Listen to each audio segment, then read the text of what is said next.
And it's starting.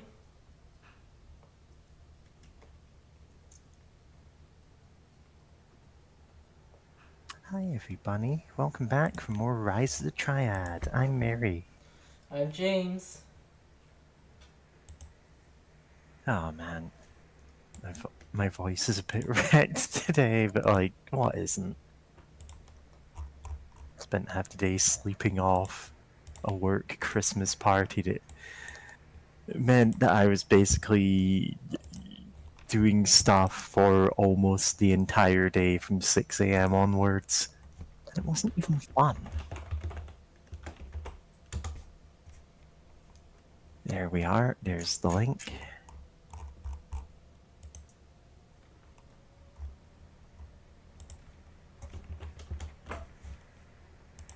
Alright. Where's this? There it is.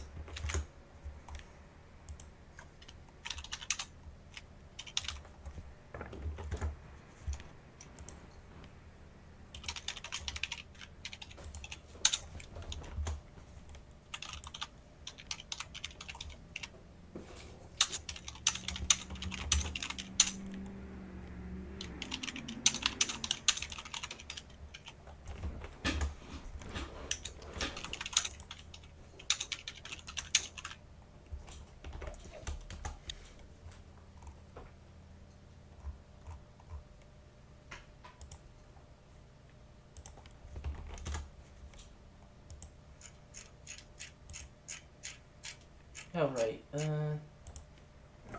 Yeah.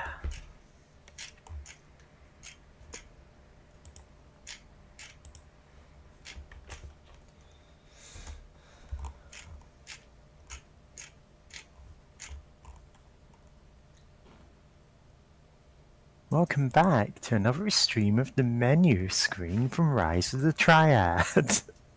yep. I'm apparently your only host, Mary the Rabbit. I know, you're busy doing setup. It's just every time you do this, it's like, yeah, The creature. bless you. The creature is here. Yeah.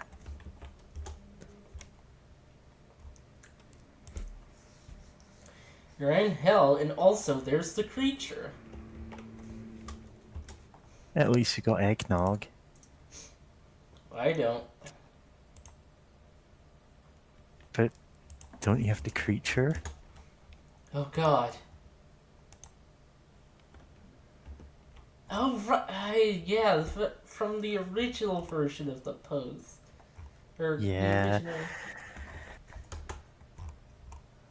Yeah. Two-sentence horror story. Horror stories on Reddit. It had a post where someone went, I'm out of eggnog, I'll go to the basement and milk the creature. And then everyone made fun of it, and half the subreddit was just posts about the creature for months until they were told to cut it out. Yep.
Man, I'm so out of it that I spelled Kitty Cat Herder's name wrong twice when I was trying to make the Tumblr post. So Kitty Cat Herder. Well, that's the horny version. Yeah. Oh no, she has like a not work safe side blog of a different name that I'm obviously not going to say.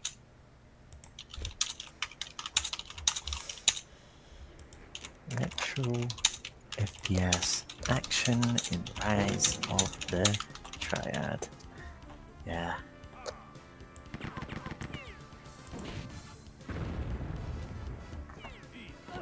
Yeah.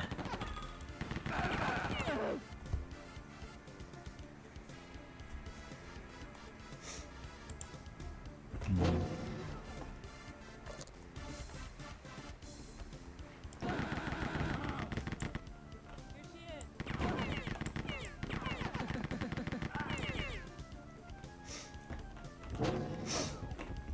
Adding the there he is and there she is sound bites to the soundboard, and then trying to patch together there they are, you know, gender neutral one.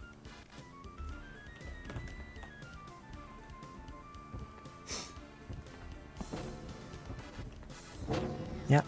What I want to do is like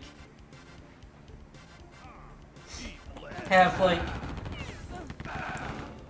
make it sound like there's like loading in between each word. There, she, is, So you want me to actively make something worse? I am No, I would. actively trying to make your life worse. Yeah, I noticed. I don't know what I did to offend you. Became friends with me. Uh-huh. Well, if you like, I could absolutely cut you off and kick you out of your server mid-stream. Wouldn't that be a power move?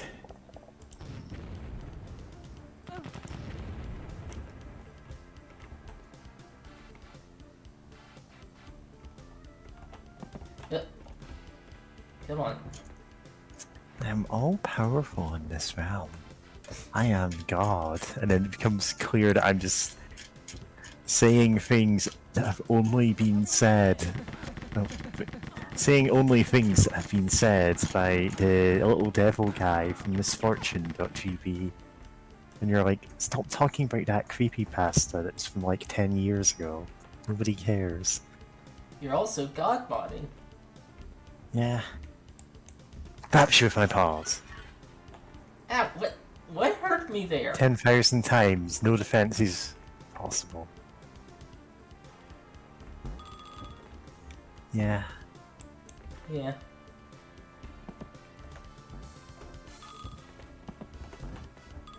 Boing.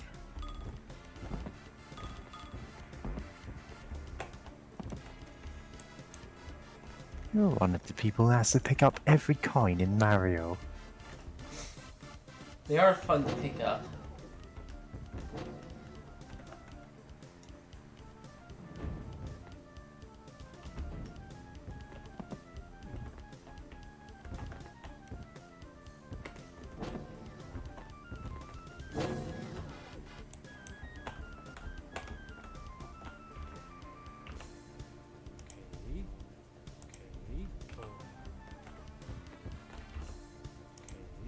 Wait, did I ever turn off?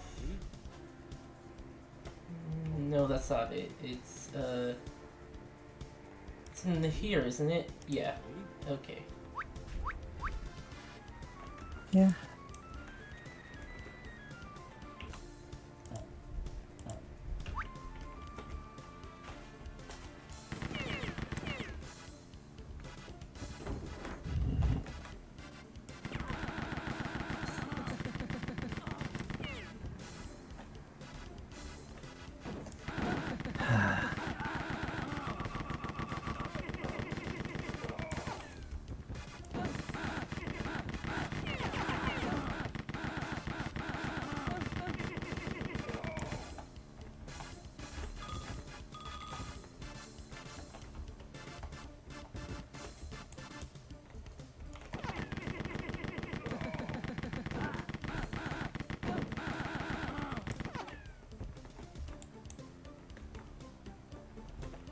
Oh, nice.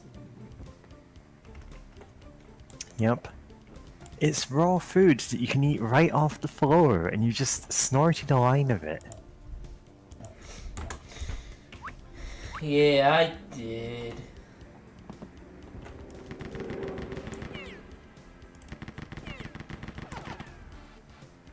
Smashy smashy. Oh, fuck!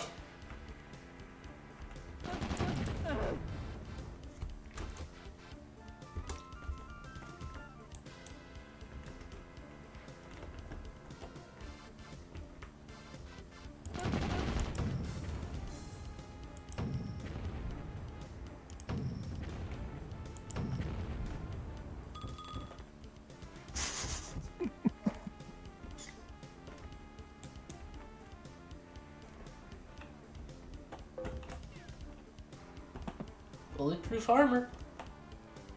You're not gonna go back and destroy those statues? I already did. Okay. Wait. Oh, right. You reloaded your save, like, immediately after doing that. Because I got killed. Oh yeah, because you got killed like an idiot. Ah, damn it. Should have grabbed the asbestos. Yeah, always grab the asbestos. Huh?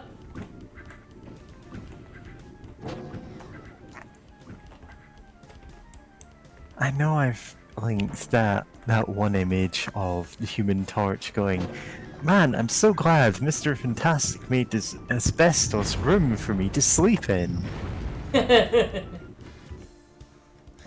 it's like, there was a period of probably about 20 years in which Reed Richards would just do that. Like, he'd know the science and he'd still do it because he's kind of a jerk. I don't think he's quite like that at the moment, though. And the bulletproof armor wore off as soon as I walked in. Yeah.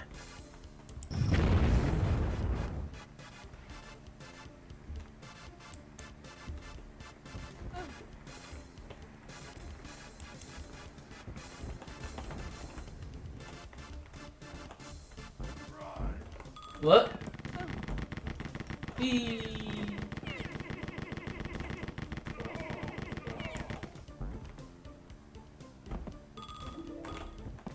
Oh yeah.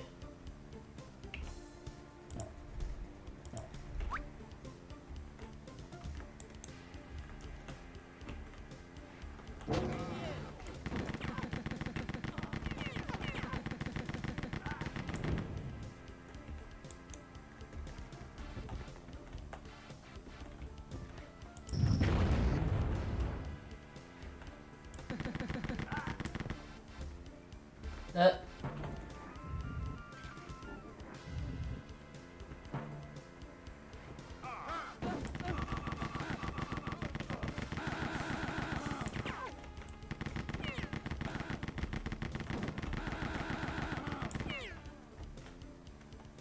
Yep.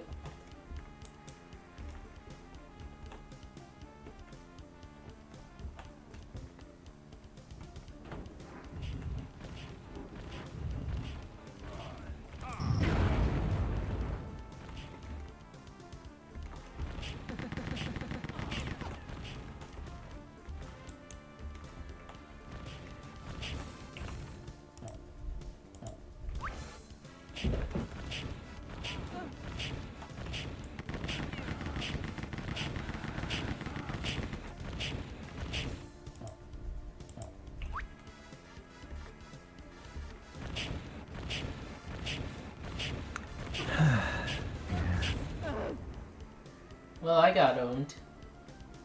Yeah, you sure did. Also, God, did that spin me? Yep. Right round, baby, right round. Okay. No, there's not spin tiles. Ah, ooh.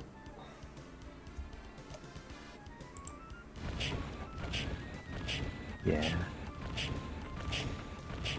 What the? Oh! The X button is what spun me. Why did you press the X button then? So, I've been playing Straw's Possession. And like, basically the back button... well, okay, I have to play on the numpad for that game. And the back button, relatively, is where it's that one. The X button is. Yeah.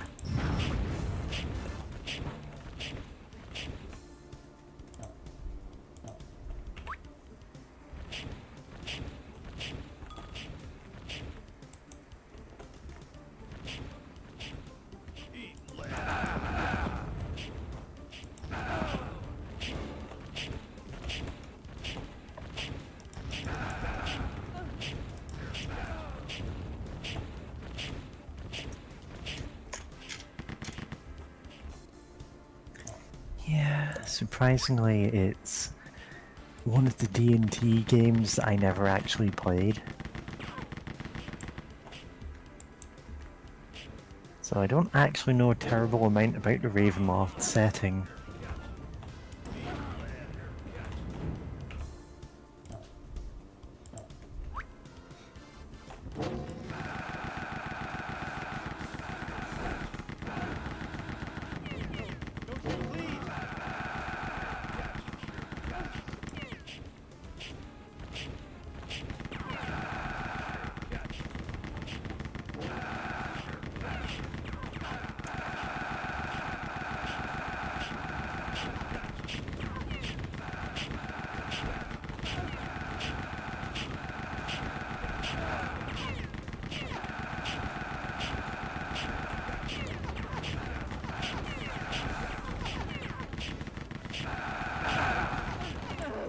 Ah, dang it.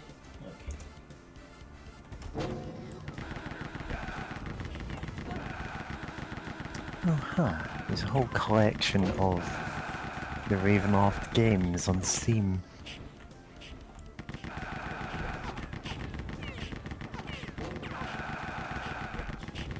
Would probably recommend getting them on GOG, because GOG, like, gets stuff to make it easier to run on your system. Yeah.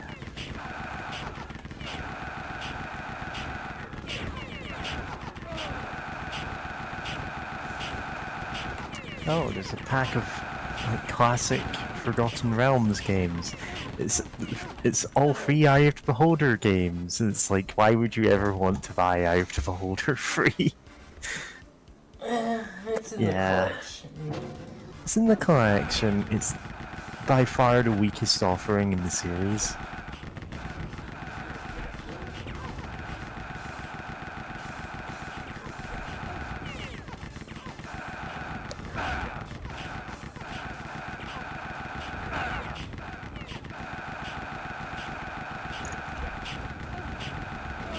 Oh, there's multiple Forgotten Realms collections. I'm just looking for...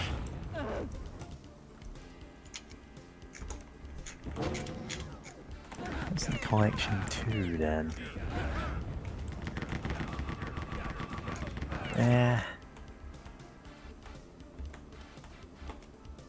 Number 3 has Minzo Burinzen and Dungeon Hack. Nice. Dungeon Hack being particularly notable as a, like, it generates a new dungeon every time you play it. It's technically a roguelike. Yep.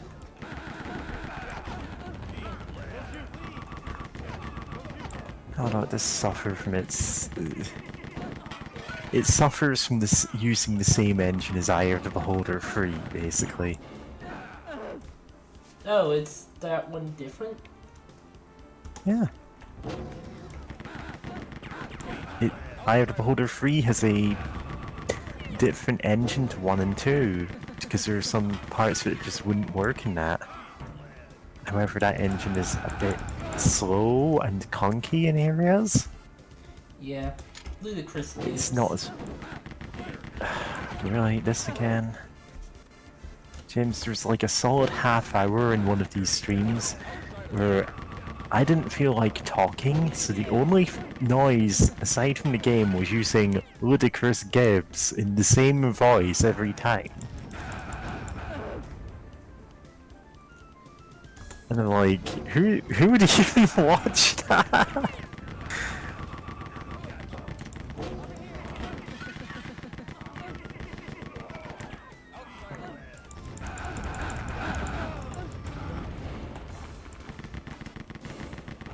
Yeah, okay. Not exactly the most scintillating conversation tonight, then. Aha!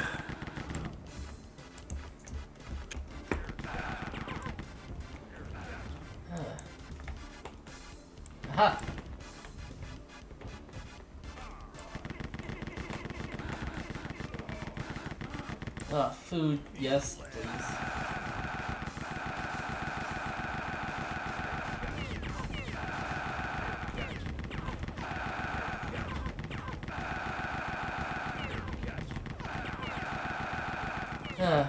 Yeah.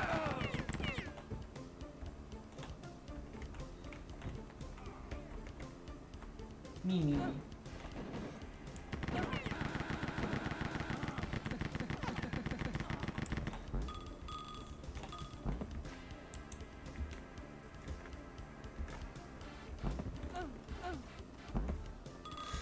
Anyway, yeah, I have the beholder. It's Eye of the Beholder, it's the cream of the fight. What? Oh, that's Eye of the Tiger, but I replaced it with Eye of the Beholder.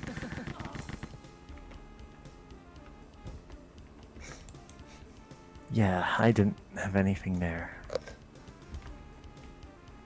I could talk about Eye of the Beholder for a long, long time. It's very much one of the games that clearly inspired Legend of Grimrock. Yep.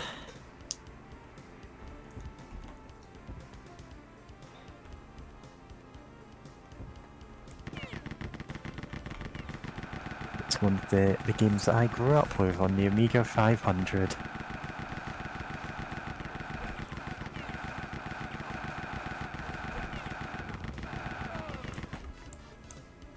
Wow, someone picked up the bulletproof armor and then used it all. It was me. No, it's also this guy. You were just chugging away at him for that. Yeah, probably. Okay, I got the iron key. Is there like an iron key door I passed? Not looking like it. Yeah. Oh boy. Probably over there. Or over there.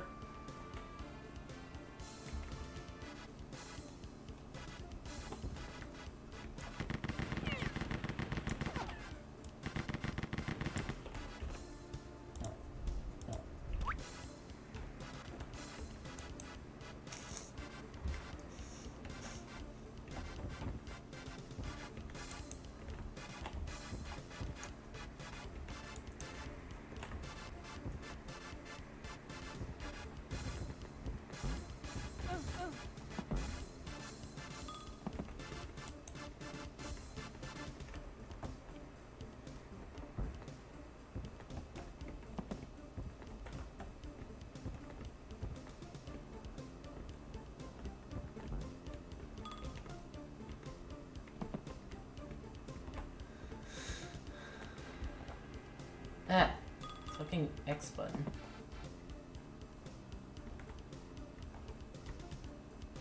I mean, like, it's one of those things that they added for console releases.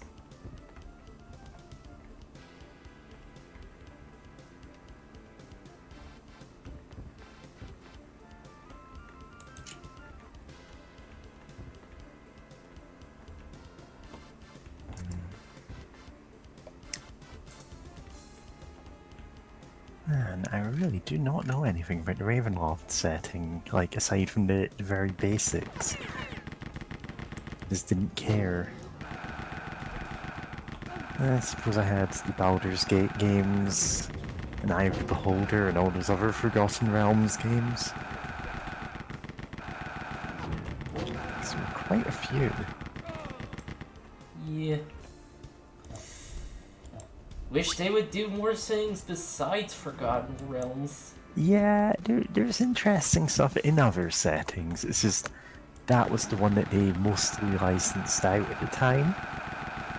Yeah. Well, I say at the time, over the course of several decades.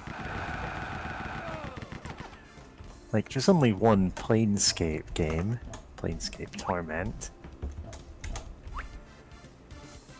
And yet, is that even D&D? I think it's D&D. Yeah. Yeah.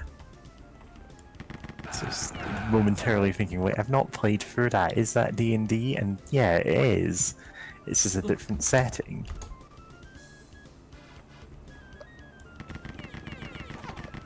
But like, for Forgotten Realms, you've got Icewind Dale, you've got Eye of the Beholder, Baldur's Gate, you've got Neverwinter Nights, and Temple of Elemental Evil. Yeah. Ah, Temple of Elemental Evil. The like, it actually uses the 3rd edition mechanics, like attacks of opportunity and stuff, but it's also not a good game. Like, just gameplay wise, it doesn't feel that fun. Hey kitty. Howdy-o. Meowdy. Oh dear. God Two damn of it, these I don't- guys. God. Yeah.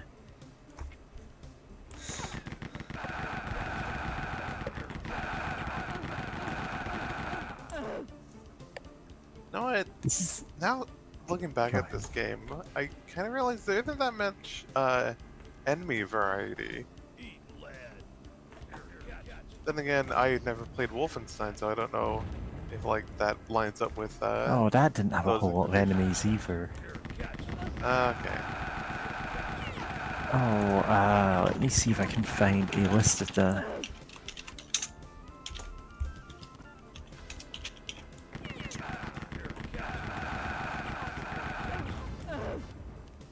Wolfenstein enemies. Let's see. Go to the category. Wolfenstein 3D had Guard, SS, Killer Dog, Mutant Officer, Pac-Man Ghost, and Fake Hitler, God. as well as Bats, Mutant Rats, Ghosts, and the Bosses. Yeah, I'm just looking at the Wolfenstein 3D enemy pages. Let's see.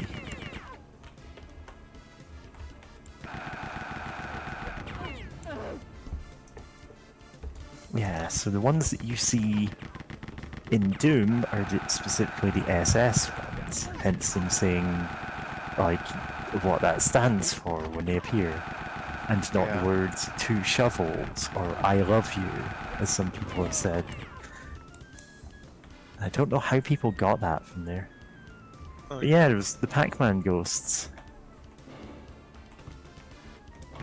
Oh no, actually, these are actual just ghosts, and Pac-Man ghosts are different. Okay, so those are a thing that exists. Give me a second. I'm just going to post a picture of this.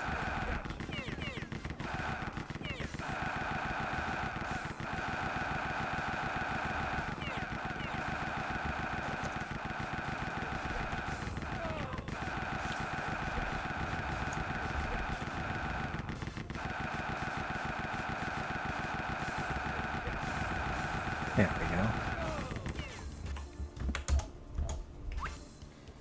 go. Okay. Oh, there's... Okay. As for boss fights, obviously you fight Hitler at one point. He's in a mech. Well, there's also a version of him on foot. And there's a bunch of like setting specific just guys with their various gimmicks. yeah.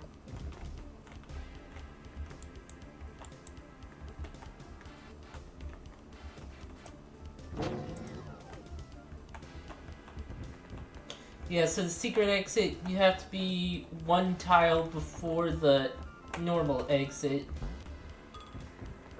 Huh. Yeah, it's a bit rude.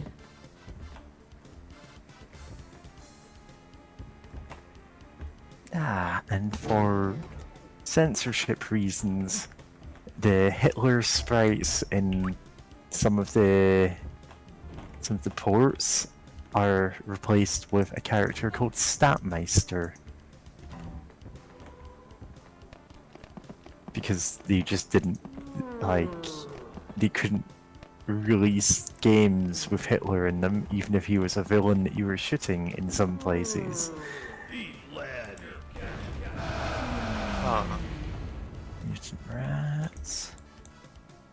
Yeah, there's not a huge amount of enemy variety, it's just... Alright. I mean, there wasn't a huge amount of weapon variety either.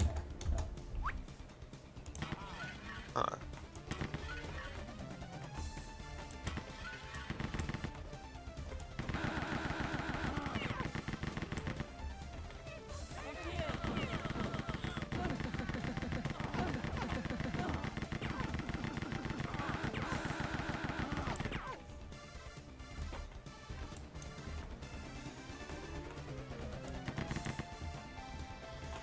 Oh, we haven't even met the last enemies yet.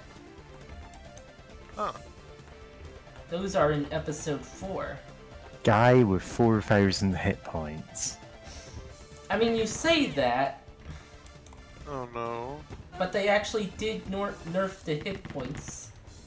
Well, you can Oh. turn on option to nerf the hit points. In fact, I should. It's nerf or nothing.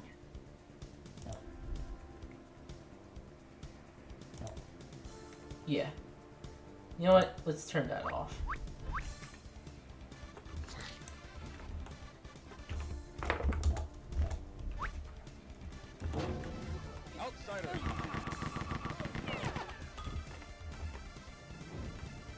And then these health crystals.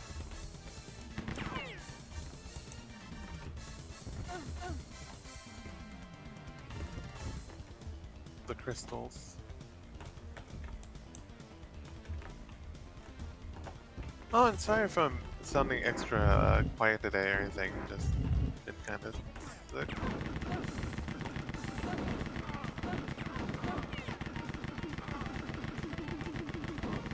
In this game, there's God. low guards, high guards, lightning guards.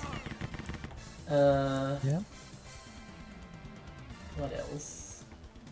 There's the enforcers. There's the ballistic. There's the ballistic craft and the ballistic towers. There's those turrets. Watch out for guy with gun. Yeah, that's. It's kind of like modern games in that most of the enemies are guy with gun. Yeah.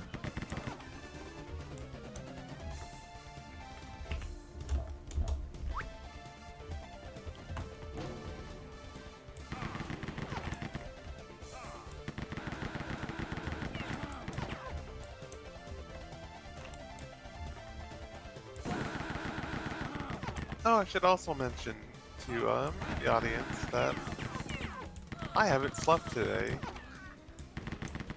Or since yesterday. Whereas Well, I was- slept most of today. Hooray! Hooray! Only because I was so exhausted I literally couldn't stand up. It stopped. Oh dear. Yeah, it's fine. Anyway, I'm hoping you get plenty of sleep tonight.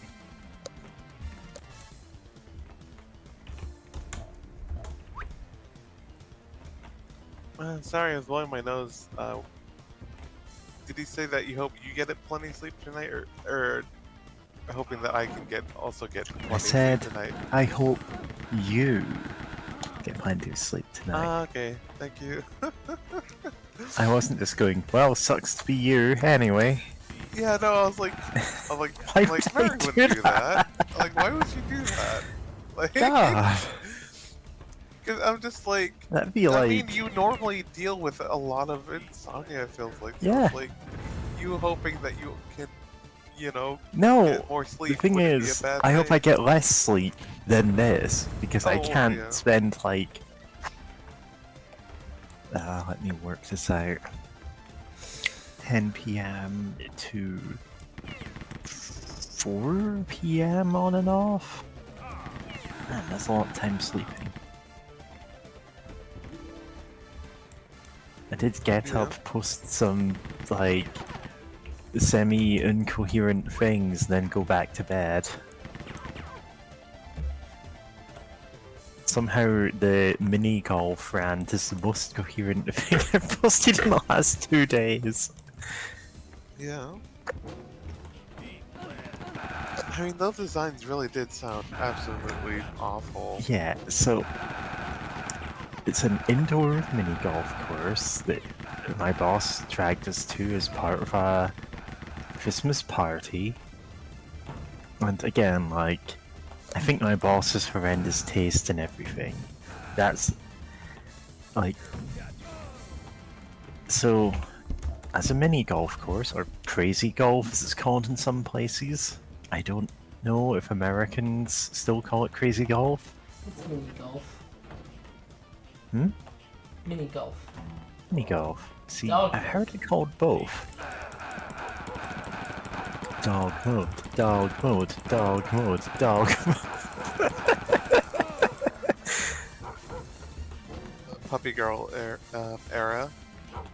Any. Puppy Girl City is real and we will fight to liberate it. Yes.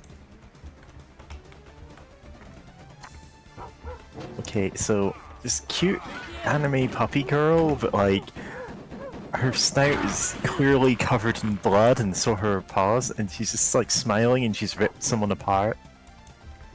Reminds me Anyway. of the reminds me of the pic of the baby cheetah. Oh my god, Uh-huh. that sounds vaguely familiar, but I Oh don't. right, I know what you mean now. Yeah, the... Yeah. Dude, cheetah covered in blood. So that's Goodness. actually canon. I think it's in one of the movies. What movie? Vegeta covered in blood? Baby... Oh, Is that what... Did I I mishear thought- that? Yeah. Baby Cheetah! Oh god, no, I Yeah. messed up there.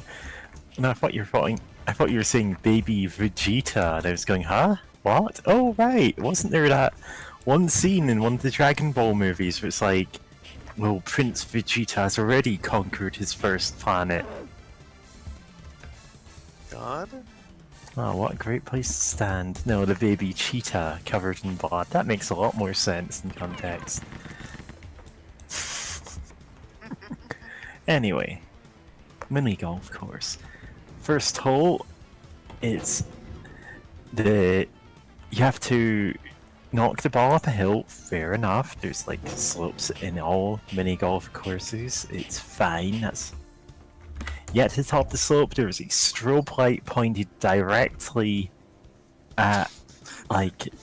This is legitimately a strobe light. I'm not exaggerating and saying, oh, it's a light, it's flashing occasionally. Nope, strobe light. Just pointing right into your eyes when you're trying to take the shot. wow. And it's kind of downhill from there, you know? But up.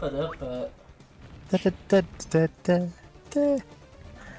Yeah, this was just so shoddily made in every aspect.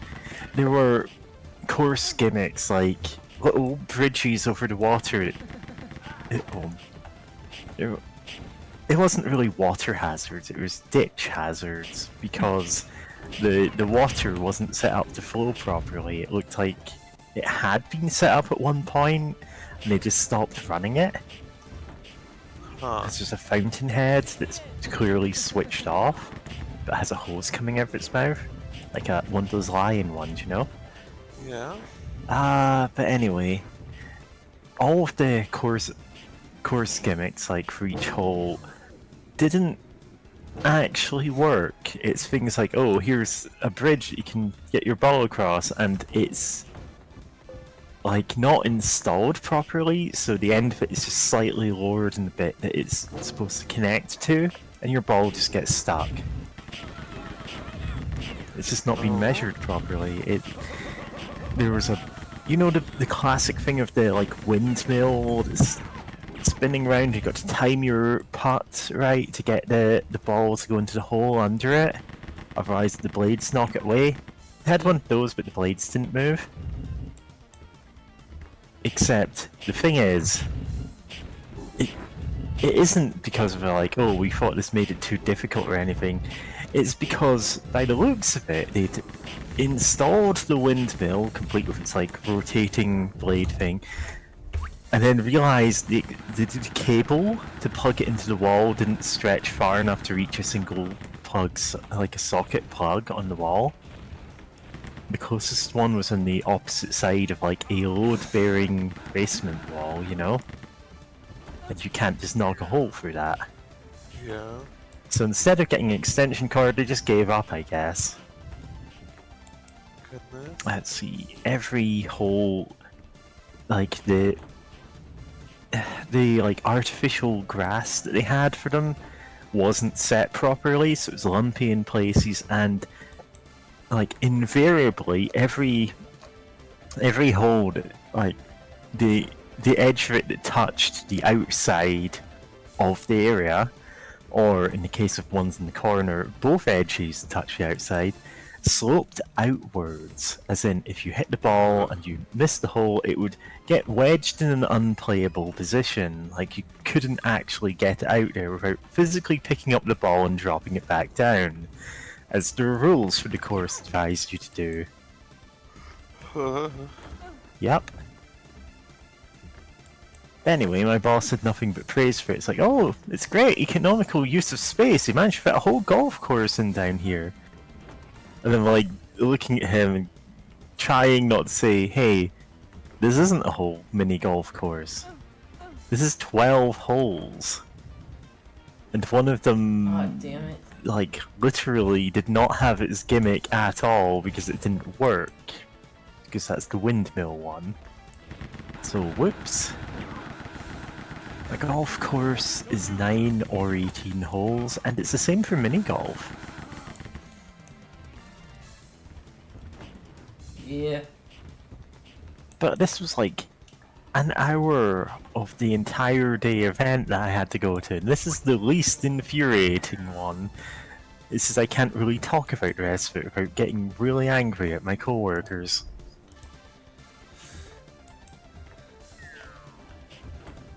My boss is really going in on that, oh, everyone will be using AI soon. Yeah. So we have to use it first. And I went, you mean we need to use the plagiarism machine? Yeah.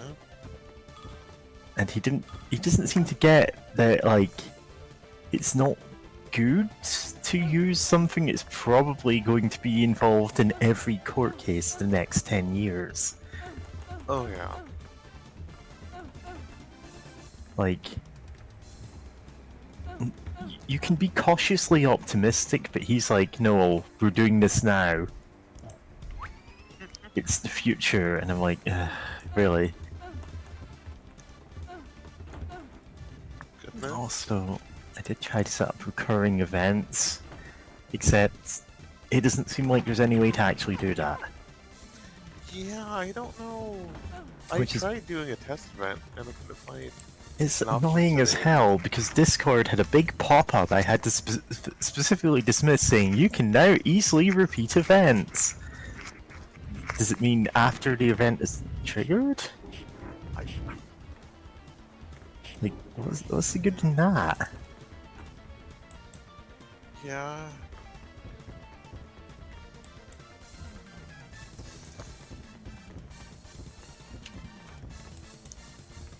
This whole section seems like a reference to a maze in Wolfenstein.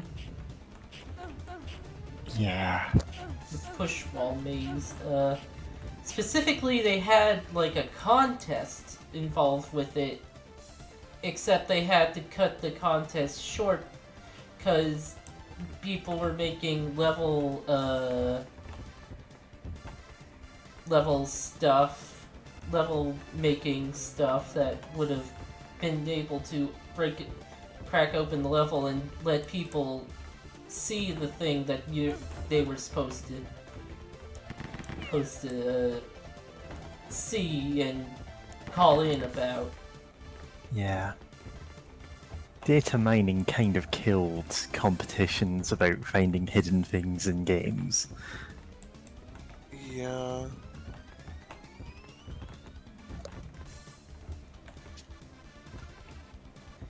I mean, Yeah. it is neat what people can find in those, but it also does kinda... Can't really have a competition for that.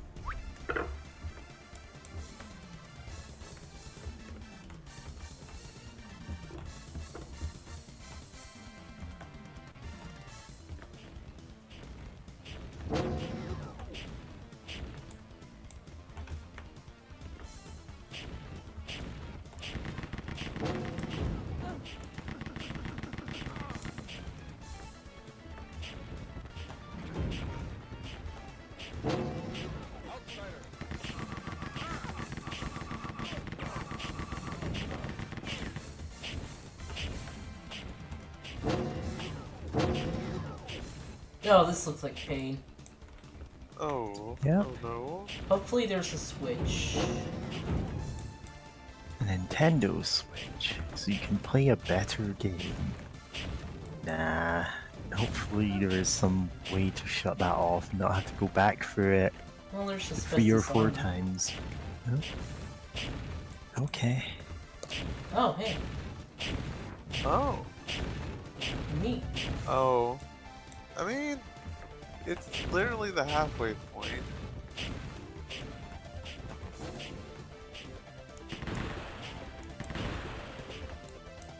Hmm.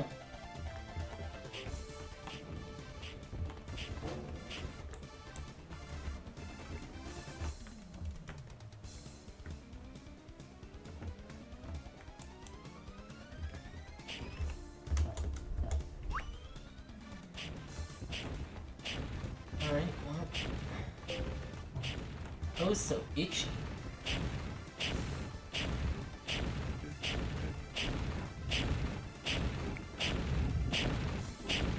Oh, okay, there's the platforms that go from one end to the other.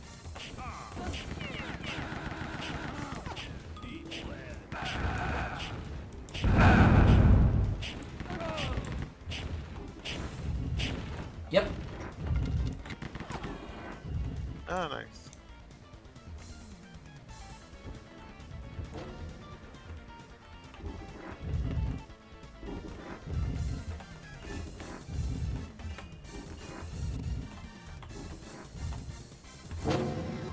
Monkey crystal.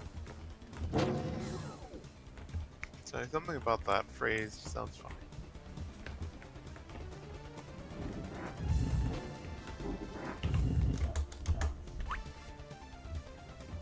Oh no, excuse me. I'll be back.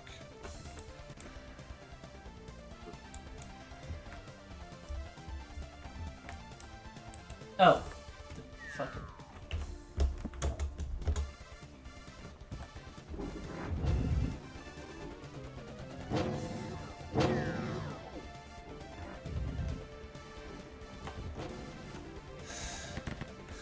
Somehow I missed this.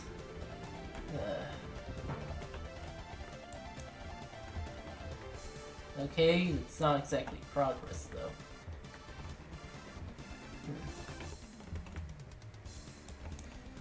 Oh, but I did get the keys, so.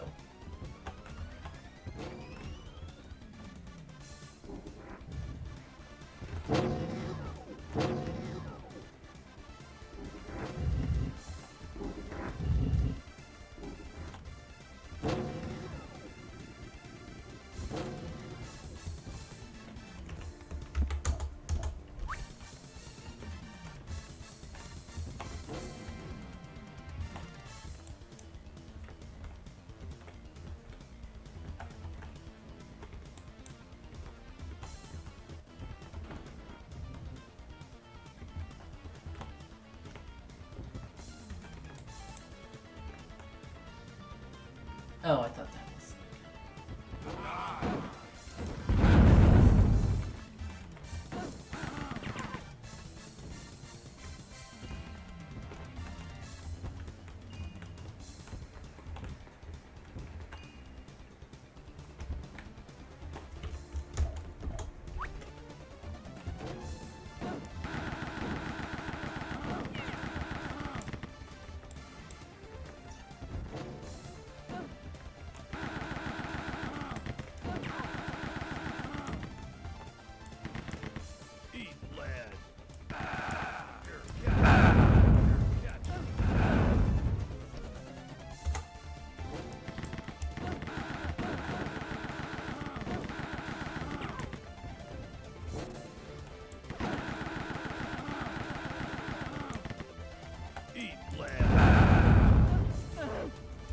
Ah, dang it.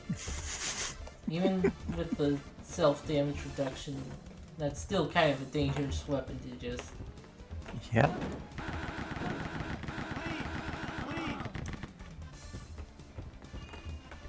Yeah.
So the crystals heal you like the porridge? Is that what's going on?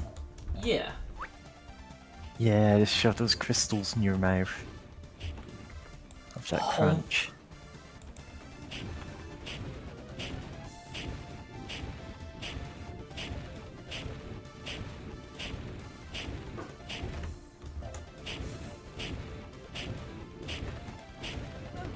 Ah, dang it. Okay.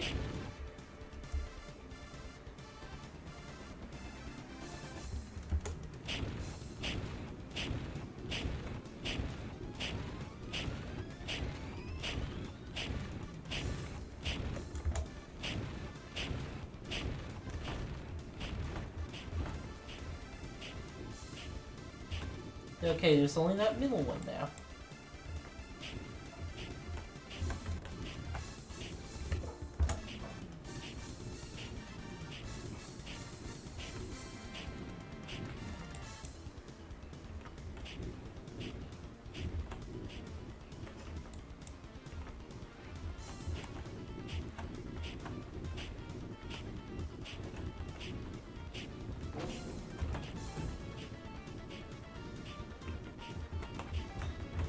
Doo -doo.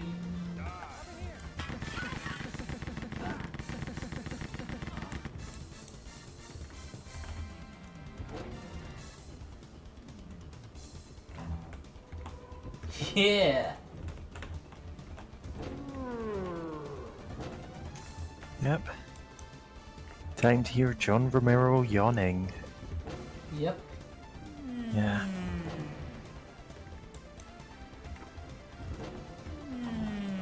Oh. Ah, turned into a dog. Was humiliating but impossible for a cat girl.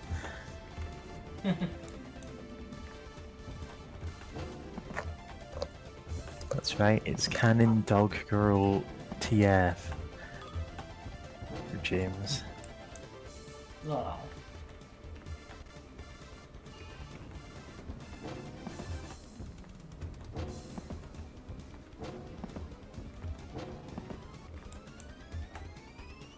Yeah.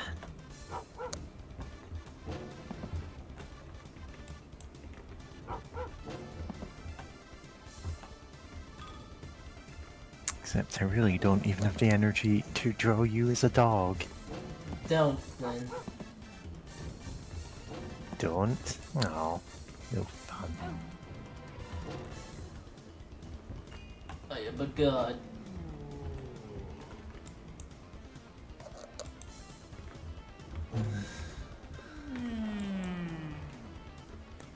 God, this is just so annoying to hear, you know?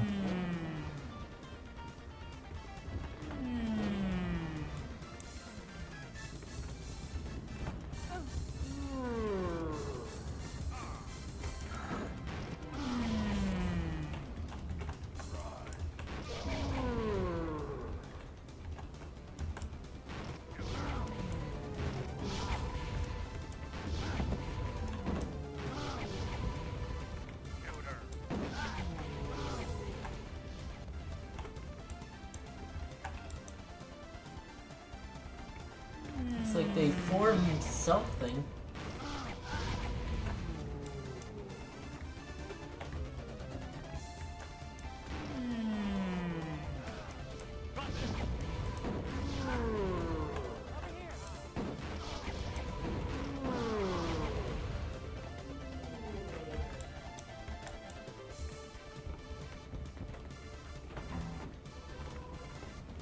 Oh, more god mode, okay.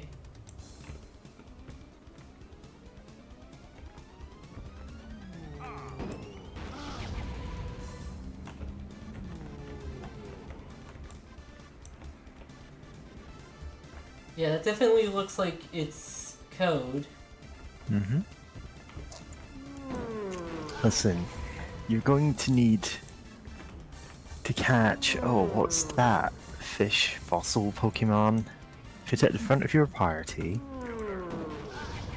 Then you have the free Reggies. No, wait.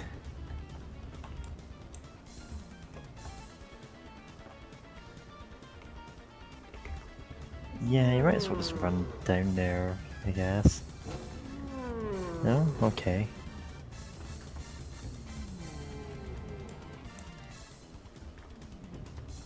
Ah, fuck. Okay. Always annoying when something gets inside you in one of these games.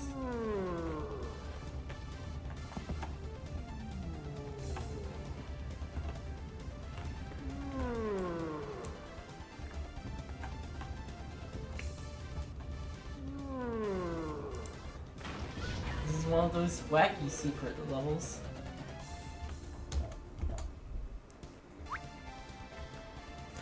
Yeah.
Haha, you fell in the hole that makes you small.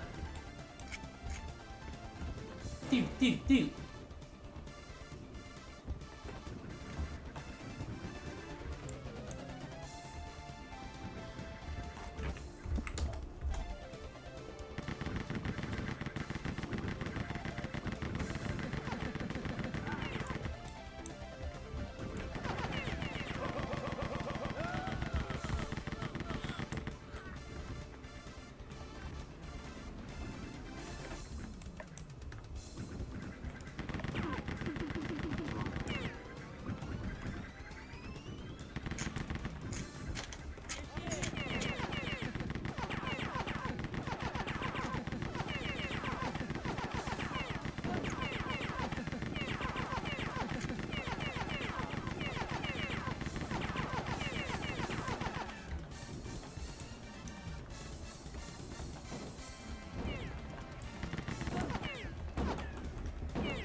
Oh, middle. Okay. Obviously, you need to push the whole wall.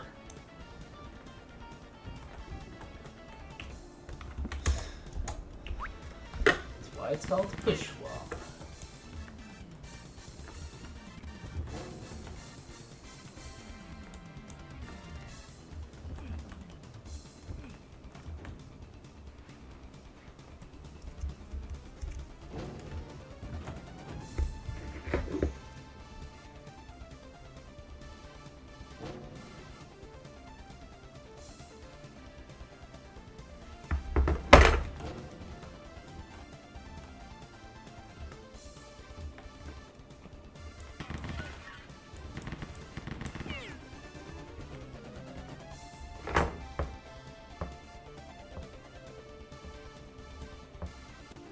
Okay, that's what that is.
Oh, it's a face. It's a smiley face.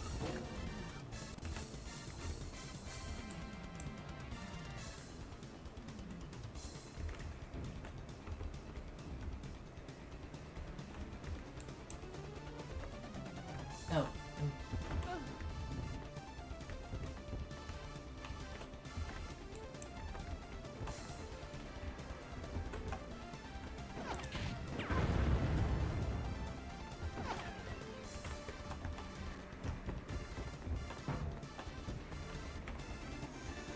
Okay, food's almost ready.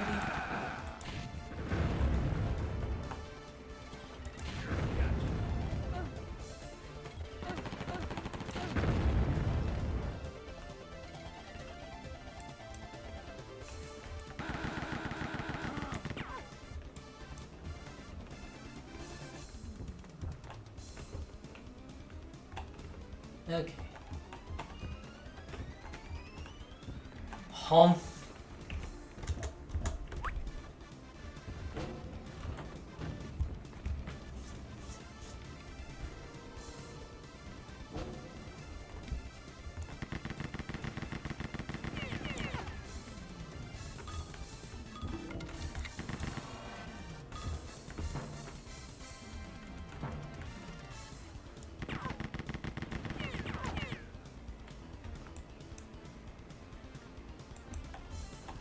Okay, where does this key go? Oh, over there. Okay. Uh-huh.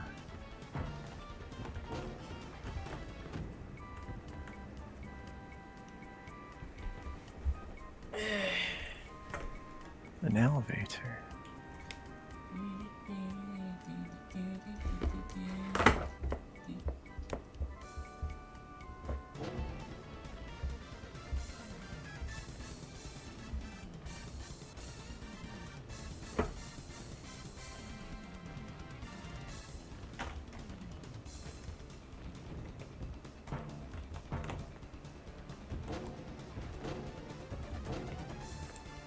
Sweet.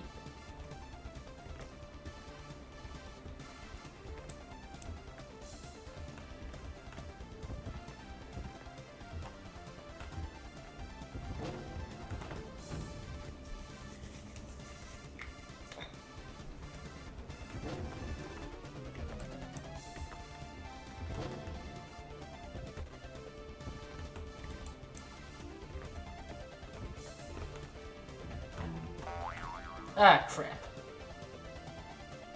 Nope, now you got a pogo stick. Oh no, that makes you bounce off walls? Yep. Boing. This is in Commander Keen.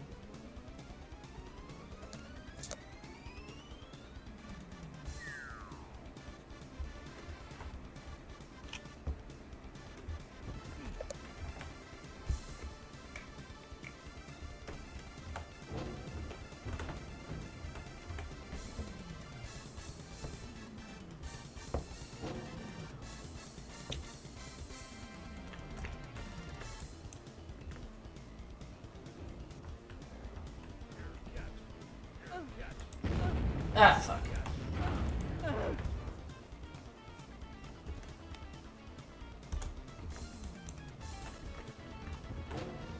Ah, dang it.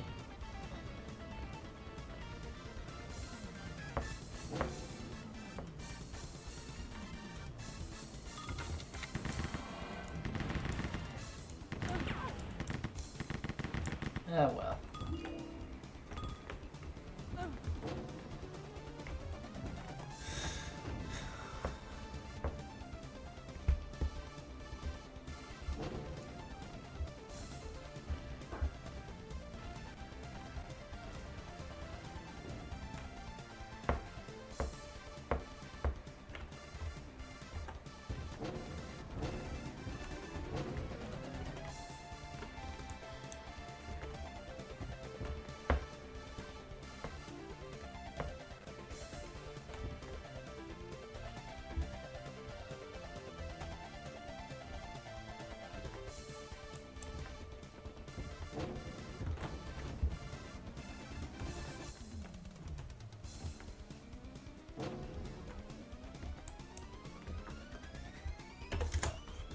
Okay.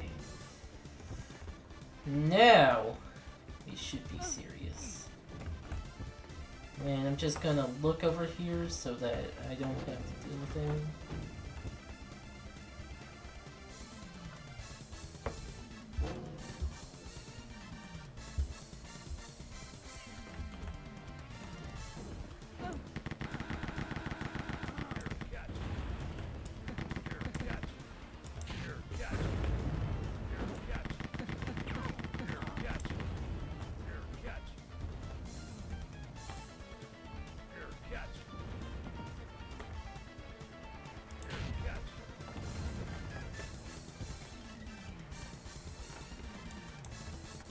Okay.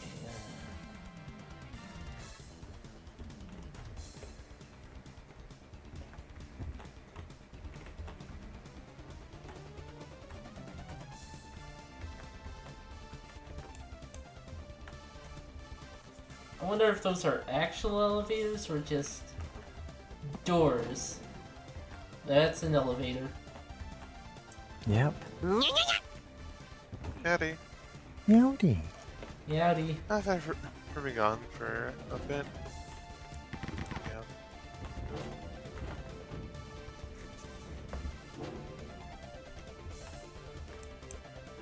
Ah, okay.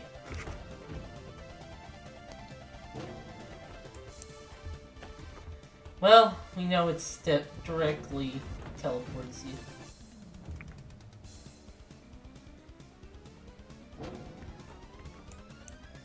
Okay, that one seems to be real.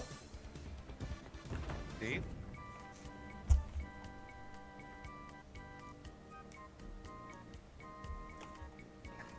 So, did they all drop you into a shark tank or something? More of a teleport maze. Yeah. And one is real, and the others are just take you to other parts of the room. Huh.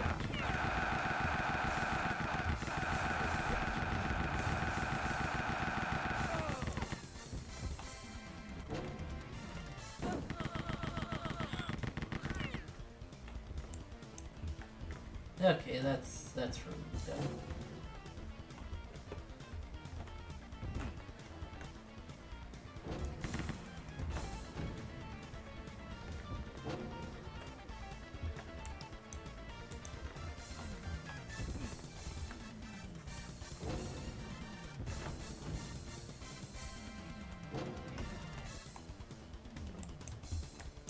Okay. Dog mode. Oh, so neat. Become But a yeah. dog. Become Detroit become puppy. But yeah. Woof. I'm the puppy girl sent by CyberLife. Oh no. Oh wait, that's not the. Yeah. When I was away for a bit, I had a thought, right, of like, recently someone in another server who never really played Skyrim was asking like, okay, so like, why was Skyrim so popular? And you know, that got me thinking about like Bethesda games and how like Skyrim was like Bethesda going really hardcore into okay, we're gonna base leveling up on perk points, right? And you know, that led to Fallout 4 being only like you only get perks, right? Oh You crap. get oh no. You This is oh pain. no. Suffering 1,000 deaths. But yeah, right? So it's like, you know, Fallout 4 was like only perk points, right? Like you had no base skills. Like you could maybe operate the most basic computers and try to hack those. But like you had no skills anymore in Fallout 4, right? But then I Yeah. remembered, like, wait a second. The Legend of Grimrock effectively was, you know, you had skills, but it, you know, it wouldn't be hard to imagine them like the, you know, effectively like the perk points, especially from what I heard of the sequel, where, Yeah. you know, In the sequel to Legend of Grimrock, well, Legend of Grimrock 2, they streamlined the way they gave you points and leveling up. Basically, they cut everything by a fifth. Like, it's 1/5 of what it cost, because having the, like, all of the different unlocks were at different breakpoints, and it was easy to go, oh, there's a lot of just superfluous putting 4 points into something and it doesn't do anything because you only get it 5. Is that the Yeah. only thing in this hallway? yeah. You're a dog now. This should be reward enough. You would think Look at those that. bones. But yeah, no, like you know, they simplified it down, and I'm like, no, I was thinking about that. I'm like, that's basically like you know a perk point based game system, but done right though. Probably like, you know, just like oh, you know, everything is killer. That you know, everything only has like 5 points to invest in max, and no, and Yeah, there's not every that many point you put different into a skill means something. yeah. It's not like, oh, when I put 7 more points into the skill, I'll get the unlock for having it at 50 points, and there's nothing else there, right? Yeah. And there's no checkpointing by like a level up, right? Like Yeah. it's not like, oh, if I'm gonna invest in this thing, I can just invest in it. I don't have to. Like, oh, no, you have to branch out. And it's like, Yeah. God, that was one of the worst parts of Fallout 4 is you can't go, okay, I'm gonna build like a charisma build character who just has the charisma skills. I'm gonna go down this tree because it fits my character concept. Because like if you wanted to build a character who's really good with animals, you could pick the first one at level 1, and then you have to wait until like level 30 before it'll let you pick the second. Nice. God, nice. Yeah. Also the Rushing music. towards, That's my favorite number. yeah. That's my favorite number. That's Oh my fa- boy, that's- this That's level. my favorite number. Yep. It's the No boss. 9 enemy. It's the boss level. Oh dear. But yeah, you know, it's like such, you know, they had such weird cutoffs too for like all these like perks or perk trees, right? And another thing was that Fallout 4 had like just too many, you know, things. You know, there's a lot of things to invest in, and you only got Yeah. 1 perk point per level up, so it just Yeah. took forever. If you're like, oh, I want to be really good with heavy guns, and it's like, well, I hope I hope you get that by the time you beat the game and get that up to like level 30 or something. Yeah. And it's just like, yeah, they just had too many skills that Yeah. and the cutoff points just be like to stop you from being too powerful, I guess. I don't know. So, there's a similar thing. I'm gonna bring up Thief Simulator here.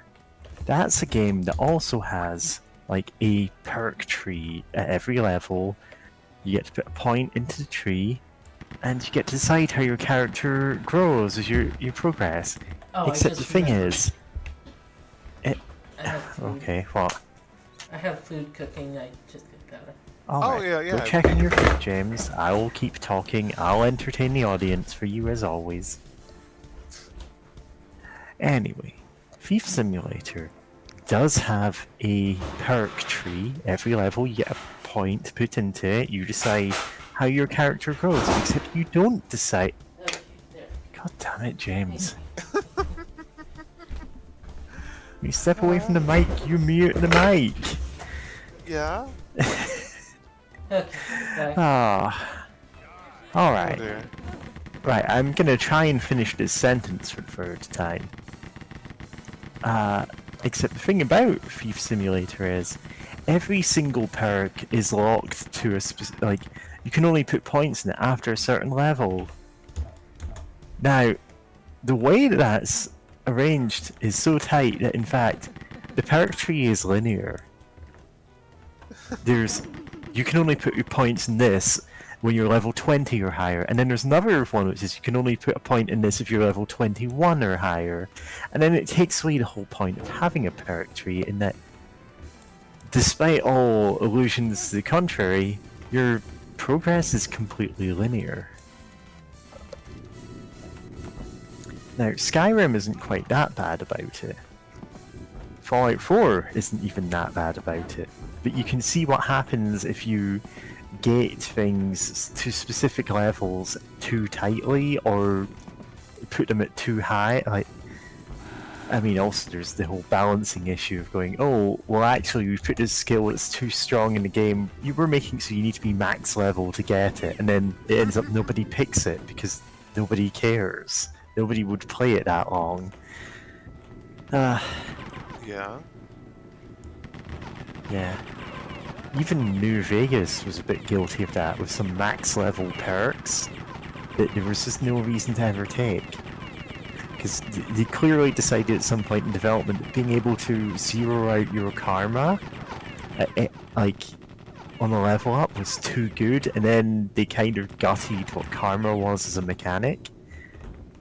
So there are 3 max level perks you can pick in Fallout New Vegas are functionally worthless, but they're gated to level 50 because they thought they would be too strong. I mean, they do have some benefits that for some builds are really useful. Like, I think one may help with the crit chance, and like also giving you a bunch of extra health. But it's kind of bugged because it doesn't actually show like like the extra. Like, you have the extra health. I don't think it actually shows on your like health bar though. You just seemingly don't take damage until suddenly you do.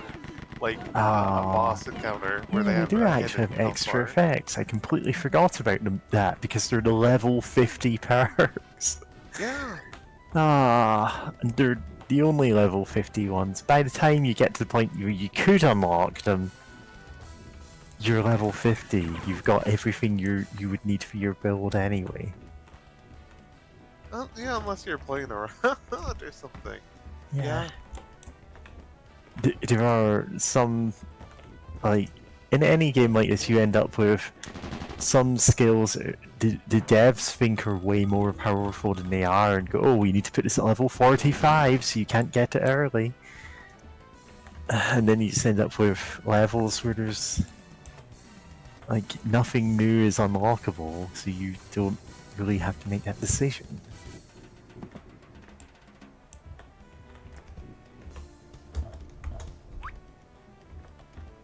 There's a level 36 perk, which is you can sneak even when you've got the light on. Yeah, that's so Just useless. switch the light off. This could have been like a level 1 perk and Yeah. not had any issue. For sure. And no, there's another perk that if you're that you can get even earlier. That yeah, your sneak only has to be 30 to get. Where it's like, oh, you have like great, I forget the name of it, but it's like night eyes or beast eyes or something, where you get to see. It's not as effective as the cat eye like drugs or whatever, but you can like see in the dark really well. It like makes things look brighter without having to mess with your screen gamma or whatever. Oh man, what is this one called? I hate I'm trying to find it because I don't ever remember picking that one. I hated the cat eyes drugs. I didn't like the color they made everything. Yeah. Anyway, time for the boss. Time for the boss. It's probably turn up the music a little, the sound a little bit.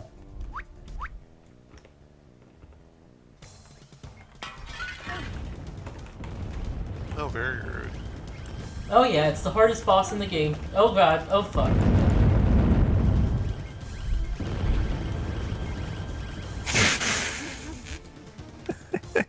Telefrag to buy a landmine. Oh, we're playing NetHack now.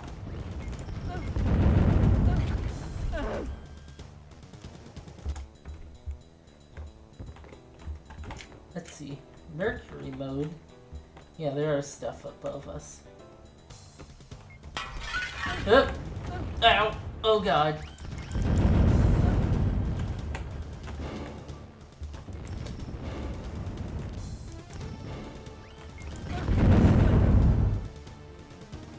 This was Wow. originally the final boss. I believe it. It's just so rude. You kind of have to peek around corners like you're in some sort of cover shooter. This is not a cover shooter, though. I mean, now it is. Now it is. You best be believing in cover shooters. You're in one. Okay, Barbarossa. Yeah, that is the reference. Yeah. Okay, Kingdom Hearts. Oh. God, I keep forgetting that they put the Pirates of the Caribbean I in forgot Kingdom about Hearts. photorealistic Jack Sparrow. God, that was so awkward. Just like nothing else fits that style. It's just Yeah. sort of photorealistic Jack Sparrow. Oh god, there's supposed to be Which like I secret walls. Oh dear. Yeah, there they are. I still wish that Johnny Depp actually got heat stroke though, while by like during the production of those movies. If you're listening to this and have no idea what I'm talking about, he would purposely stand out in the sun, like for the first movie at least, Pirates of the Caribbean. He would stand out in the sun for like hours, just kind of baking. That's why he was so loopy. Like, it's like, oh man, I wonder, like, really, well, before I guess everything, I'd be like, oh, that's a really interesting performance he did. Like, wonder how he did that, and it's heat stroke, basically, or like, yeah.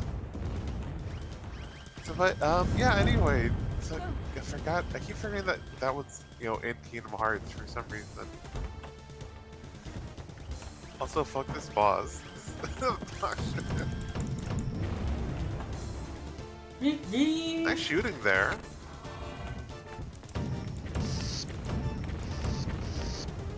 Just call me the rocket launcher cowgirl.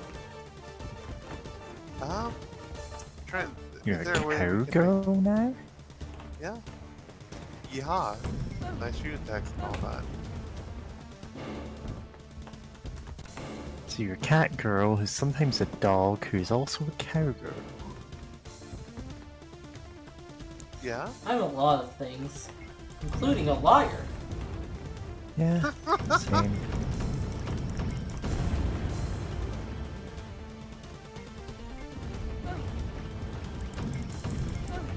Ah, this stupid trash can. Yeah?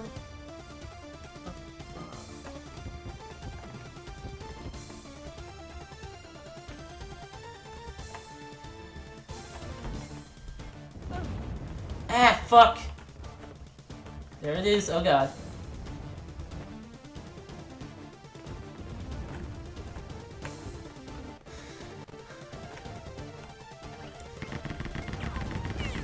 I don't even know if that's hurting it.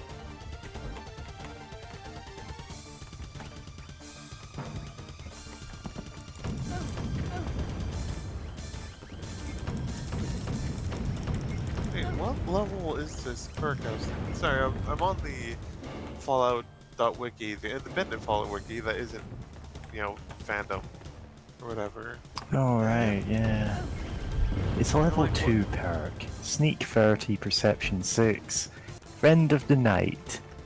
Gives you low light vision during the hours of 8:15 to 5:45, i.e. at night. In any kind of dark environment. Yeah, which includes the buildings. Yeah, including indoors as long as it's nighttime. Oh fuck. Actually, when I had it, it seemed to just work all the time indoors. I mean, yeah. Apparently, it only works during those hours, but I don't know. Maybe the good wiki actually has a. You link it from the good wiki, and I'll delete this link. Yeah. I'll just put it right Interesting. here because that's the last one I Delete fandom. delete fandom. Delete fandom. There we lived a dream. I hope. Yeah, it doesn't say why. Oh, maybe.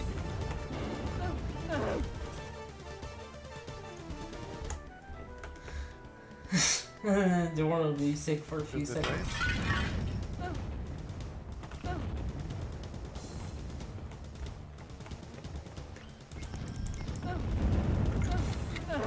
But yeah, it's like it wouldn't kill them to have the flashlight buff like not be a level 40 perk or whatever it was.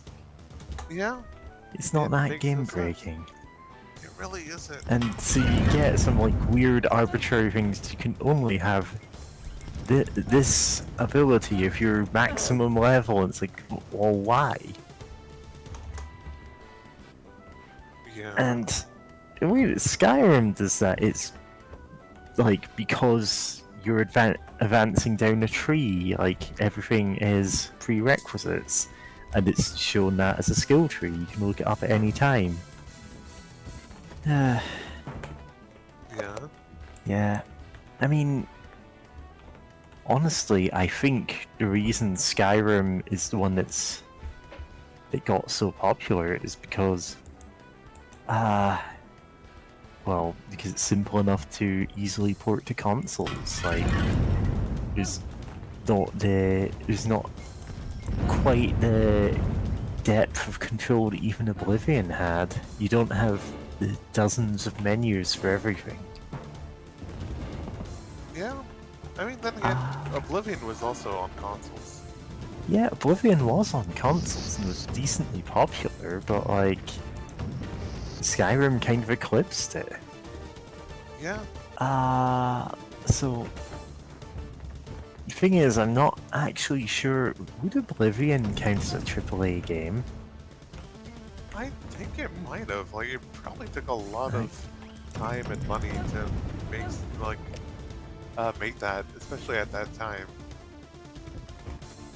Like, it was known for being kind of like, pretty, well, yeah, pretty, like, at that point of time, and like, decently, fucking homing missiles, decently, uh, like, decently big, decently, just for like such an open world game. But that said, I think Skyrim just had more hype to it. Like, they had the presentation, they had the like the song. Let me look up. Like, was that performed in its own code lag or whatever? I tried to look up is Oblivion a AAA game? Clicked on a Reddit thread discussing it, and at the top of the thread is ChatGPT going, "Yes, Skyrim is a AAA game." Yeah, great. Thanks. God, hate it. Of course, Reddit has. Ugh.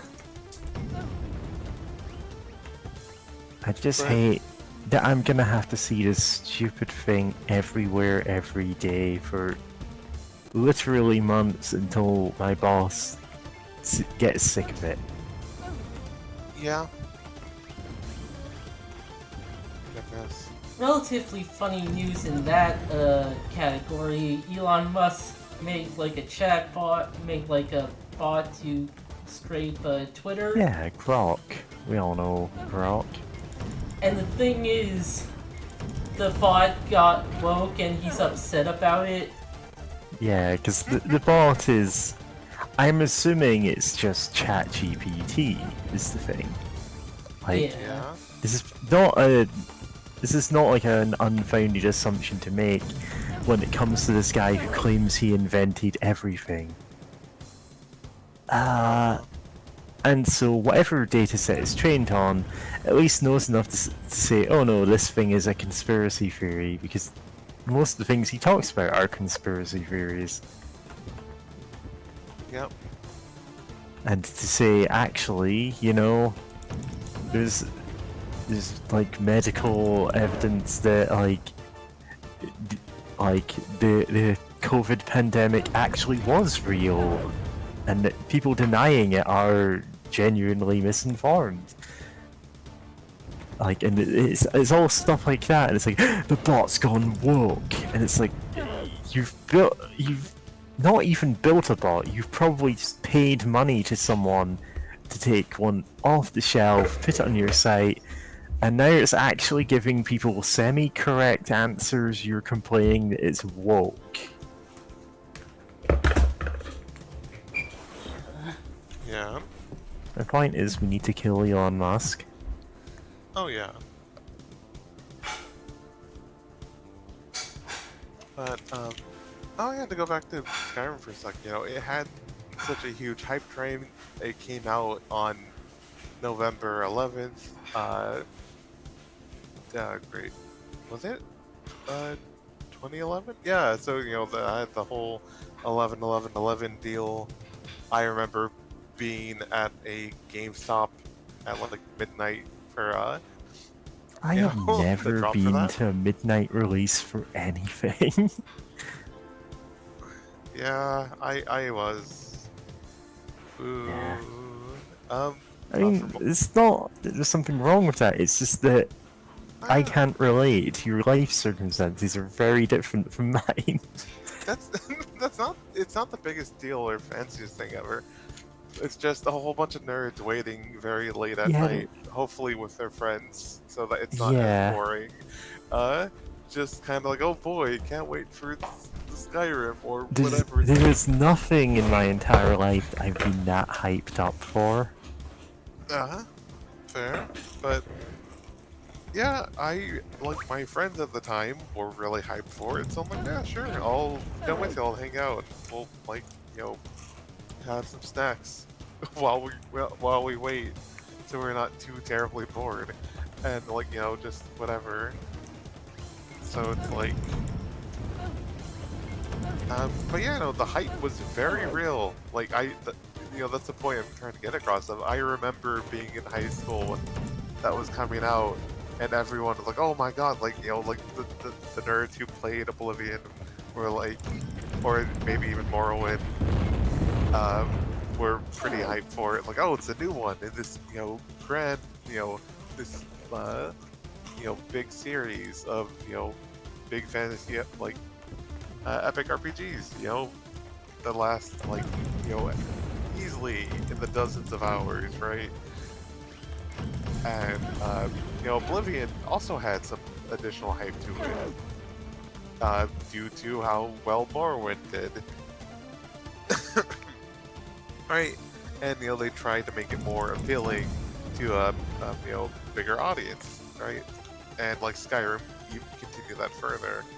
And they did release it on like multiple systems and re-release it like again and again, and people bought it because not it's very that XKCD comic about like something about geology or a specific branch of geology. It's like, oh, like obviously like we can't assume like two experts, we can't assume everyone knows about these topics. Well, of course they know about this, right? And it's like, Of course, they know about these two things, and obviously, like, there's other specific one. And every field of science, they overestimate how much the average person knows about it. Yeah. It's probably the same for a lot of, like, there are things I know about, like, say, writing or art or, like, anything that I assume are common knowledge and it turns out aren't. Yeah. Because I just expect other people to go, oh, that sounds interesting, I'll go look up something about it. And then they never do. They just hear a word and then take whatever they hear then as at face value. Yeah. Yeah. But like I have to say like we're big nerds who love video games, but like not everyone's as invested. They're like, oh, they play it sometimes, especially not like maybe not always like the big RPGs, right? Because like, oh, those sound really complicated or whatever. Then here comes Skyrim, which it dumbs down a lot of the series, but it made it more accessible despite it sometimes not adding back things to make up for what it took away. But like overall, it was alright. They're well enough that it worked. It got people interested in it. Because it's like, especially relevant to remember that like big open world RPGs, much RPGs in general are kind of niche in the grand scheme of things. Like FIFA and like Madden, like or like American football, like video games, like those are like some of the best sellers. Like especially FIFA, like worldwide. Like FIFA is like one of the top selling games. Like people love sports. Like it's very us nerds. It's the inverse of like, oh, like of course, like no one like we don't really pay attention to a lot of sports, but it's like no, people really love sports. So it's like those are the most common like there's a podcast that I listen to, Sonic the Comic, the podcast, where they're reading through Sonic the Comic like once a week, like as it basically in the like on the days that it released just decades later, and so every time they're reading it, because Sonic the Comic was at the time Sega's like official UK magazine as well, and so they have the Sega charts for all the systems they were releasing games for, and the hosts are surprised every week to go ahead. Oh no, we thought we won. Okay, sorry. I thought I was interrupting you there. I actually, I feel very self-conscious about interrupting other people. Same. Yeah, anyway, the hosts of this podcast, every week, they're surprised to see that a sports game is at the top of the charts, and they go, oh yeah, no, these were popular games. Because they were. It's not something we get, because the intersection of people who like video games and people who like sports doesn't seem like it would be a big one. In fact, it isn't Well- big. People are buying them because they like sports and don't really care about the fact it's a video game. Which is valid, but you know. Yeah. Huh. Is it stuck? Maybe it's Hopefully. stuck. Holmes. Oh, fuck! Oh fuck. Yeah. It's low. At least it's cooking the porridge. Yeah. It's burning it. I mean, Yeah. it's fine. It's you know. You it's obviously pretty get more smart. health out of that. Yeah. It's not like a Ah. Goldilocks and the Three Bears thing where it has to be just Fuck. right, because you're cooking it and then leaving it on the floor. Yeah. God, but so yeah. To get back to Skyrim and why did that one become so popular? It's just, you know, a lot of people like, you know, following the hype and like, sure, I'll try this out, and it was simple enough to get, and it worked well enough that, you know, they could follow. Like, I mean, it still could be better in a lot of ways. Like, there's perks for like the sword. Where is it? Oh yes, there's a perk for like the maces or the warhammers, like weapons, where it's like, oh, they can defeat like some percentage of like enemy armor. It's like, oh, that sounds really cool. Yeah. But they didn't. The enemies don't have armor values. Enemies are If all they're just wearing naked. They don't actually wear armor. Somehow they found out a way to be naked and be wearing armor at the same time, where Yeah. they just get more health instead of like armor. Yeah. So it's like That's a oh, weird- this is just useless. It's a weird Great. fetish for sure.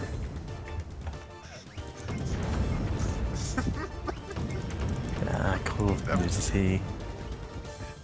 Yeah. The power of the never nudes. Anyway.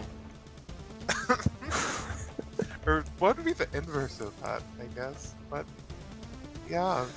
So it's like, man, like there's some things they could have done. Or they could have like actually like hot patched at some point. Like they could have just fixed that. But they just didn't. Like they could Yeah. have like or at least changed it to something actually Could change the useful. perk to do something, but they say no. Let's just leave this functionally useless perk. Yeah, Yeah. it's just a whole small part of the perk, a branch of the perk tree. That's useless. And there's another one. Hell, there's one that should be useful, where it's like, oh, for the swords, they can do bonus damage on crits. Except that bonus Yeah. damage doesn't scale with level. Oh, so So it's it- like 10 extra damage, then you're dealing tens of thousands of damage and it doesn't matter anymore. Yeah.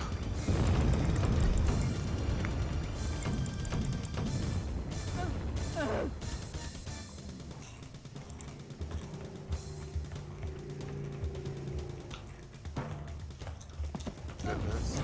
Design. But, God,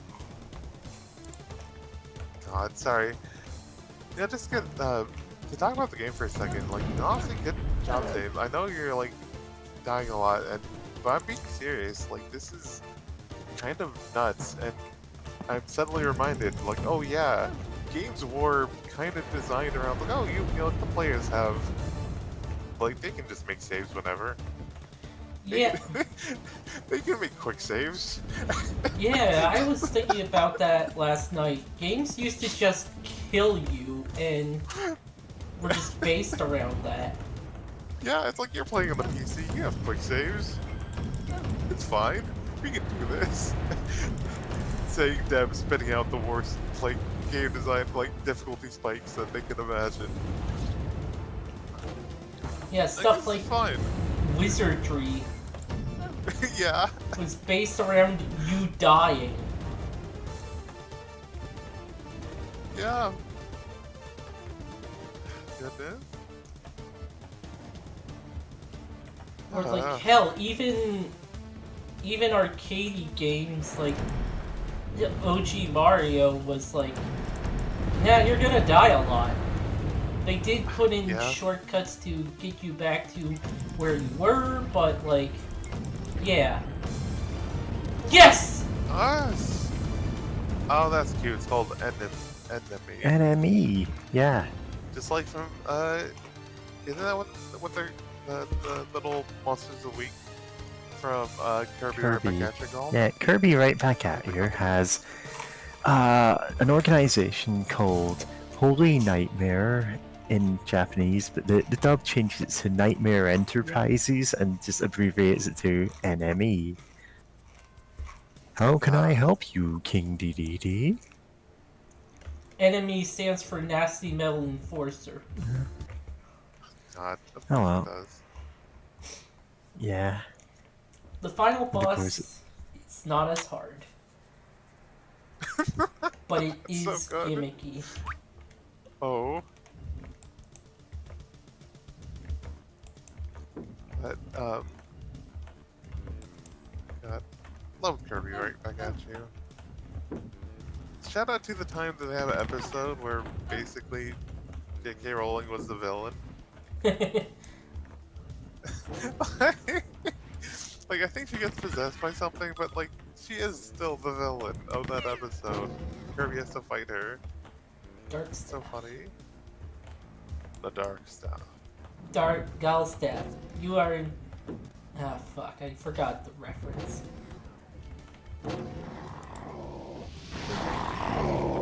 Ludicrous Gibbs.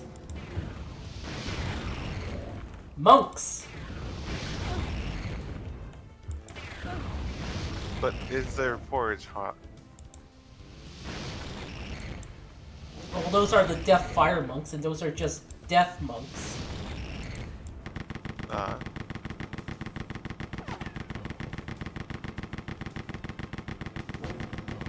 Yeah, this is the nerfed hit points monks, by the way.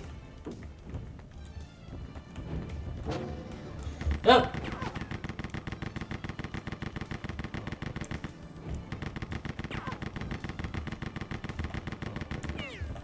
Goodness. I'm having a cough recently. Ain't bad, but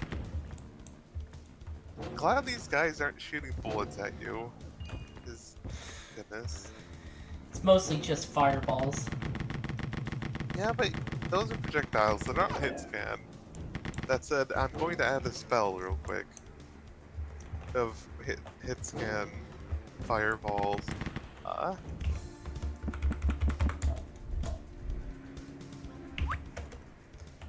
Because I think that's one of the key ways you can make a fireball spell more devious. Of it's not a projectile; it just happens.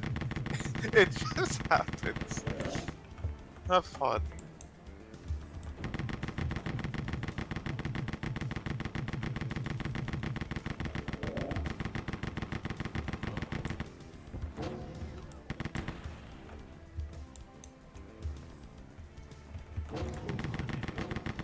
Oh my god. Oh, no! As much as Skyrim has its issues, one thing I'm suddenly remembering is that there were some fun options at times. Like, what if you're an illusionist and you're like, man, these enemies suck.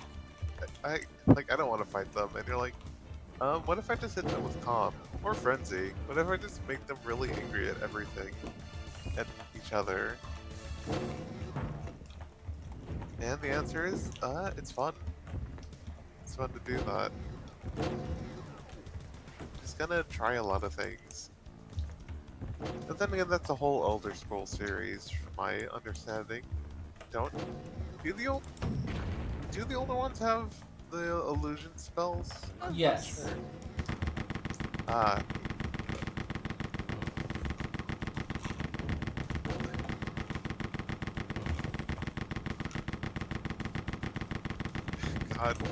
You know what? I said quite a bit kind words about Skyrim, but I'm still remembering the wizard. It's not the Mages Guild. The Wizard College. Oh yeah. Got like quest line where you could become a master. You become the head of the college, and you can do that without being good at magic. You could just be pretty mediocre at magic and still get that position and progress through the wizard quest line with that, which I think is like, I think it's something they probably did on purpose so that, you know, no matter what your build is, you can, you know, try to do everything. And, like, which feels weird to me, but like, then again, Bethesda did make a game that they were able to resell like a bajillion times. So, what do I know, I guess?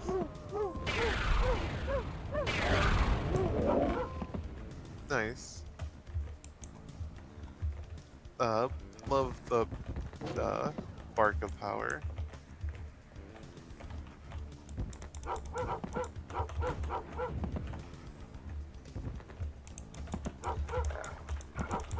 Dog jump.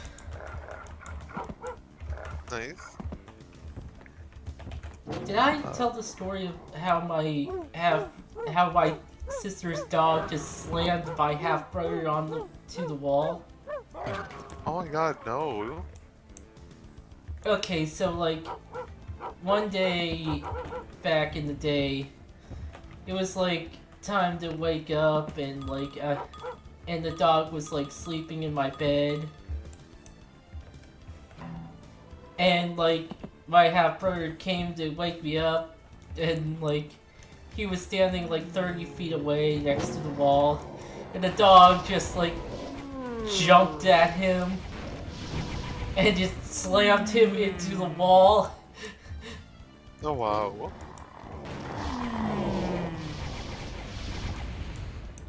A powerful beast. Powerful, noxious beast.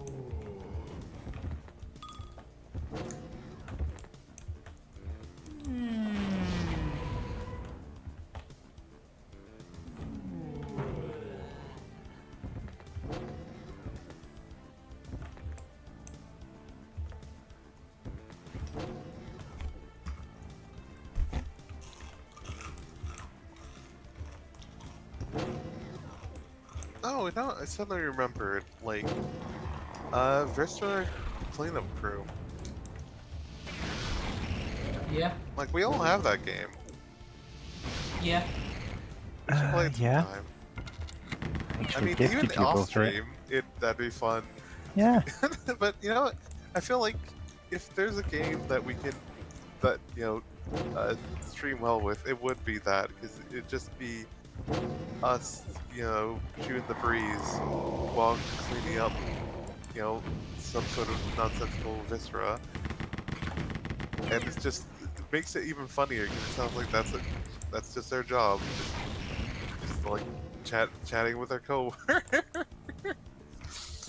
I don't know, I remember one of the DLCs or whatever is like the North Pole, just cleaning up eviscerated elves or whatever.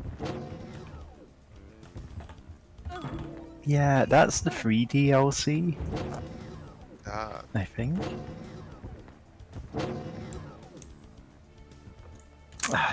Steam has done this weird thing where it's became like just a black block on my screen and I can't move it, but it's also at the front, so it's like, great, thanks Steam. Okay, there we go. Nope. Ah. How is resizing Windows a lost technology? goodness. Alright, I guess I have to quit Steam and start again to look at DLC to consider buying, and it's like you had one job, Steam. Yeah.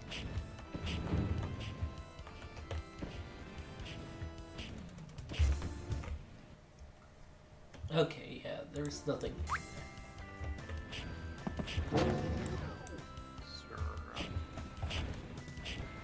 Can I spell words right? The answer is no.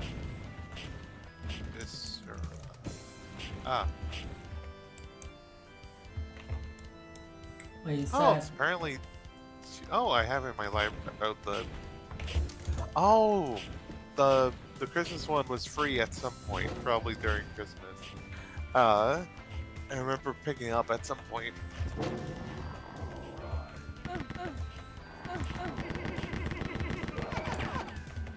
I think maybe that was it.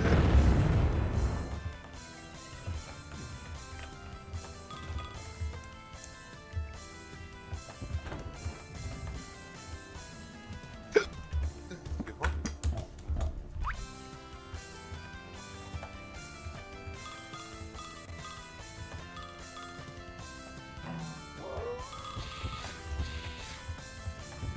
More dog food. The puppy.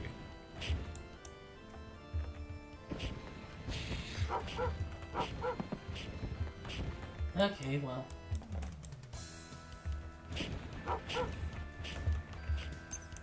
Yeah, that Christmas one was free at some point. I think I've got one themed after a specific game. There's House of Horror, which is a DLC based around some kind of horror game. Presumably it's just a generic horror movie kind of setup.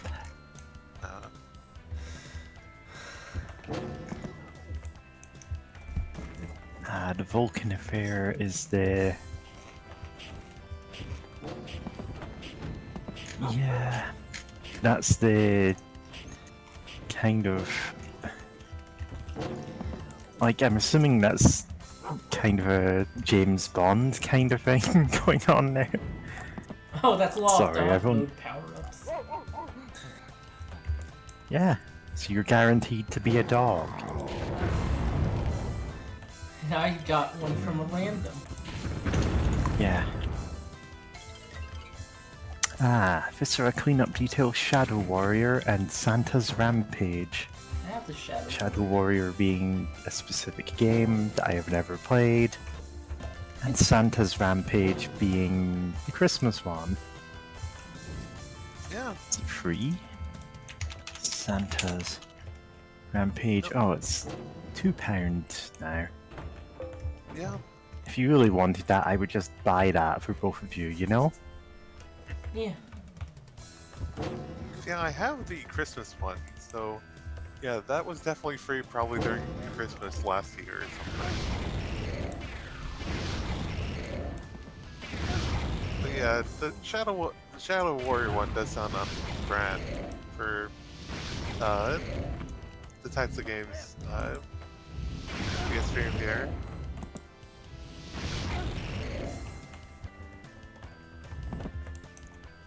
Because, yeah, that was another 90s game, right? Or 90s, early 2001? Yeah, the reboot is way better. The OG game kind of sucks. If it... I'm also guessing, I remember hearing the OG game wasn't so great with the Orientalism a bit. Oh god, it was awful. Oh dear, is the remake better? Even more Yeah. really? Okay, that's good to hear. I think I got the remake from some Ah, fuck. deal or something. From or maybe it was free for Good Old Games at some point. I think I have it on Good Old Games, I just never played it yet. Or haven't played it yet. That's how words do.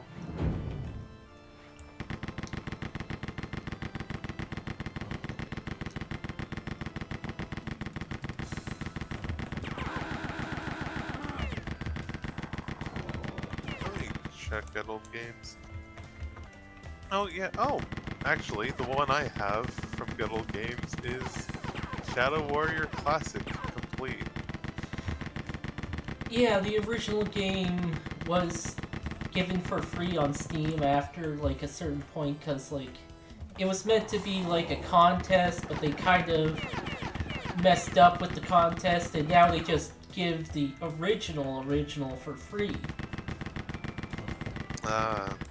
There is like a remaster of the original that does cost money and comes with a couple of extra expansions.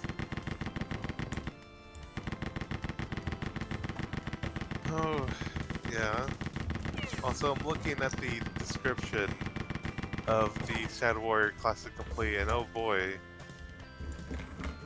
Oh boy. Lo Wang, the very name strikes fear. Wait, no, I had to. Let me drink some water real quick. I had to do an actual, like, 90s announcer, like, or movie announcer voice or whatever.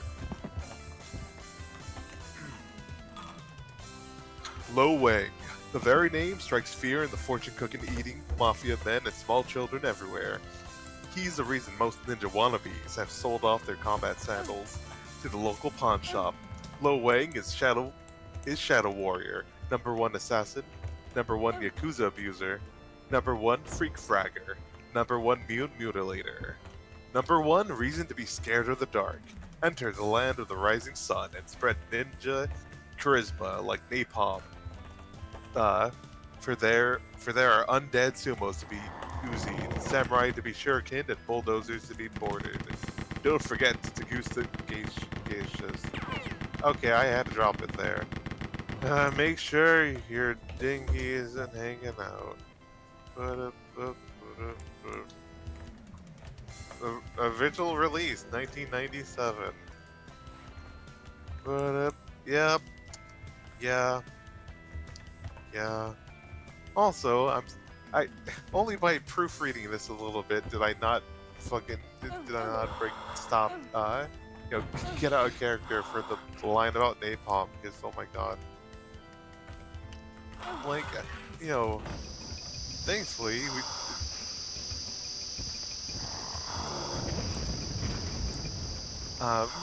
You found a Nintendo Switch.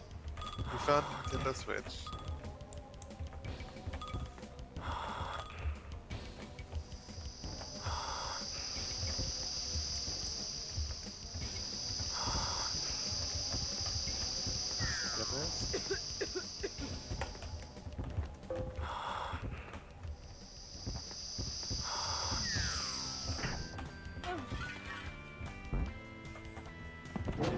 It's no longer sinking, but yeah, no, it's like it's hard to hear it's something this Orientalist. It sucks to hear the term napalm also used just so casually when it's like, oh boy, love the history of the United States using napalm. It gets worse because there's also nukes. Why? Drink from the basin. Drink from the bay, son. Nope, it's a basin. Nope, you gotta drink straight from the Hudson Bay. Oh. Puts hair in your chest. As well as other things. As well as other things. That's... God. Sorry, I felt like I had to commit to the bit. Like, I couldn't just be one and done. Be right back, drawing fan art of James as the Sink Dog, but like retitled to Dark Wizard James Basin. No. That's Don't worry, I won't actually do that. Or will I? Nah, I have no energy to even do that right now. That did put in my head the idea of making my level stream Sona the Sink Dog, I guess Sink Cat. I don't know. Like, there's not a joke to it, it's just like, that'd be a thing, I guess. love that people have seen this art or and made their own edits or versions. It's just really a happy little,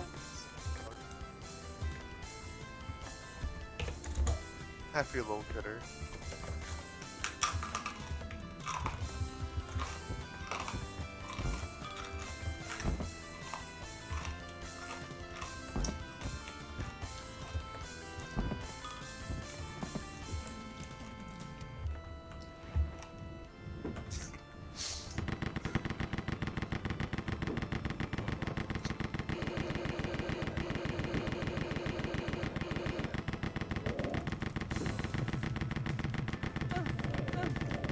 Oh fuck, oh fuck, oh god, oh fuck. Oh, you think that was Listen, you can't invoke God when you're fighting monks. Like, that's off limits. Do you think that's gonna help? I think I don't do care have a about point. what the monks want.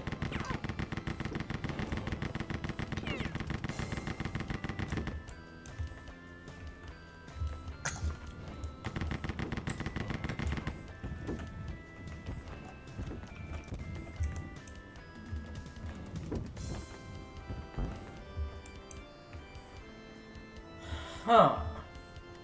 Ah.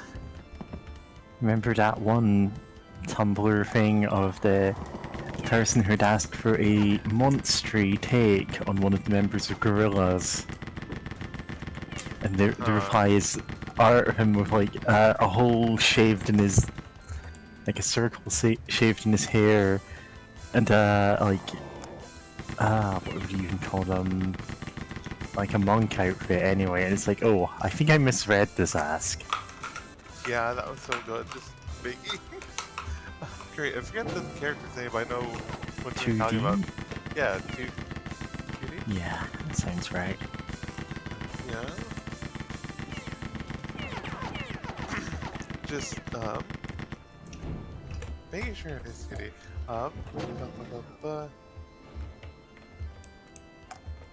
Yeah, but yeah, just making him into like a friar or something. Yeah. Oh, okay.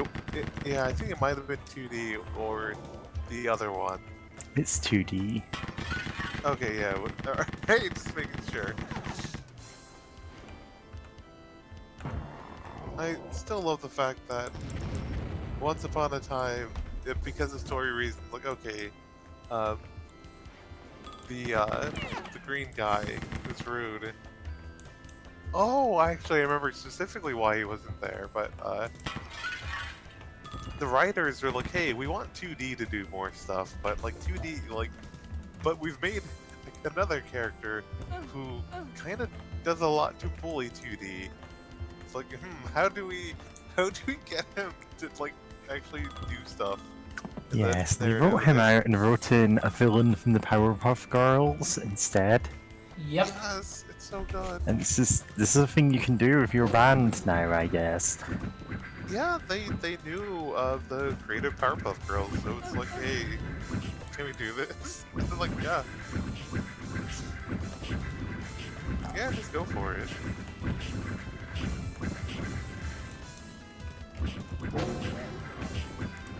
Well, enjoy. Ludicrous Gibbs. Ludicrous Gibbs. Oh my god, Ludicrous it was Gibbs. Ludicrous Gibbs. Monster. Oh my god. Friar. Well, okay, these aren't death fires, so they're not that dangerous. These are like pinkies, except they aren't really fast at all. Yeah, Yeah. the boss monster version is, of course, the Doom Pope. The Doom Pope. That's so funny. It's like, what would that even look like? Like a cyber pope, I guess? Oh, there's death fire. Lunch.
since I got reminded of Restore Cleanup Crew, I'm suddenly reminded of, the fact that a lot of people are enjoying Lethal Company right now, which is great, because it kind of, this feels kind of odd, but it's nothing, like, gameplay-wise, they're nothing alike on the surface, but it sort of reminds me of, everyone being excited for, what's it called? Wait, I should know what these guys are called. The Among Us. God, I haven't played that game forever. The crewmates. Yeah, the little crewmates, but no, just Among Us. Except instead of there being an imposter, there's a horrific Shadow Man that snaps your neck, or other monstrosities. That's just what real life's like for me. And also, You should try walking a mile in my shoes. I rather not get attacked by the Shadow Man. But yeah, it's right. And the best part is, like, despite this and the workplace hazards, like, there's a ladder that you can accidentally, once you deploy it, it automatically extends upwards and then falls forwards. It can just land on your teammates and just kill them instantly. So it's just like, you can just accidentally workplace, just have a workplace accident just take you out. And it's great because it's the game is basically a comedy, right? Even though it's like there's like weird shadow monsters or whatever, it's just funny because it's like, you're these scavengers for some company, and it's like, oh, like some of the items you can bring in, just like a soda or a crate of soda, or just there's some stuff that makes sense, like machine parts, soda. James's iconic item, soda, apparently. My iconic item is also soda. Cat girl soda. Spelled. Yeah. Soda makes you a cat girl. Yay. Oh, you've been reading Elfie Shive too, huh? Is that how it's pronounced? God. Shive? I think it's Shive. Yeah, I always heard it's Shive. Yeah. I don't know. That, to be It's fair, just the guy's that is name. something that you never. It is. Yeah, it is their name, but at the same time, if you've only Oh, read right, it, there. Sorry, yeah, I forgot they were. God. They have some complicated gender thing going on at this point. Yeah. yep, on their Twitter it just says gender casual. Yeah. Yeah. There's that. Like, yeah, no. Okay, what they're saying. Yeah, you just collect some of this stuff, and some of it's just like funny. Cause it's just like, oh, hey, here's just a bell. You just risk your risk your life to salvage a bell that you hold in your hand, which is great. Because if you're holding it actively in your hand, it could potentially be a hazard to you. Because some creatures will be attracted by the sound. So have fun. And it's great. Of just funny mishaps and with your friends. I have a couple things to say. First off, the game, from what I've seen, reminds me of that one SCP game. Although I guess no one's playing the SCP, that's just AI. Yeah, I never played that SCP game. I know there was, I think there is one that didn't get too far. It was a single player game, but I've not heard too much about another one. Yeah, that one's multiplayer. Okay. Up. Two,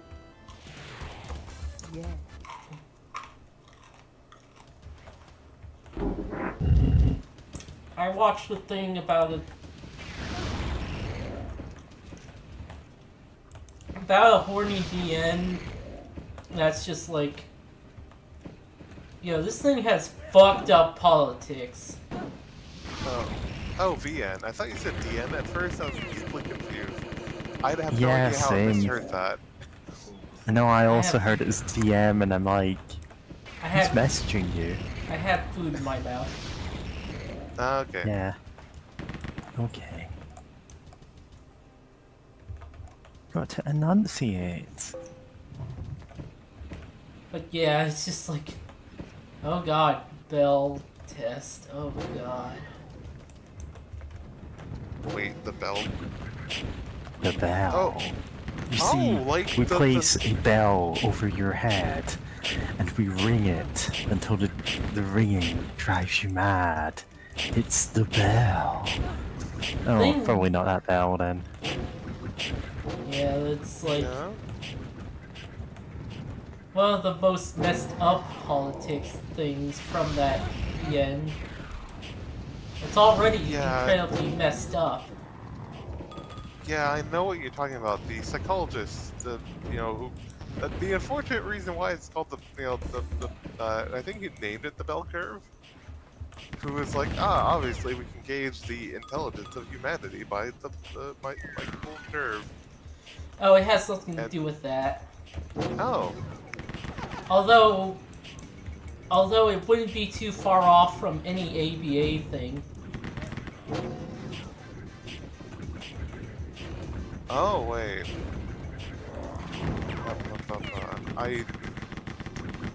That one sounds familiar. Not. I think I know what you're talking about though. Like, God, brain. Brain's a bit small at the moment, but that's the one about often used for autistic people, right? Yeah. Yeah, that's the one. Okay. God, why? Part of me is like, why is there a visual novel that has that in there? And then another part of me is like, of course there'd be at least one visual novel that Let- has that in there. Let me see if I have the thing, have the link of... Yeah, here it is.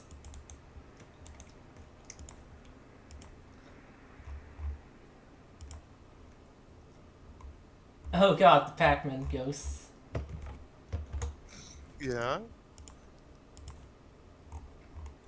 Also, shout out to the American Bar Association, because I search ABA and it's like, that's the first result.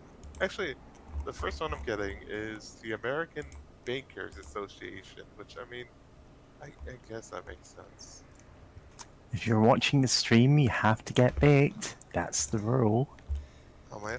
Oh, Neko Bar, yeah, that, because it's like, Oh, cat that girl one. maids, and then it's like, wait, No, that one they is. don't... I know of that one. I know there are bits of it that are super messed up. It's even worse than you think. Oh dear. I'll watch it then, because all I know about it, it's like, oh, Cat Girl Maids was my first initial reaction. But I'm like, oh, I'm not too interested in it though. And then I heard it's like, oh, Cat Girl Maids, but they get adopted by the guy, like actual cats. And it's like, wait, do they not have rights? Do they not have human rights? Are they not paid? Oh, they And I don't. think that, yeah. And also, if they want relative rights, they're not going to get full rights, but there's a test for relative rights, Oh, and it's no. fucked. Oh.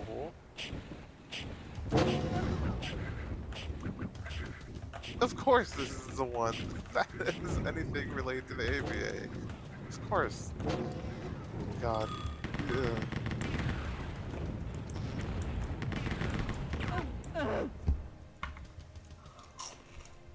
Wild. Also, for anyone, I should just look it up. ABA autism. Because it's like, think that would be a I bit forget- much for the stream. Oh yeah, I don't want to fully talk about it, but actually like say what the acronym is. It's Applied Behavioral Analysis. That's the one. Because I'm not going to talk about it on stream, but like if anyone's like, what are you talking about? There it is. It sucks. It's real bad. And of course, the first link is from Autism Speaks. Ugh. Ableism Yeah. speaks. Yep. Huh? Oh.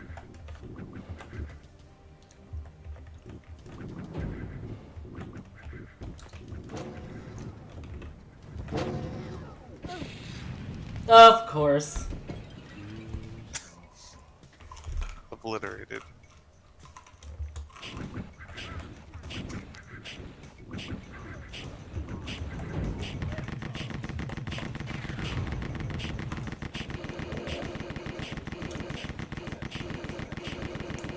Wizards can't cast spells if they're constantly being stun locked by bullets.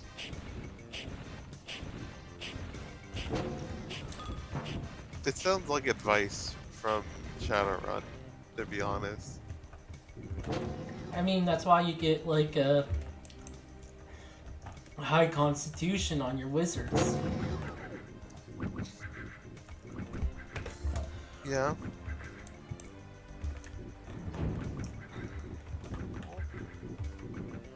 Hey kitty, sorry, kitty in my room was coughing a bit. Okay, she seems to be fine now. Oh, that didn't work. Huh.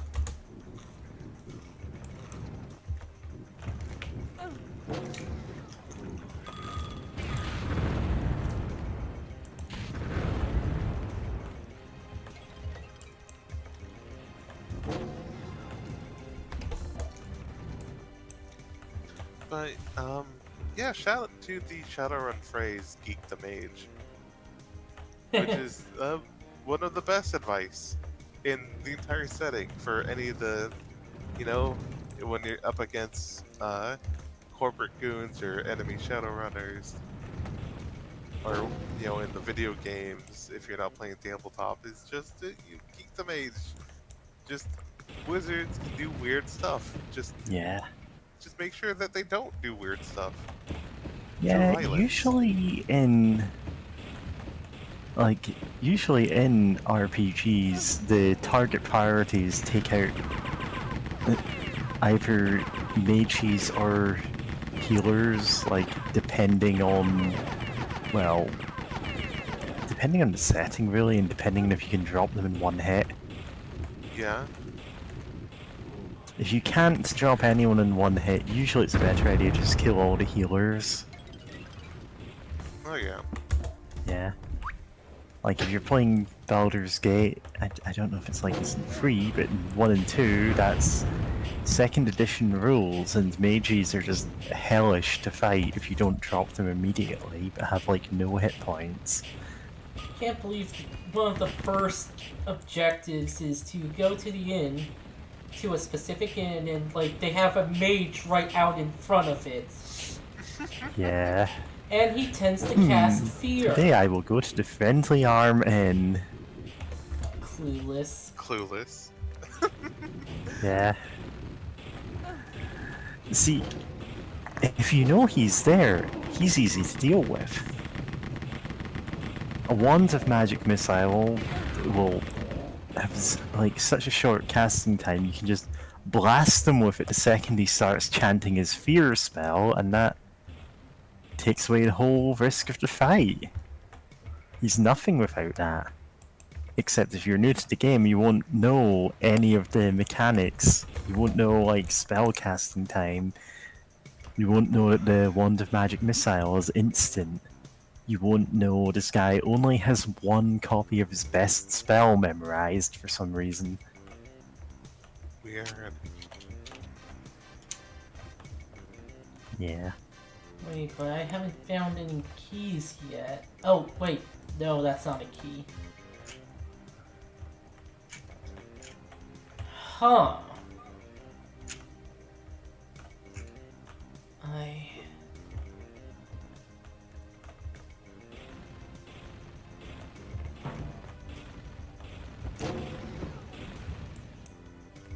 Uh, no, I keep going back to the spell grease, but it's kind of bonkers just how unbalanced spells can be. Of just, especially like oh, what if everyone's just afraid and has to run away now? It's like oh, like oh, this sucks. Or what if there's just a puddle of grease on the ground? Yeah, everyone just spends the whole battle tripping over themselves, relating, sorry, linking a related post from apparently 7 years ago, so I don't think I'm gonna find the mage with the I can't find it, sorry. But Uh-huh. yeah, that mage is Oh boy. basically the first indication, okay, if you get in a fight involving a mage, you need to kill that mage as soon as possible. Yeah.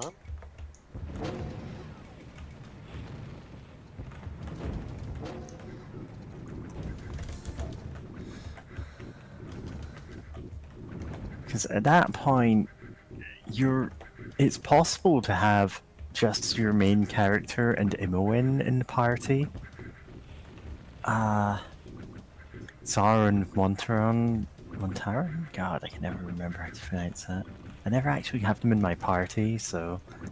But those two are evil aligned, so for role-playing reasons you might not have them, and you just might not run into them. Oh, So there's... you're very likely... Continue. You're very likely to have just whatever level 1 character you made and Imoen, who is just a thief with no real abilities at that point. And you're probably just gonna get obliterated the first time you fight this guy, even though he has like 4 hit points.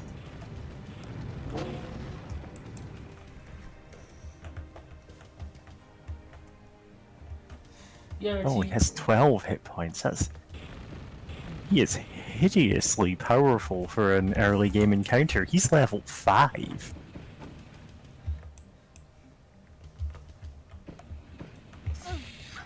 Except the only spells he has memorized, for some reason, are Mirror Image, Horror, and Free Magic Missiles.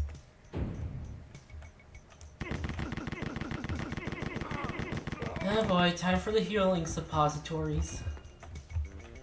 God. Anyway, I had to step away for a second just to check on something.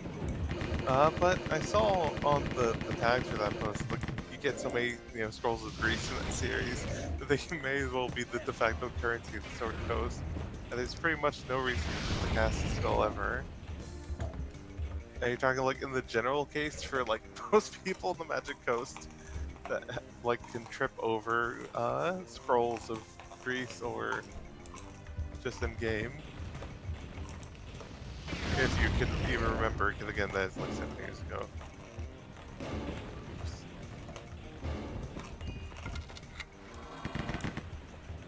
Yep. But also, yeah, dude who puts everyone in the room to sleep and wails on their unconscious bodies does sound incredibly viable. Oof. Because, yeah, sleep is also pretty strong. Potentially. I don't know how it worked in 2nd edition. It's I pretty, know. pretty good for the first game and useless in the second, because it depends on enemy level. Yeah, it's one of those weird ones. I know in 3.5e it's, also the same. Where it's like... Ludicrous games. Yeah? Where it's like, based on like a certain amount of hit points or hit die. And it's like, oh, if they have this much or less, you can put sleep depending on like instead of rolling for damage, you roll for hit die. No, I forget. I'm mixing up additions. Because I think 5e is the one that's like you have to roll. Like roll some amount, and that's like the amount of hit dice worth of enemies you can put to sleep.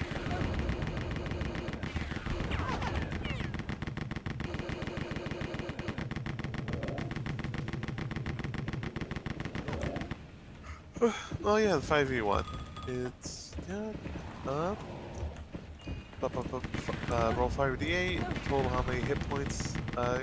Oh, it's hit points in 5e. Okay. Hit points of creatures the spell can affect. Creatures within 20 feet of a point of your range are affected, ascending in order of their current hit points, ignoring unconscious creatures. Yeah. Huh. It also helps. Yeah. Oh, go ahead, my bad. Also helps that in Baldur's Gate, it's pretty party-friendly AoE. Ah, okay. BG, Love it when. Oh, sorry. BG gives you a lot of party-unfriendly ones. Yeah.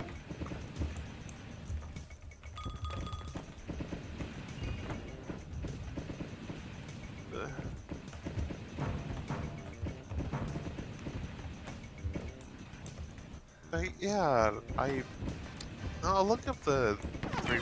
No, I guess I'll go in reverse order. Does 4e, D&D 4e have a sleep spell? Like, it doesn't. I don't know. Great, I love seeing stuff for 5e specifically when I. And, oh, god damn it. 4e. Because I went with suggested results or whatever. And it, of course, did 5e. Ah, okay. Ah, okay, so. Interesting. In 4e, it's a level 1 daily power for Wizard, which is, you know, they can do it once a day. But area burst, yeah, that's fine. On hit, the target is slowed. Oh! um, okay. Target intelligence versus will. Hit, the target is slowed, and if they save, make the saving throw, it ends. First failed saving throw, the target is unconscious instead of slowed. And, like, yeah, they get multiple chances to roll to save to end the effect. And on the miss, the target is slowed. Okay. Slowed save it. Okay, interesting. So, yeah, it's great. Now I have to look at what content. No, I'll do that later, but I sorry for getting obsessive about like what the rules were for the spell. 3 sleep.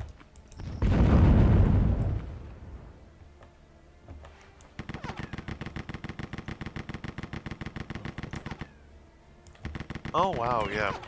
In 3.5e, it's a sleep spell causes a magical slumber to come upon 4 hit dice. 4 hit dice of creatures. Huh. Also, someone's whistling.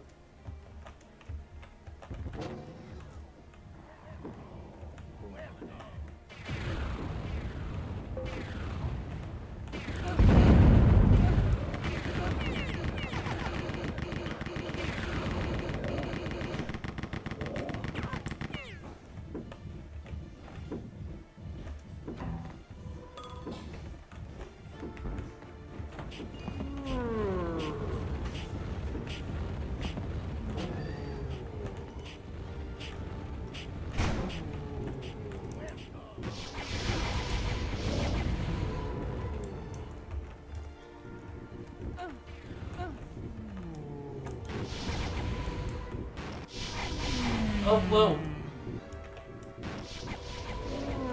Yeah, the homing is a bit weird on that. Love that it knocks you around.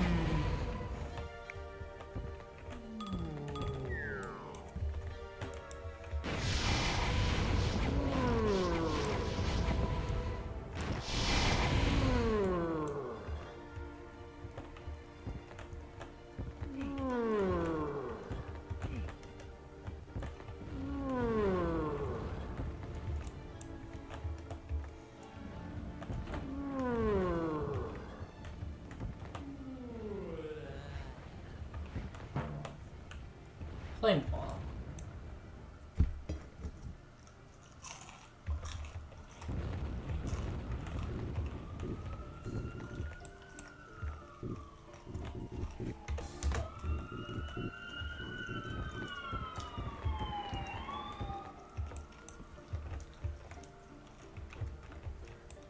Oh dear.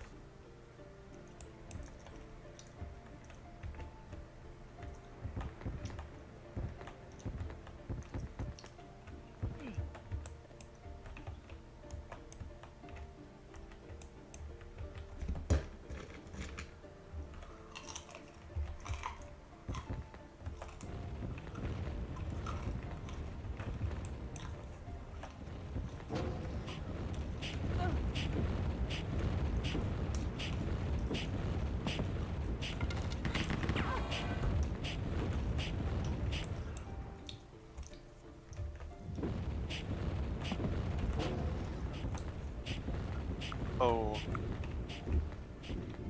Oh my god.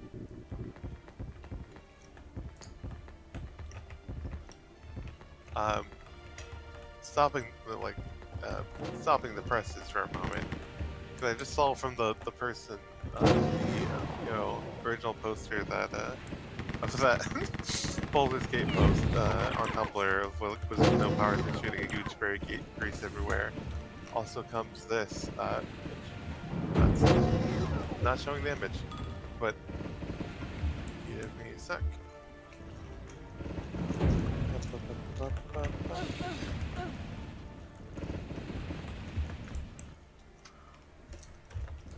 Notice how many times Yeah, you I- had to fucking explain this to you people of So- the Mondo World Watch order simplified.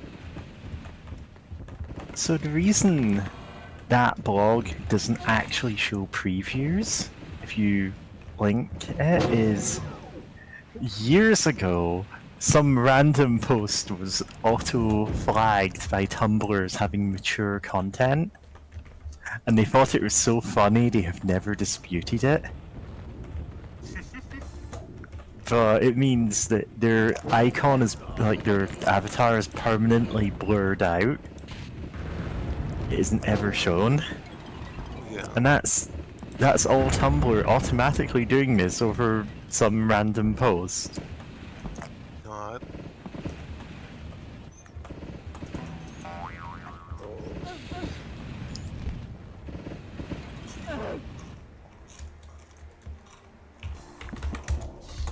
Goodness. Sorry, I'm just looking at the Mondo World Order, Mondo World Watch Order, and just some of these movies. And I've heard of Legend of the Titanic, which is an animated movie inspired by the big, the big God, I'm forgetting his name. He did Avatar. James Cameron.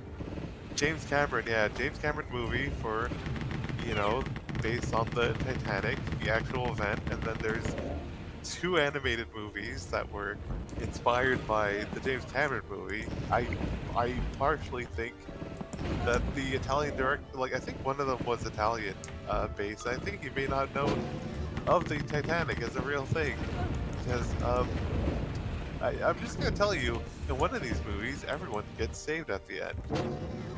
They all get saved by a giant octopus with a baby's face. With a baby puppy's face, yeah. Yeah.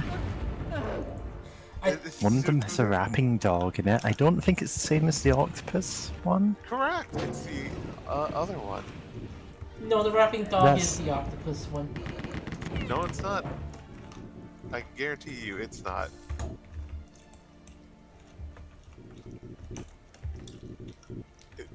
I remember that much about the difference between these two. It's so bizarre. But yeah, it's a different one.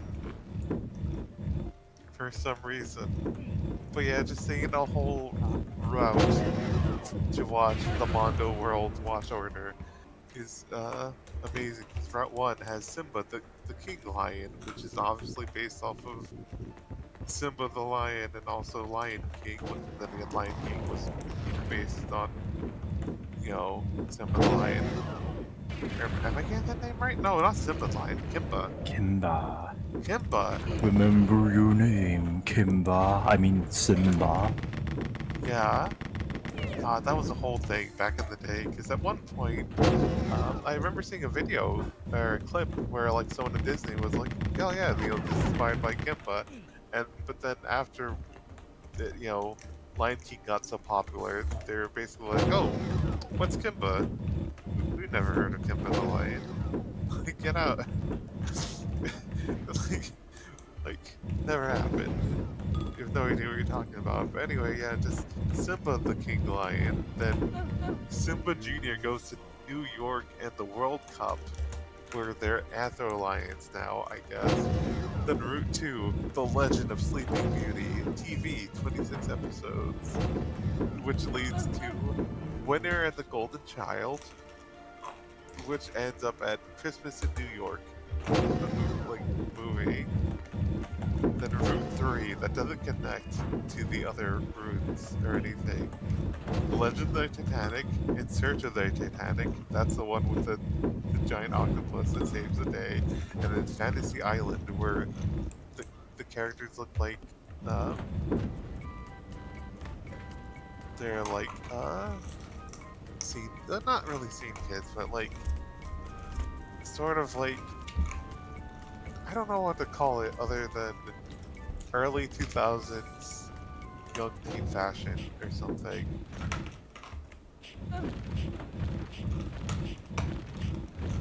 Goodness. I Yeah, need to post so- this on the YouTube. The one with the rapping dog is actually called Titanic The Legend Goes On. So I assume that's Legend of the Titanic, but... I don't know, it could be a third one of these. God. I hope Titanic not. cartoon octopus. Imagine the Oh, implication. that's It's some- astounding. Wait, what? Ah, God, it's impossible to find Oh no. this information because it's all contradictory. And I think it's just people going, "Oh, I remember this one movie," and it's 3 different terrible Titanic movies.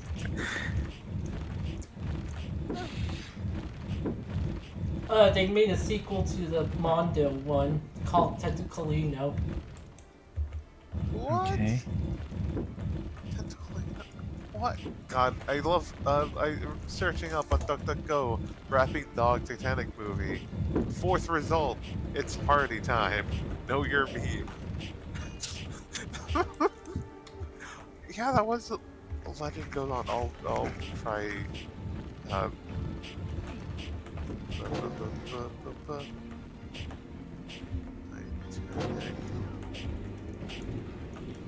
Legend Goes On. Rapping Dog. Yeah, that's...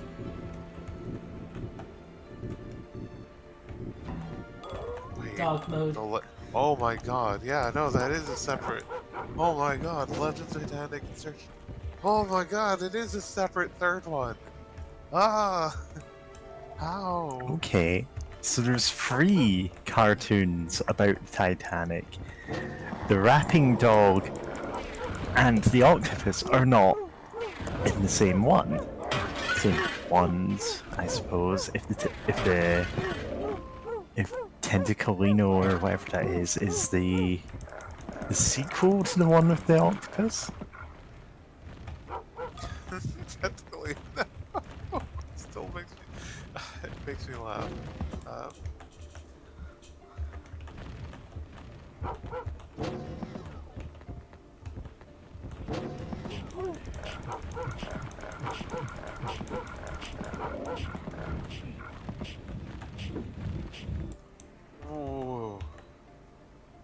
Oh, this is wait. rude. Oh, oh my God. In search of the. Wait, what? I'm looking at Wikipedia, and it's technically, also known as In Search of the Titanic, is a 2004 animated fantasy film directed by Kim Dong Ok. It is a sequel to the 1999 animated film The Legend of the Titanic. Holy. Oh, okay. No wonder people just kind of. Huh. Legend of the Titanic. Huh.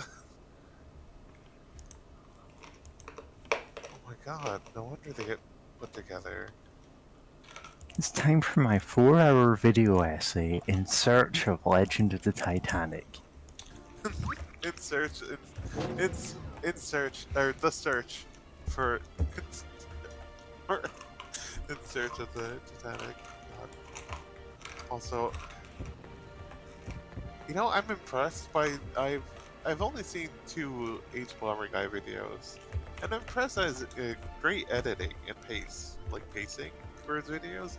At the same time, I'm still buck wild to have 4-hour long videos. Yeah, to be fair, only a couple of them are 4 hours long. Ah, okay. Like, most of his videos were, like, about an hour at most. And that was... let's see... Roblox Earth is... It looks like it's going to be half an hour long, and he says, please don't look at the length of the video. You see your recorder the way in. Yeah. Goodness. I still need to watch that one for sure. Oh, you do. The Roblox Earth 1 is a classic. It also tells you why you must kill Tommy Tallarico. Amazing. The one on Oh yeah, some of his... no. The Sherlock one is only an hour and a half. Yeah, some of them are fairly short. Some of them are a bit longer, like the Ruby one being 2.5 hours. Yeah. Deus Ex Human Revolution 3.5 hours, and he's saying it's Oh. fine. It's an okay game. It's alright. Yeah, I mean, I feel like I'll probably go back and beat it at some point, but like there were some things that were fun. I still wish that you could just knock out guys by a punch instead of the animation, which takes up an energy charge that Yeah. either you just keep eating like like protein bars or whatever, or you just wait for it to refill. Yeah, the waiting for your one last battery to refill is just frustrating. Why is it done like that? Yeah. You can't get an upgrade for 2 batteries to refill. Yeah, but Wow, even more waiting. And you speed up the waiting to 2. Yeah. but it's still like, why make knocking out a guy tied to that though is the key problem. Like, the first game you just hit them with a stun baton where their shirt meets the pants. By which I mean the seam between the upper torso and their lower torso. And they get Yeah. knocked out, and it's fine. It's specific. It has to be like a specific point on their back, or it doesn't work. And it's not Yeah. intuitive. I'm a giant nerd, so maybe it was intuitive enough for me to I'm like, okay, where do I hit them? I just kind of I remember just quick saving and trying to figure it out because I got it right a few times, and I'm like, oh, it's you know, the center of their back. Sure, it's a pants. Okay. Like, yeah, sure, got it. And then I can do it from there. And it, like, you know, it's not like not tying it to some energy bar or whatever was like too OP, because you still had to wait it out. Like, you know, like wait for your opportunity. You had make very sure that you limited ammo activated. with it too. You had to be right up behind them. There were a lot of things that made it difficult to do a no-kill run of Deus Ex, but also, Oh, you know, it never did feel like obscenely difficult to do. yeah. And also, I misspoke. By stun baton, I just meant the normal baton. There Oh, was the the stun thing, baton, yeah. but like you can just Yeah, use the the stun one normals. doesn't really work that well. The baton can knock people out, and a lot of the time people just assumed it randomly did that because, Oh my god. yeah, it turns out you do need to hit them at a specific spot. It's not on the back of the head or anything, you have to whack them on the butt. Yep. Buenos dias. JC Denton just Buenos dias. Like, huh? Um, but yeah, I didn't realize that I was like in some small percentage of people that somehow intuited it like pretty well. Because I just like, oh yeah, this works pretty, you know, this worked well. But it's like, oh, I mean, they could have done it better. I mean, the head would have been an obvious point. I mean, the stun, you know, the stunner or whatever, stun baton, like the you know the taser one. Stick with the prod, Danton. Yeah, the prod. Yeah, that Prod. one that lets you knock out people like when they notice you. Because I think if an enemy notices you, you can't do your little baton trick. No, And you hit have to them. be behind them, you have to be unaware of you, and you have to hit them at that exact point. Yeah, And Oh, maybe I was just too used to Thief, which had a similar, like, blackjack mechanic, you know? yeah, and you just Bonk hit them on them the on the head and head, knock them out. and that makes sense because yeah, that's where you hit someone if you want to knock them out. Why would it otherwise they be? just go, ooh, a little birdie hit me. Yeah. Shout out to the BB Gun Show who stream on uh on Twitch. Miss Akira, I think that's your handle there, for going through the Black Parade, which is Miss Ikari. a Miss Akari. Bop. My bad. But yeah, Miss Akari going through the Black Parade custom like campaign that has been in the making for years, and also apparently some of the devs had no idea about the My Chemical Romance song of, you know, the Black Parade, and we're confused about people asking about it, which is absolutely When bewildering I to me. was... Yeah. Everyone going, oh, I didn't know that was a song, and specifically Pyro, and I'm going like, Pyro, I could literally sing this song to you. We're not that far apart in age. Yeah.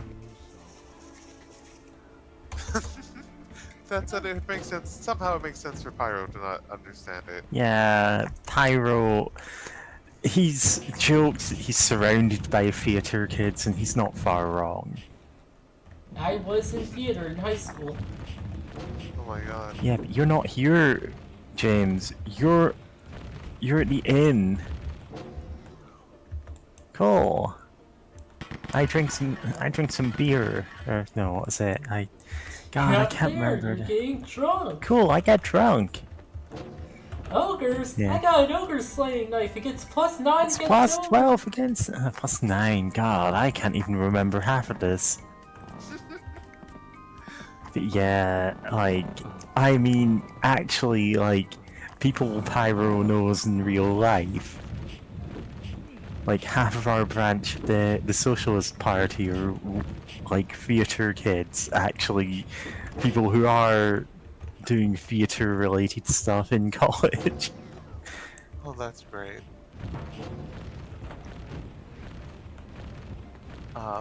Which But gives us a very funny, like, dichotomy of half of us are theatre kids, the other half are like comp sci nerds.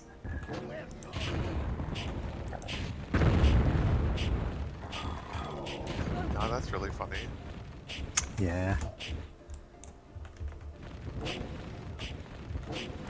But, God. Sorry, I got just thinking about this and the sudden realization of several whammies. One, Pyro not knowing about My Chemical Romance is the Black Parade. Like, I think that was pretty big, like worldwide, but like It was. But it just wasn't in it. specifically not Like, getting it. Like, yeah, he doesn't know what Les Mis is, despite our best attempts. he doesn't know about the lesbian miserables. Give me a moment. I'm gonna find something he said. Les Yeah. Mis. Yeah, I. TBH, I don't know about much about Les Miserables. I thought it was a Dickensian style story about how bad life was in a French orphanage or boarding school, set in the 1800s.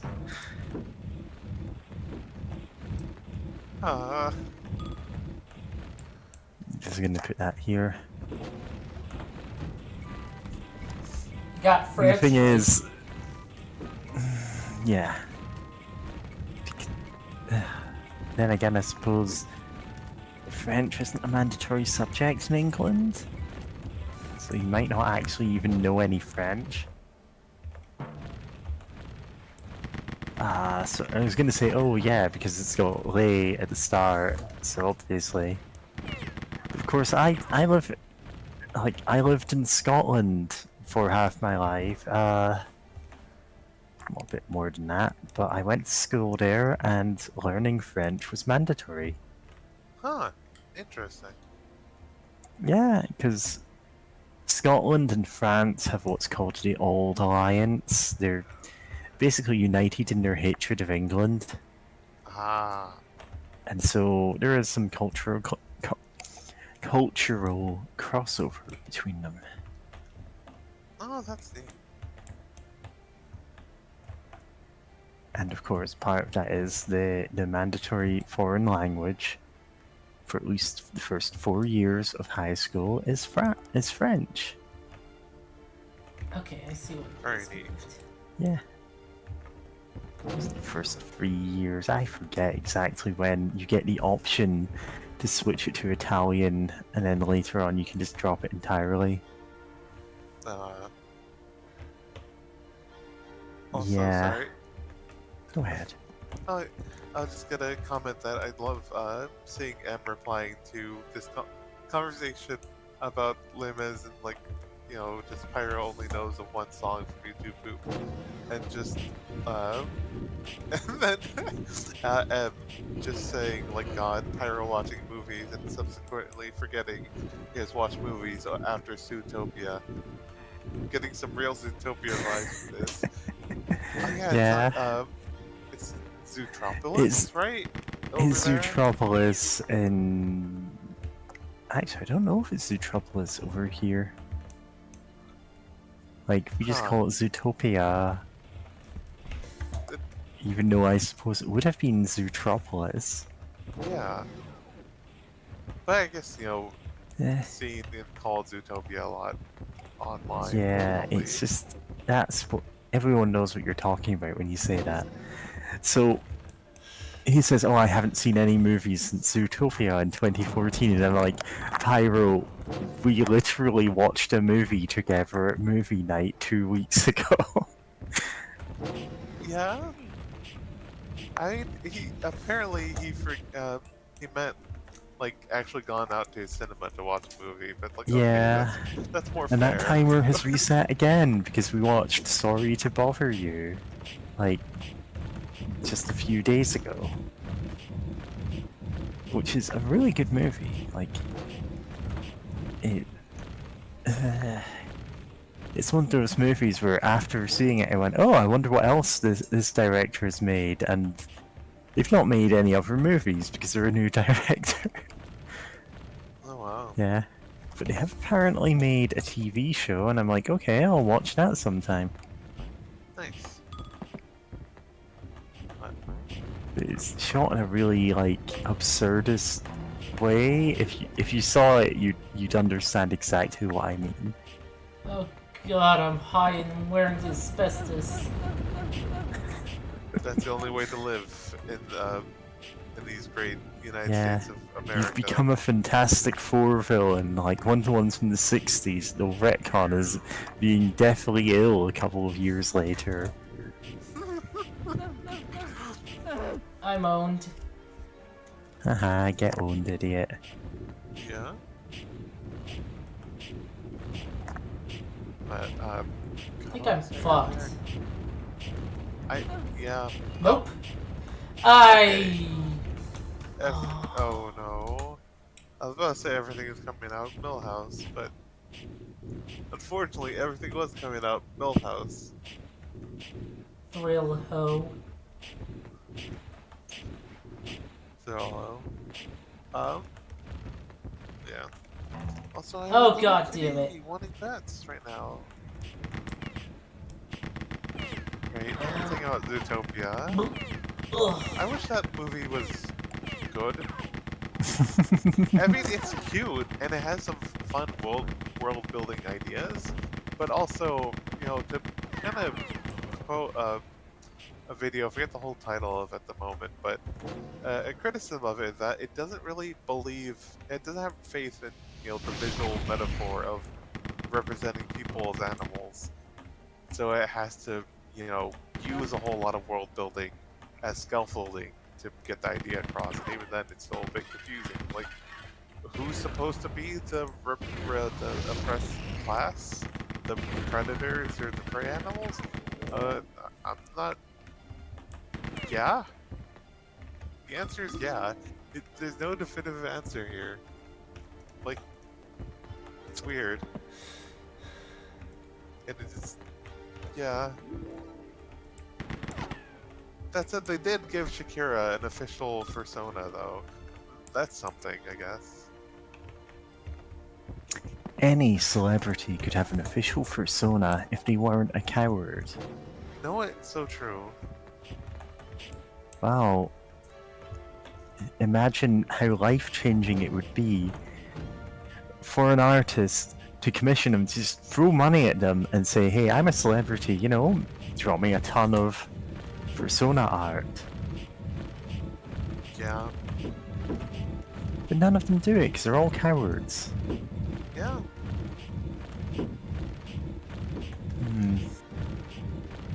Then again, like, that could be as much of a disaster as the time the mindless self-indulgence guy was introduced to the concept of kinning. Oh no. Not the mindless self-indulgence guy. Yeah. Which, Can't even remember Oddly his enough, name right now. I actually have a slightly funny story involving that guy, which he Oh, sucks no. and is awful in a lot He of does ways. suck, yeah. But, for this one, visual, this one dating sim visual novel game that I follow on Twitter, or the devs on Twitter, whatever, they're like, okay, like, it's most of, originally, all the cast are people of color, right? And they're like, hey, if we meet our stretch goal for the Kickstarter, we'll add one, like, trusty white boy. Right? And so they added one trusty white boy who's a trust fund baby, who, like, is Italian American. And, like, that's it. And then later they're like, wait, what if we add his hot mom Yeah, as, like, one of the characters? And, like, as they should. so, and they should, and they did. Bless them. But yeah, so they're like, okay, here's, like, oh, which characters, like, music, whatever, like, who would you hand the aux cord in your car to listen to their music, and showing various albums, and someone's like, oh, like, the crusty white boy had, like, an album from Mindless Self-Indulgence. It's like, oh no, does he not know about that? And, like, he wouldn't care. It's like, they weren't kidding when they're like, we're going to add one crusty white boy. Like, Yeah. just like, no, you're like, this guy sucks, actually. This stuff kind of sucks. And it's just really funny because, like, yeah.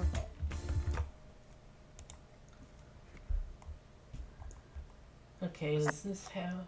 No, it doesn't have anything special. Uh,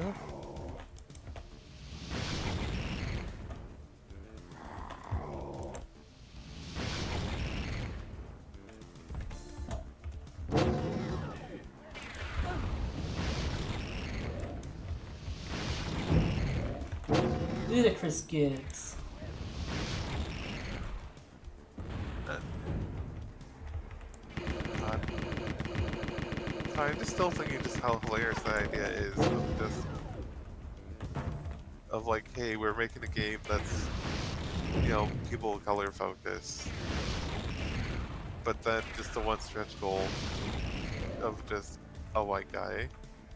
It's just so it's just not only the stretch goal itself, but just the implementation of like, yeah, no, this guy kind of sucks. He is a trust fund baby. He, you know, nepotism, trust fund baby guy. Kind of blows.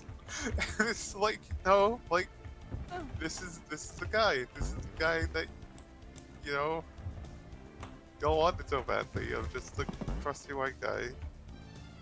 You're welcome. I bet someone's happy with the crusty white guy, but it's just such a funny implementation, though.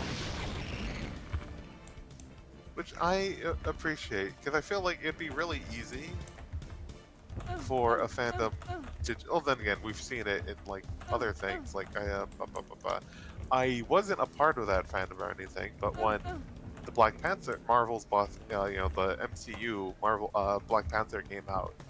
Like, I know there's a lot of people. There were quite a few people who focused hard on I forget his name, the guy who played Watson in BBC Sherlock, and the Hobbit, Bilbo Baggins in the Hobbit trilogy. Ah, God, what's his name? Is that Martin Freeman? Yeah. Might be mixing him up for another. Martin. Yeah, like Martin sounds right. I'm seeing some kind of Hobbit. Yeah, he did play Bilbo, so I'm not wrong. Yeah. And now let's... Sherlock. Martin Freeman and Benedict Cumberbatch's toxic feud. Ah, what's that about? Anyway. Bad for them, I guess. He played Watson in Sherlock. Yep. I just saw like a preview thing and went, huh. Oh well. Yeah. But yeah, just like I know there are people that really focus hard on his character in the movie, and it's like, you know, it's a movie about Wakanda, fictionalized, like hyper advanced, like African, like culture that's kind of been isolated for their, you know, for their own sake, to avoid colonization or anyone like messing with them for so long. So it's like, you know, most of the cast are black, and it's like, oh, you know, that's really impressive. You don't really see that much in like Hollywood-made movies. And then there's the one white guy, and I know a lot of people focus hard on him because he's the one white guy. And also, Yeah, Kitty you really do. So yeah,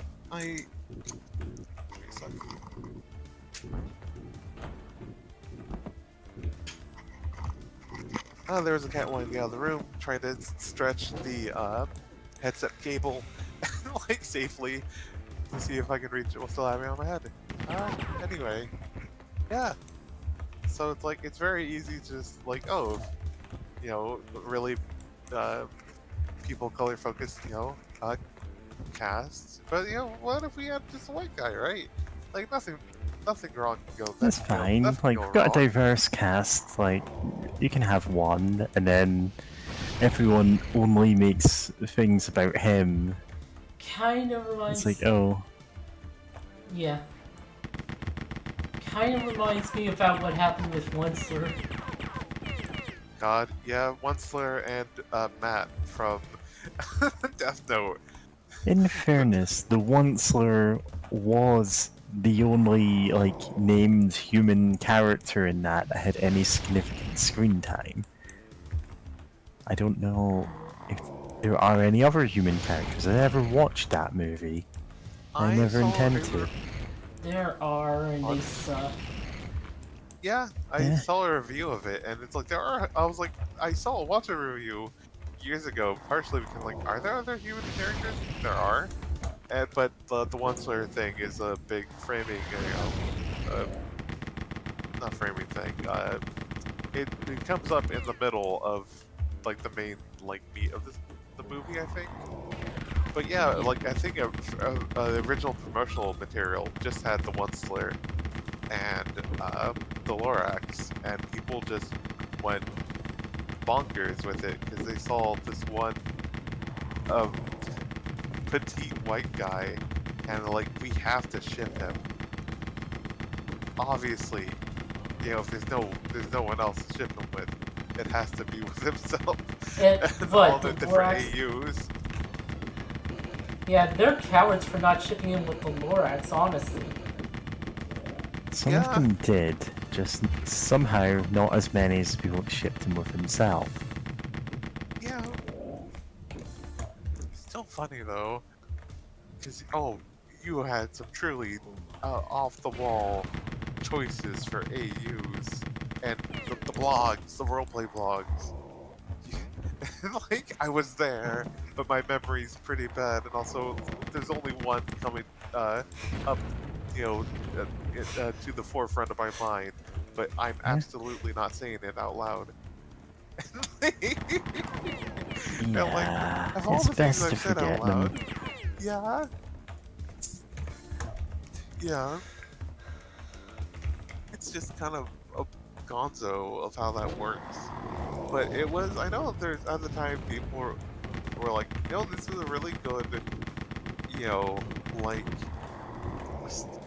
study or opportunity to study like how um, fandoms work or like big fandoms work, where people see this like one white guy who's just petite, wears like a sort of like dapper clothes, and then what happens if they just see a guy like this in isolation from all their like skinny like white boys they would probably like try to ship him with.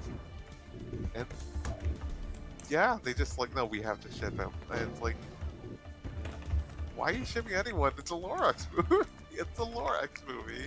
It's about environmentalism. Like, are you just really focusing that hard on shipping that you're just ignoring? There are some people who focus on shipping to the exclusion of all else, and I don't actually get that. Oh yeah, it's Like, wild. there's a reason why I have quite a lot of fics, and like 3 of them are shipping fics. Because I just don't care about that most of the time in the way that some people seem to. Yeah, that's fair. Like, I enjoy shipping things, but like, Well, I you can also enjoy like reading for the good them. writing, and it's like not to the exclusion of everything else. Yeah. Like if I see something about like a cute Ramla shipping fic, but I'm like, oh, this is cute. And I'm able to enjoy it, but also know like most of the Ramla characters are basically goofy Looney Tunes who are going to bonk each other on the head Yeah. at a moment's notice. The thing about Ranma fics is you could quite legitimately write almost any 2 characters in a ship together. Like, even before getting into weird stuff like making a polycule or having crossover ships or anything. Yeah. Like, just straight up, if you wanted to go for just basic, oh, this is a shipping fic between these 2 characters, you could pick almost any characters in the Ranma cast, and even then, like the limits are, like, God, there's almost anyone you can make a case for, basically. And the thing is, since those are fics I read a lot when I was younger, I can look at, you know, fandoms I'm in and not go, oh, this is my OTP, this is the only couple I will ever read a ship about. Because I'm like, oh, this person is shipping Ryoga and Shampoo. That's a weird thing to do, but you know, if it's good, I'll read it. Yeah. Also, no, I think wow, that is really rare. Yeah, it's an unusual ship, but you can see it happening. Like, Yeah. that's just how the whole thing go. Like, the only reason you don't see many Moose ships is because a lot of people hate Moose. Yeah. Because he does kind of suck. He does kind of suck. Like everyone, like. But not in the, no, like... not just no way, but He's suck. more one-note than, like, Yeah. Kuno. Like, you see him ship more people than Moose. Yeah. Like, not saying that there's no good angles to write Moose from. He's great in some fics. It's just usually... Like, he's probably one of the main casts that you see in the least of them. Yeah. But then occasionally someone will throw out a really bizarre curveball one, and I'll go, oh, okay, let's see what you're putting down, you know? Yeah. Yeah, no, it's just, to get back to the Once-Slayer, I guess what the Once-Slayer represents of just, people will go buck wild for a dapper-looking skinny white boy. Like, that's just it. Like, you put one skinny dapper, like, white boy in there, and, like, a lot of, like, fandoms and, like, you know, the US and probably some other, like, I don't know, the whole, like, global population that, you know, is represented in this, but, you know, it's a pretty sizable amount, or vocal amount at the very least, that will just go wild. And that's, you know, the ultimate, accumulation, let's say accumulation. Good. Anyway, yeah, just the Once-Slayer and just everyone shooting together with, oh my god. Sans went through that because people were making all the Undertale AUs. And, like, I think some people were shipping Sans with, like, himself, but, that said, that happened less due to there being more characters in Undertale. Like, with names that do stuff. Yep. But it still happened.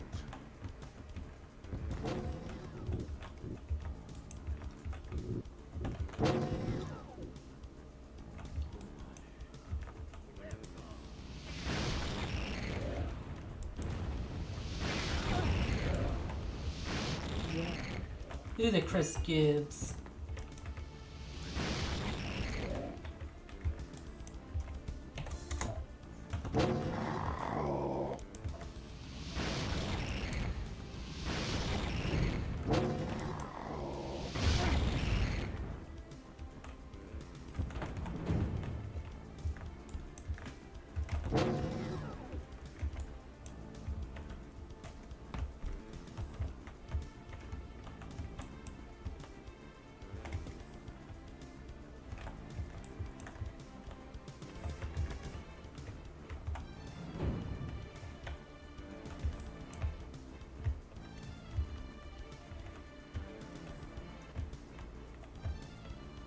Oh, that must be it.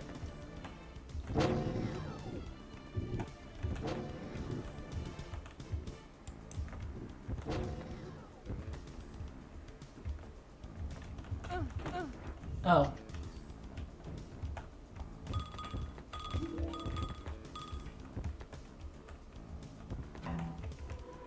Oh. Oh.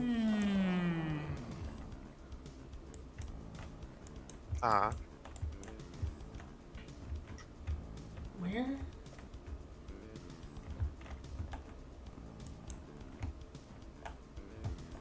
Oh, there's a thing that moved.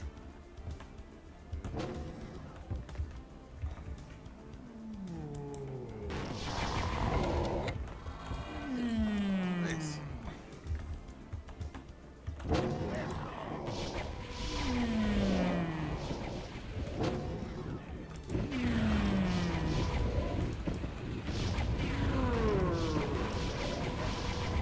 Don't know where I'm going, but I'm making great time.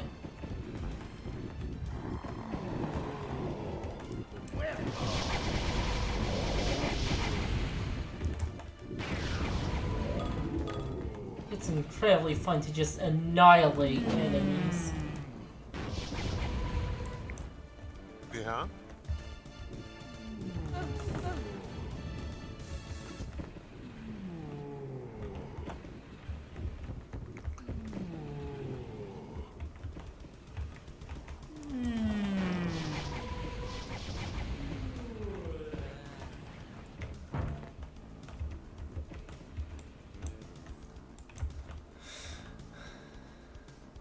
Oh.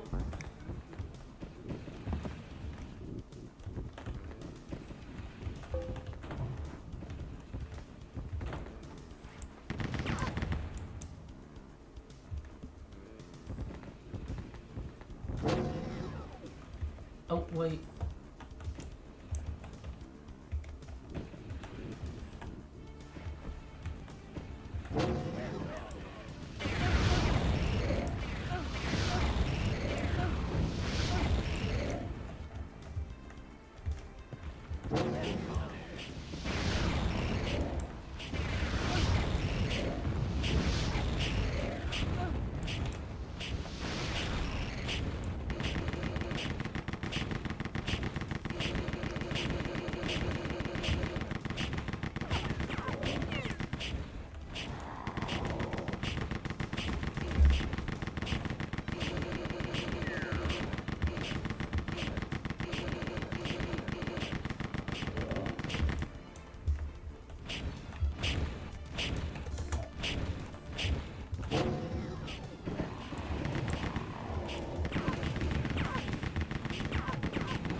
Oh, and a heads up, now that I think about it.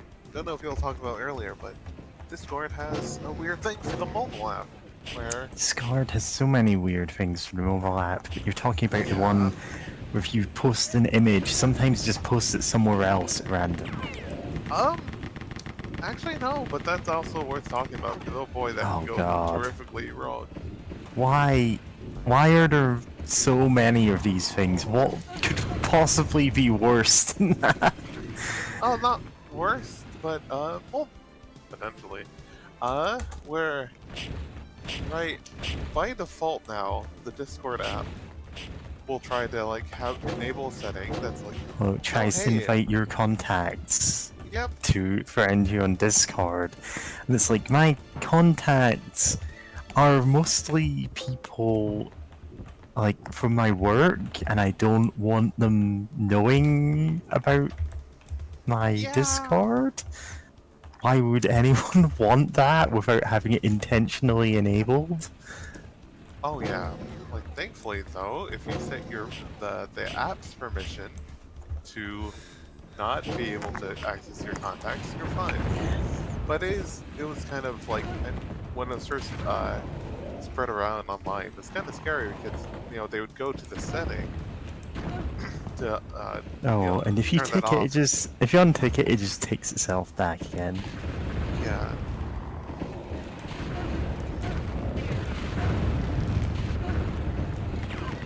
Yeah, I'm going to go make sure that I do not have that enabled. Yeah. Yeah, I have had Discord's contact permission off since I installed it, and with good reason.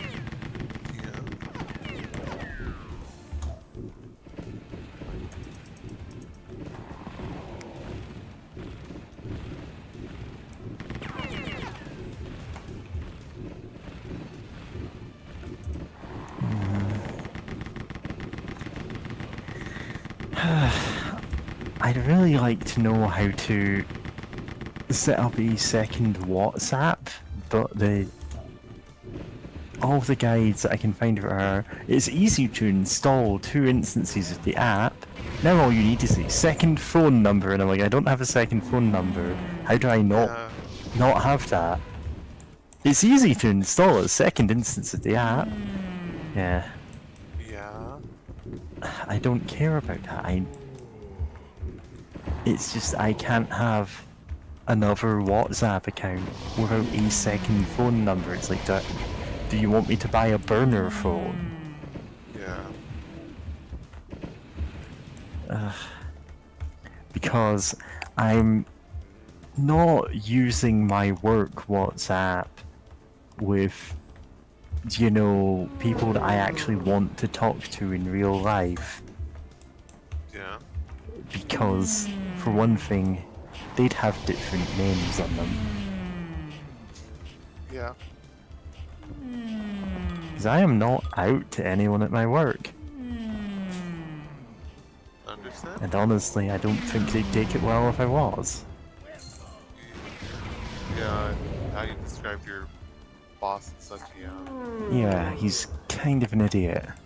And he also lives in a extremely conservative part of England, and seems to assume all of us have the same politics as him, and the same amount of money as him, despite the fact, you know, we don't. Yeah.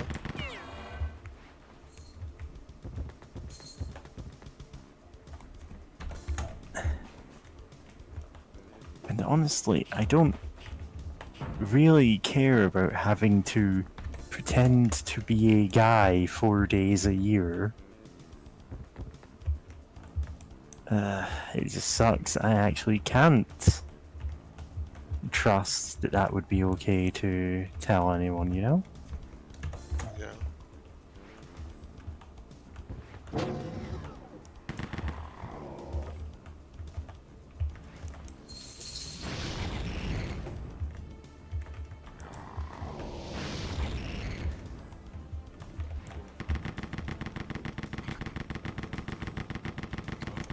But yeah, still no idea how to get, like, a fake phone number to verify this account that I can then never use again. Does Google still allow you to have like an Probably not, no. damn. 'Cause I know that was a thing for a long time. What would that even be called? Does Oh. Google Mail give you a phone number?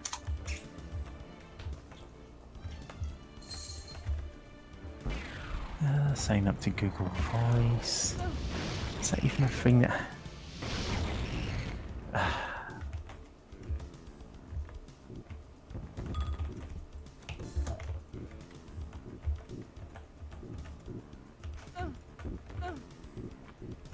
I think that might work, actually. Huh. I'm trying to see if there's any, like, costs going on there, or if it's only available in the US and Canada, as it seems to be implying.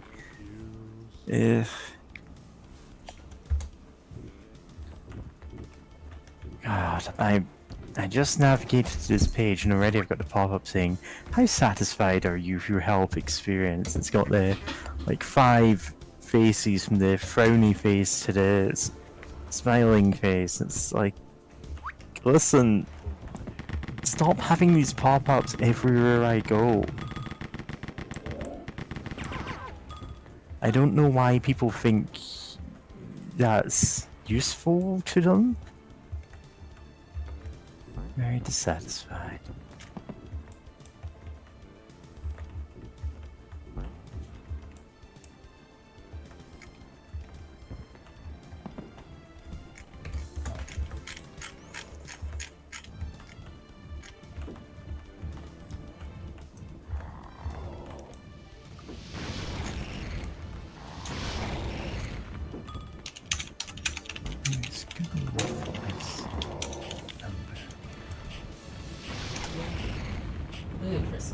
Oh, only available in the US. Damn.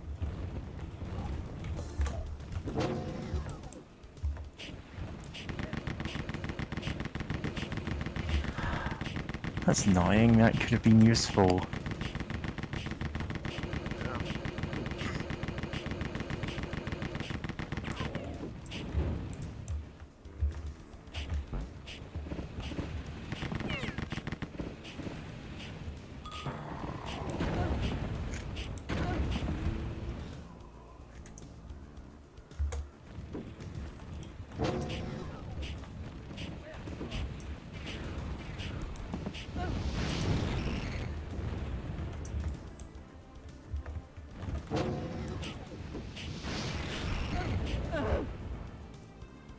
No, speaking of uh, communication apps, I guess. I recently heard of something called Jammy. Jami. Well pronounced. It's made from a Canadian-based group called Sever Linux Incorporated. That's brain. I don't know SIP to read from Wikipedia, Jammy is a SIP-compatible distributed peer-to-peer soft phone and SIP-based instant messenger for Linux, Microsoft Windows, Mac OS, iOS, and Android. Right, and I'm kind of curious in it because I am a big nerd who loves open source projects. Yeah. That said, I would need to convince someone else to also try it out. Yeah, See because how it's it works. peer-to-peer, so by definition you can't, like, make a server for it. Yeah, Yeah. that said, it does do, like, they do, like, it is used in enterprise work, because it can, it, can do, like, oh yeah, the rest of the stuff from the Wikipedia. Jammy is developed and maintained by Canadian company, Sever Linux, and with the help of a global community of users and contributors. Jammy positions itself as a potential free Skype replacement. Free and open source. Oh, Skype replacements. Remember when Well, it came out- Discord was the Skype replacement? Yeah. Well, Skype and TeamSpeak and such, because it was Yeah. originally more based. Yeah. Now, when did this originally come out? I want to say 2016. But yeah, no, I need to poke this, because I know some of the features sound pretty great if they, Okay, I guess this. if it is Linux.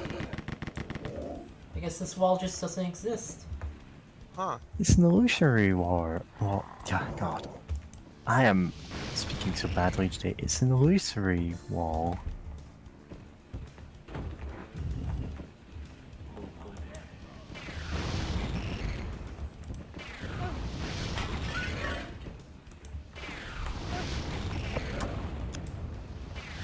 Yeah.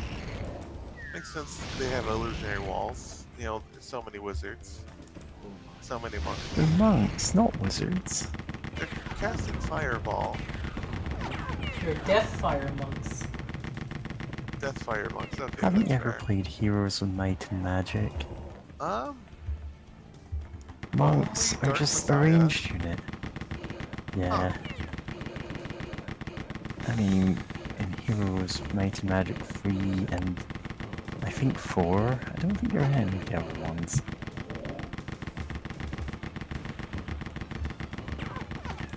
Might and Magic is one of those series that there was just a lot of, and then they just stopped.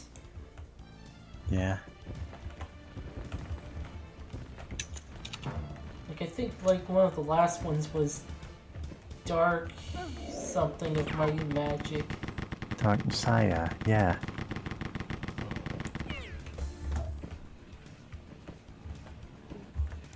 I only really remember that because of all the physics stuff it had going on. Ah, the boot. smooth. I mean, it actually had good combat too. Like, when, you know, because they both came out around the same time, like I think months apart, like a few months apart, at most. And like while like Morrowind was like, oh, you can swing your sword at an enemy, but it doesn't hit, even if it physically should hit, because you have to make an attack roll or whatever. It's like, oh hey, you have directional based sword attacks, or like weapon attacks in general, and you know, can use the different like hazards to your advantage and all that. And I'm like, yo, this rips.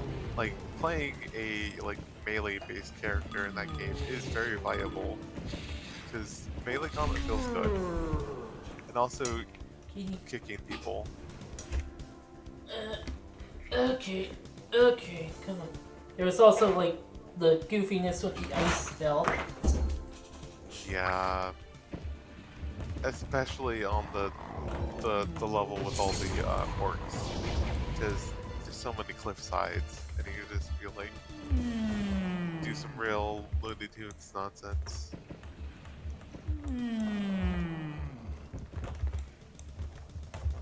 Which is great.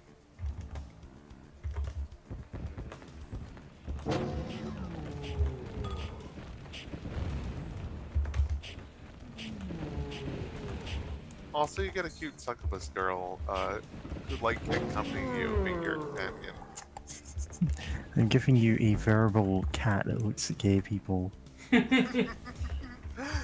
Thanks. Me. Are you meowing at us or at your kitty? You. James. Thanks. Yeah. Oh, she's rubbing up my leg. Oh.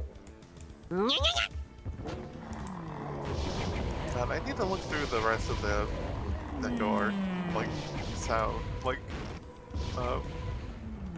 all the voice lines for Neko Arc from that one game. And it's just like, oh, here it is in the Internet Archive. I'm like, I'll download that. Like, there's some good ones, but I had to go with the classic. Be sure not to confuse Neko Arc with Neko Arc Chaos.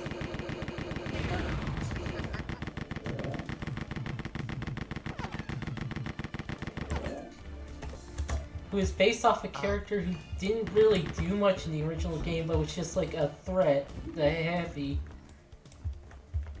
That's funny.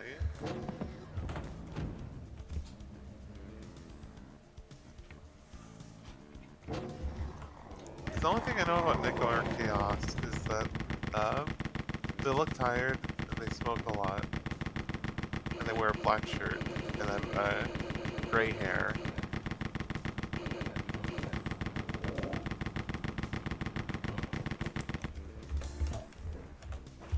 They looked like Neko Arc with more ennui.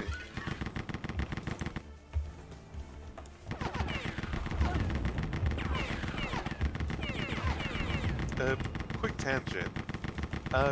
Chat, I love... Well, for one, I don't really speak Spanish, unfortunately. Like, no one actually taught me to speak Spanish. Which is a whole weird thing, because I was judged a lot for not speaking Spanish, but, like, as I grew older, I realized, wait, no one actually taught me to speak Spanish. But anyway, Yeah, growing up in a Spanish don't- household... Huh? Yeah, there are, like, I think all of us have things like that where it's being punished for not knowing something immediately with nobody teaching you it. Yeah, So don't feel self-conscious about that. yeah, It's fine but, to not know it. It's also fine to try and educate yourself on the subject later, oh, you know? of course, yeah. Yeah. Definitely plan to. But yeah, like growing up in a Spanish-speaking household, like there's a lot of accents for things that I default to the Spanish accent of it, which gets funky when I try like saying words, sometimes words from either French or Italy, and it's like, wait, am I like horribly mispronouncing it because I'm trying to say it with a Spanish accent? And it's like, it does not work like that in Italian or French. Like, I think I may be, but I don't know what it would be because it's like I guess there's like shout out to the people on YouTube who just like, oh, here's how to pronounce a word in a language, and that's a like they just post videos like that because sometimes you just read it and it's like, how is it actually pronounced? And you get some good stuff out there, though it is a bit confusing of like, why did you start this in the first place? But thanks though. Ah, crap. Also, my cat did a funny thing where she, like, lifted her leg up to, like, lick it, of course, but she rested it on my arm. That's cute. Goofy critter.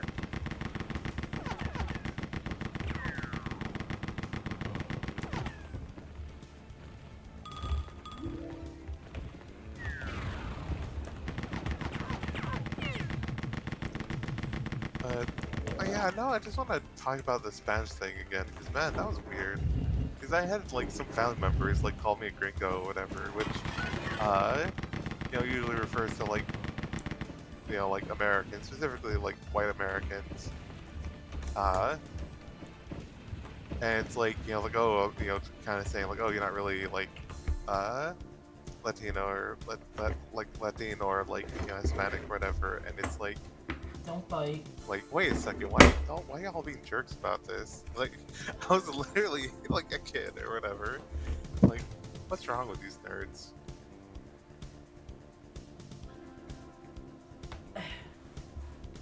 But yeah, I definitely want to learn Spanish in the future though. Maybe try Duolingo. That's it. I would never get the app because if I get notifications being like, oh, you didn't, or maybe I get the app but just turn off notifications. Because if I have this owl being like, you missed a day of Spanish speaking, I'd be like, Yeah. I would just Why uninstall weren't it. you at elf practice? Why weren't? Yeah. Maybe on another day we can watch, like, Christmas tunes. Oh, those old Christmas movies. Yeah. Yeah, the elf practice and all that. Those were honestly pretty fun, and pretty great stop motion work there. Yeah. That would be fun to watch. And also you get great stuff, like Burgermeister Meisterburger. Which I never actually saw that one, but just Burgermeister Meisterburger is very fun to say. It's hard to not say Burgermeister Meisterburger without having a smile on your face at the end of it.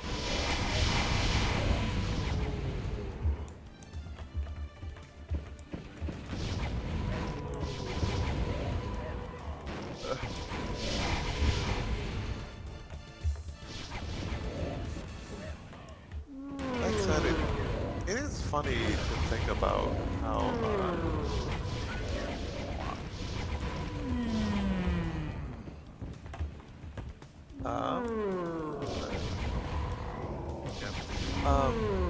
to think about like how that movie, the Rudolph the Red-Nosed Reindeer movie and such, like helped make Rudolph into a thing, because it's like, there's the I'm forgetting, I don't remember their names, like what, the 8th reindeer, right, of Santa's sleigh, as like a cultural thing, like, oh, there's Santa, or for some cultures at least, but there's a lot of cultures with different things.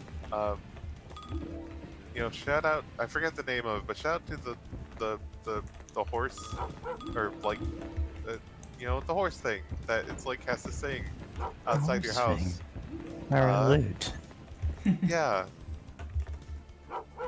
Yeah, you have to get in a rap battle with the skull of a horse. It's a whole thing. Don't worry about it. It's so good, and it's like if you lose, it's like you have to like make sure to remind them to like be polite, and, like, or else they'll just like they're like, oh, you forgot to tell me to be polite. I'm gonna drink all your booze now. Thanks. Yeah. Which is so good, but yeah, just then some. But yeah, for Rudolph the Red-Nosed Reindeer, it's easy to forget sometimes. It's like, oh yeah, it's a marketing guy. It's like, hey, If we invent a new reindeer, I bet we could sell a whole bunch of toys. And then they Yeah. did. And the thing is, they put the wrong date on the copyright for the movie. So, oops, it's like public domain. Yeah, Oh my god, that's which, so funny. like, that puts it in rare company with Night of the Living Dead. In that they put the wrong year in the copyright claim, and therefore it is technically public domain, so they just had to kind of accept that, you know? Yeah. Also, shout out to Mono's The Hands of Fate. It's not very good movie. I partially saw it because Pokey, friend of the stream, has a redeem on their on their stream to just on Twitch to just hey, we're gonna you can toggle on in like a small window, just Mono's The Hands of Fate because they also messed up and. Oh yeah, I'm not getting these mixed up. This was a thing that happened to both Night of the Living Dead and Manos Hands of Fate. Night of the Living Dead, they were changing the title because it conflicted with a similar existing film title, and they just left out the date on the title card, meaning, there was no evidence that it was actually under copyright, despite everything. Manos Hands of Fate. Copyright. Yeah. Yeah, Manos Hands of Fate is in public domain because the director failed to include a copyright notice in the film.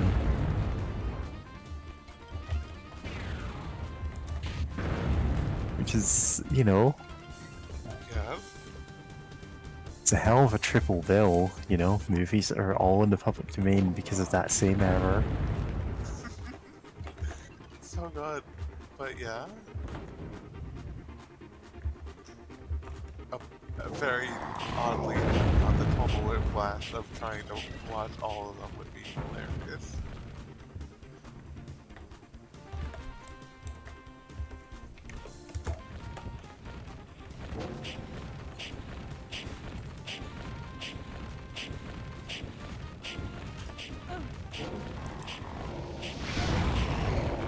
Ludicrous Gibbs, ow.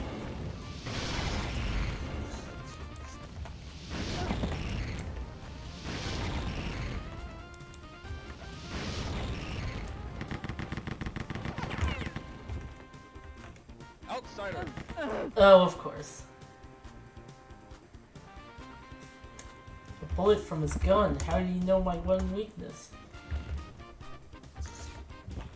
Yeah?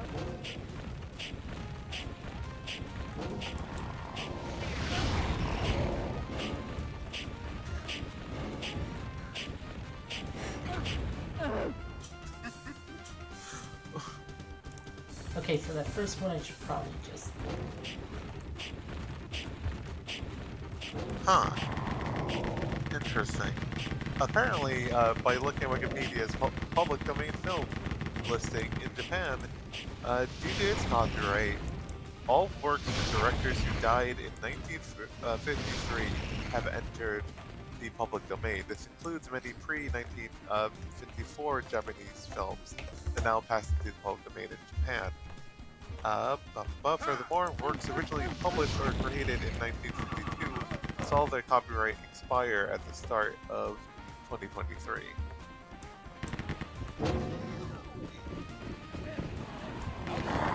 That said, there's no list of all those films on Wikipedia of the Look at Japanese that ones. cube.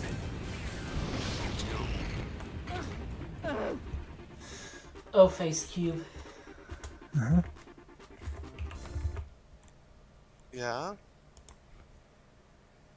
No, there's no special thing in this level. Outsider.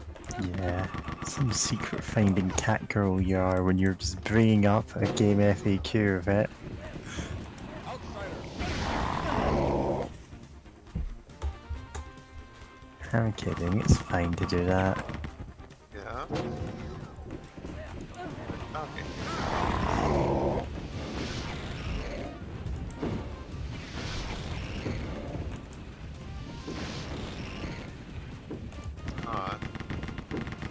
sorry, just saw a public domain film title called The Amazing Mr. X. It was apparently also known as The Spiritualist, which really made me just Resident Evil Mr. X. Knock, knock, It's open up time the to door. shine. Let's see here. It's American horror thriller. Came out in 1948. Horror thriller, film noir directed by Bernard tells the story of a phony spiritualist racket. Ah, interesting. The film is prominently featured in all-time motion cinematography. Blah blah blah blah blah. Ludicrous Gibbs. Casting spell of ludicrous scripts. Attack of the Giant Leeches. Oh, are there screenshots of this? How funny is it? Oh yeah, God, Wikipedia. Just like here's the full film, because I mean, yeah, public domain. They can just do that. It's fine.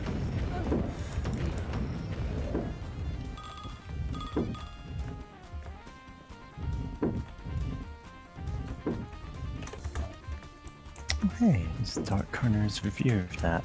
Haven't seen it, but if you don't want to watch the whole movie, this is a good channel for summarizing them. Nice.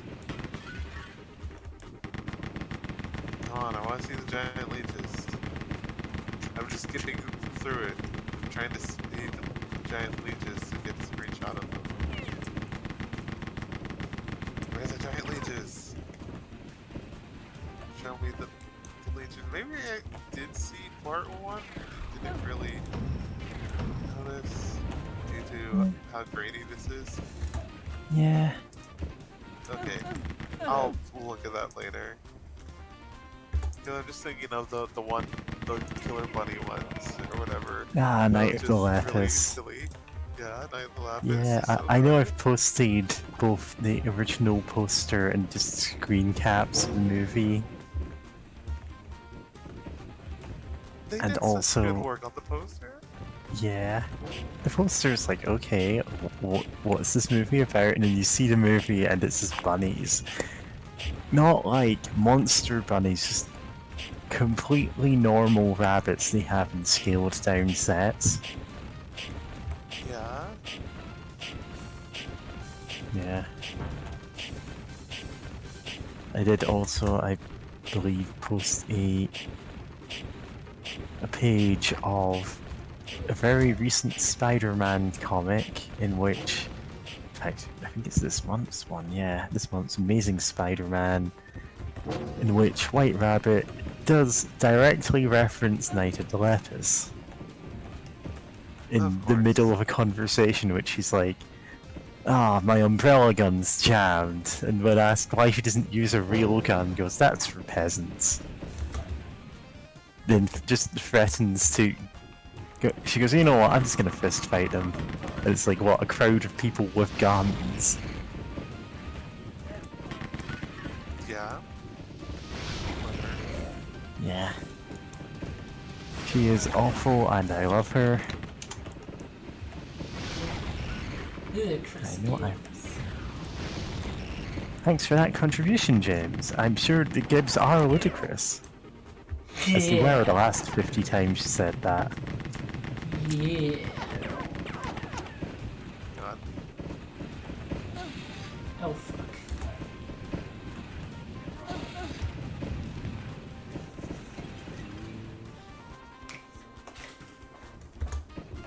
Now, some of these have some great titles. Like Ludicrous Uh, Gibbs. Ludicrous Gibbs? No, Dementia 13. Known in the United Kingdom as the Haunted and the Hunted. 1963 independently made black and white horror thriller film. Like the, let me link that. But, both in the YouTube, just because I can. Oh fuck. And in voice chat. Because like that, like the poster, like Oh, Like, that my eyes style are of drunk. poster is so vintage. It is. I mean, 1963, and like it's so evocative. Like even without like my eyes just immediately ignoring the text, there the the summary to see like this woman like being grabbed by some like weird mutant hand or whatever, and like just the title Dementia 13 with the T Are being you replaced with a afraid of dagger. death by drowning? Have you ever attempted suicide? Have you ever thought of committing murder? These are some of the questions we'll be asked the unprecedented D13 test to prepare you for the horrifying experience of Dementia 13. If you fail the test, you will be asked to leave the theater. God. Yeah, Yeah, very 1960s as. extremely 60s poster. This was a whole style of posters you used to see a whole lot more of. Gradually, posters got snappier, like you started having less text. Yeah. There's probably all kinds of reasons as to why. Oh yeah.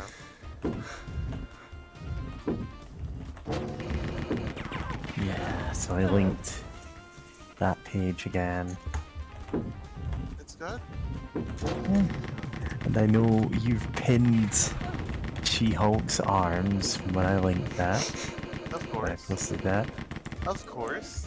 Listen, they're very nice arms. They really are.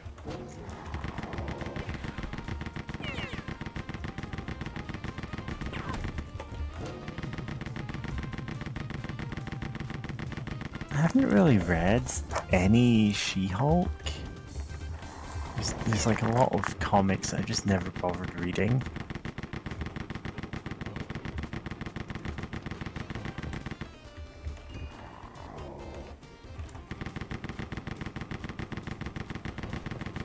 So of course, the things I'm aware of are things like she's a lawyer, because that's the thing that becomes relevant in crossovers a lot. Yeah. Better call She-Hulk. I wish. I wish she'd have my number. Anyway, but not for law-related reasons. I'd rather hope not. But yeah. Oh, also another thing about She-Hulk was she was the original Marvel character that broke the fourth wall all the time. Like, Yeah, before Yeah, that like- became exclusively the domain of Deadpool. yeah, and Gwenpool. Oh, Gwenpool. Or no, yeah, she Yeah, it breaks is the fourth wall Gwenpool who does that. as well. Yeah. I think the whole thing is. I think she also gets like zipped around the like other AUs or whatever. I don't know. I think that's a Yeah. plot in one of them.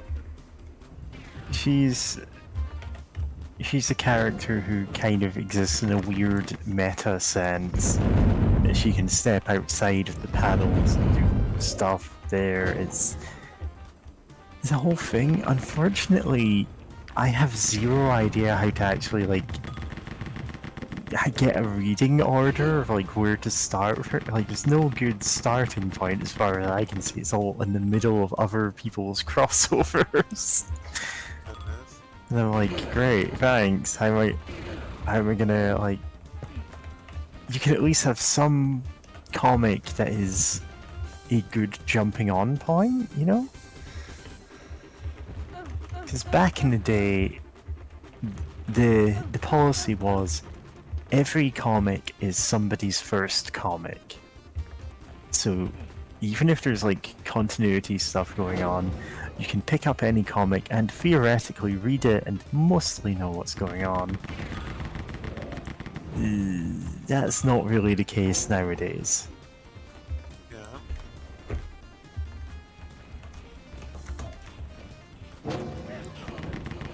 Rude. I do have a Gwenpool reading order that I haven't even bothered checking into yet. Where is it?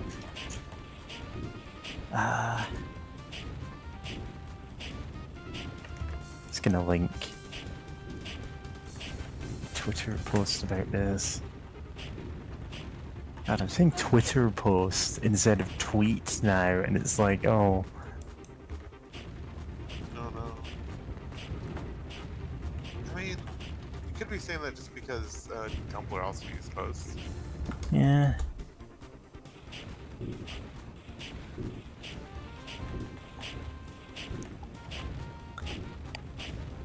Because Spider-Gwen was a popular take on, like, the Spider-Verse stuff. She ended up just being one of the breakout characters of that. And then they started doing, you know, different Marvel characters as... Well, sorry, they started doing Gwen Stacy as different Marvel characters. And so the thing about Gwenpool is she's not Gwen Stacy. Like, they just made her a different character just to avoid that whole mess. Okay. Her name is in fact Gwen Pool with an E at the end. God.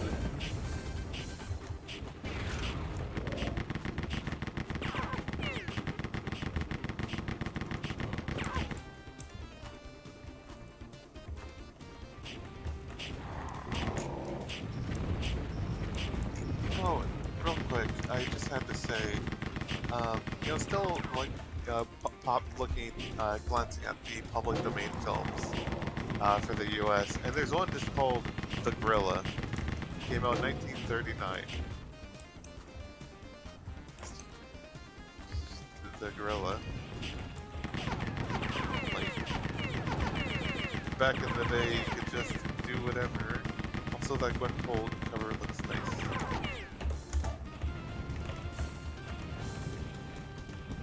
Love how cute and fun and fancy free she looks in it. Looks like she's having the time of her life.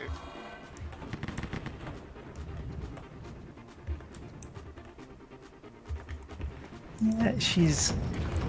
So the thing is, I've only ever read a couple of things where she actually appears in, and she's a fun enough character. It's I genuinely had no idea, like, where to even start reading the comics, and that's why I've got this Fred bookmarked. Yeah. Fair. In the same way, it's extremely hard to find a good jumping on point for Miles Morales' Spider-Man. Which is a shame, because, you know, he's a great character. Yeah. Yeah.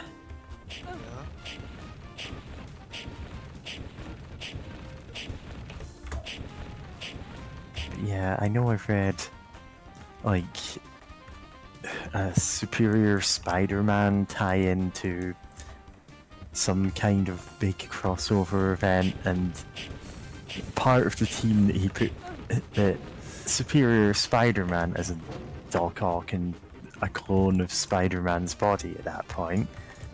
Or rather a clone that's genetically derived from both his body and Spider-Man's body. It's... Don't worry about it, it's comics. Yeah. But like, he sees, wait a second, this is a big event, quote unquote. This is a thing where the Avengers are off doing something, and we're doing something in the periphery of that. Well, screw that, I want to just end this right now. And he basically goes, just decapitation strike on the main villain of this event, and puts together a team. And it's a fun enough story playing off how these events usually go. And Gwenpool's like, hey, if you do that, we're all going to die. You know that, right? That's how these always happen. God.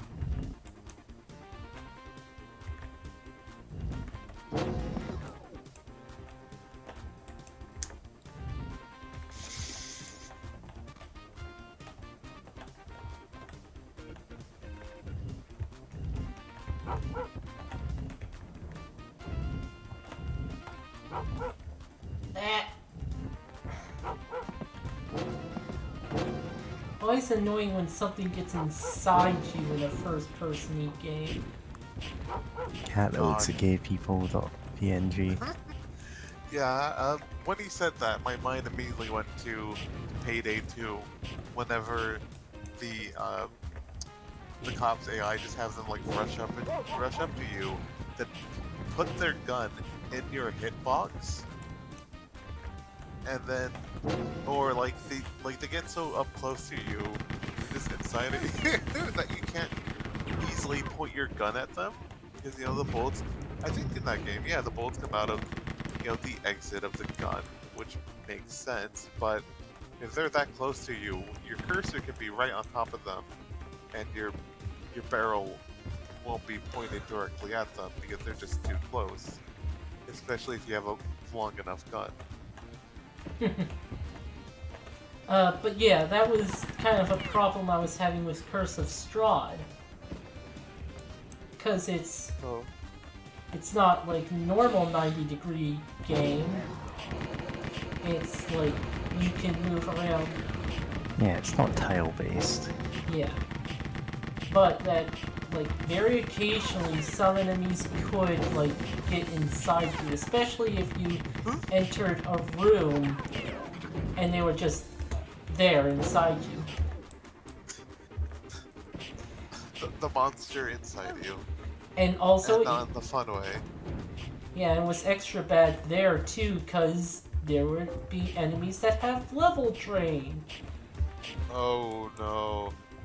And do they just get to target you? Yes. Freely. Oh. I was hoping that they'd at least have some problems. Oh, it looks like the exit. Yeah, I guess that's the nuts. exit. Well, Yeah. nice. Like, you could have, like, negative plane protection, but that only works for one hit. God. And if two were No, attacking only you, one hit. yeah. And if two were attacking you at the same time, it's entirely possible that you could just get drained.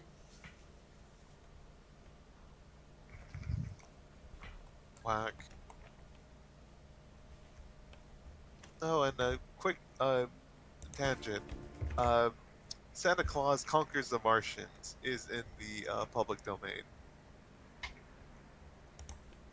I don't know why Santa Claus is conquering those Martians, but he sure is.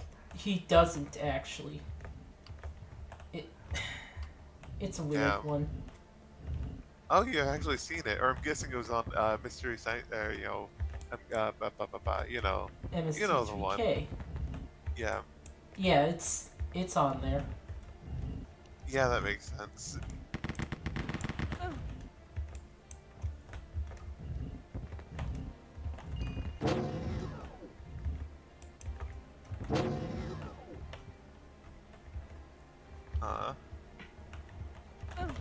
There's probably some touch plates.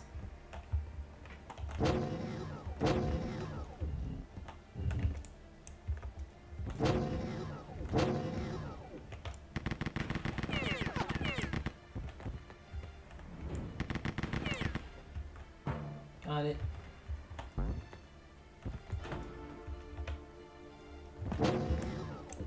Or a switch, yeah, that works. Oh my god. I forgot that the Superman, 1940s cartoon series, the Dave Fulcher one, is in the public domain. Oh, Wow. those are good. Those are real good, and like, that was at the time, when like animation, like, was often still in movie theaters, and they had a huge budget to like, to work with. That's why it looks so good. Like, if you haven't seen those, I absolutely recommend like giving those a watch. Oh no. Oh no. I scrolled down a bit and transition from Fulcer to the famous. By the end of the later 8 cartoons in series, which were all famous studio productions, dealt more with World War II propaganda stories. Uh, Such as the 11th Hour, which finds Superman going to Japan to commit acts of sabotage in order to reduce the morale of the enemy. Uh, oh boy. There's one, though, that has, you know, the font. You know, if you've ever seen Orientalist, like, like advertise things, you know what I say. Like, you probably have some idea when the font, you know, it's like, Yep. oh, and it's.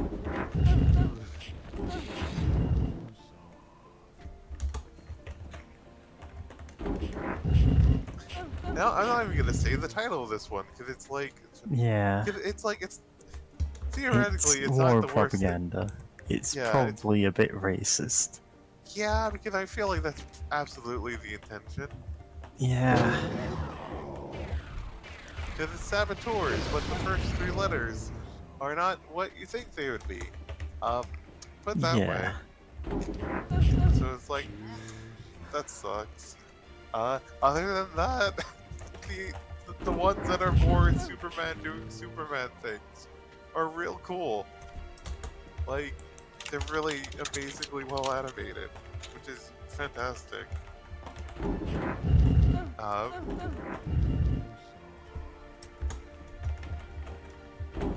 Yeah. which also The also Star got me thinking. films. Yeah, Yeah, I see what you mean. That is exactly what I thought it was. because it's like, I bet the intention is to pronounce it in a very the way in which you say a slur. So I'm like, I'm just not gonna pronounce it. Like, fuck Yeah, that. don't. Yeah, the other like films are. I can assure you, those are great and they look great. Like, even to like modern standards. Like, they just, that's what happens when animators are given a big old budget to animate with. They can do really amazing things. I mean, animators can still do really amazing things, but oh boy, Yeah. like with more resources, they can just do, you know, just so much.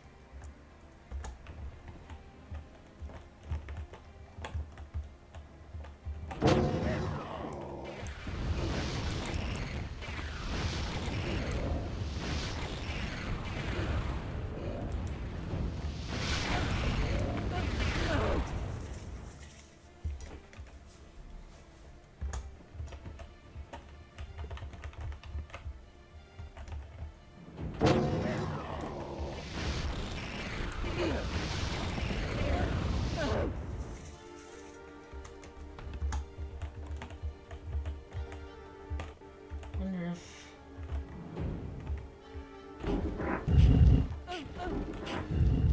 Okay, no, I see what I'm supposed to do now.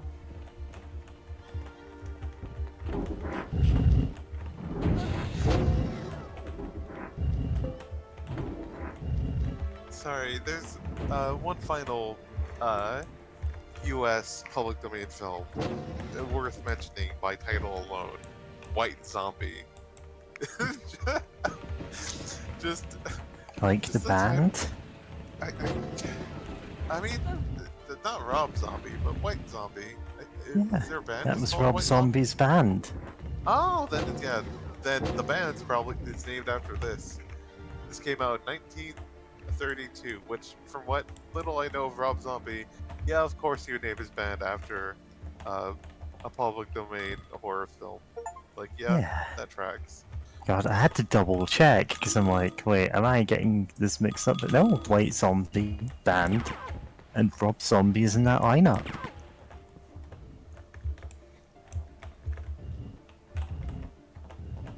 Uh, Like, he's done stuff that is credited to Rob Zombie rather than the band, but this is like he has multiple albums with them. Oh, nice.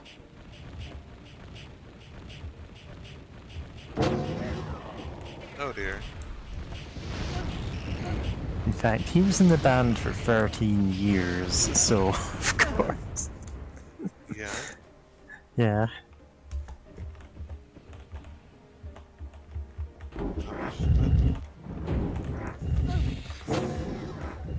yeah, earlier I had a thought of like maybe in the future once I get an overlay finished, I had an idea of like making an overlay that looks like it's takes place at night at like a drive-in kind of theater deal, like sort of thing with like the screen where like the gameplay would be like the projector screen or whatever.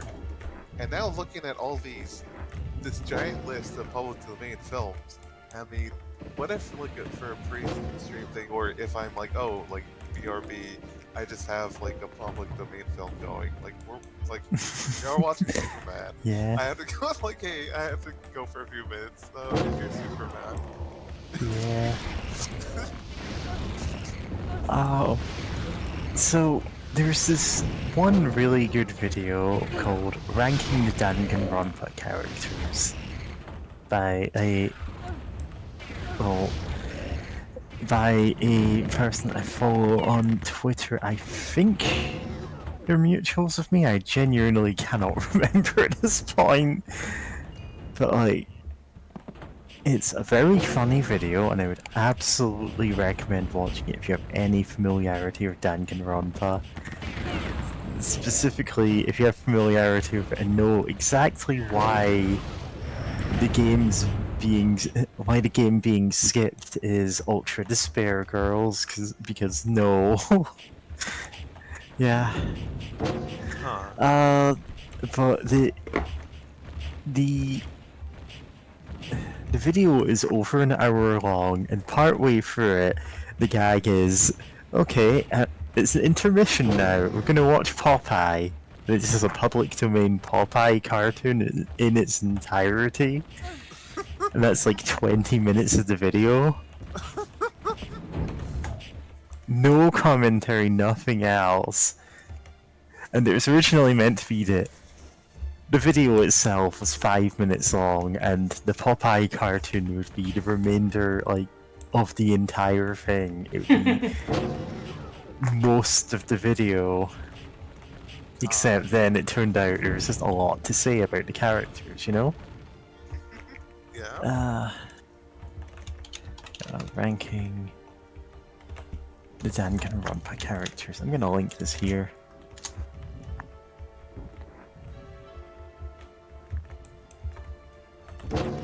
Which is how many minutes long?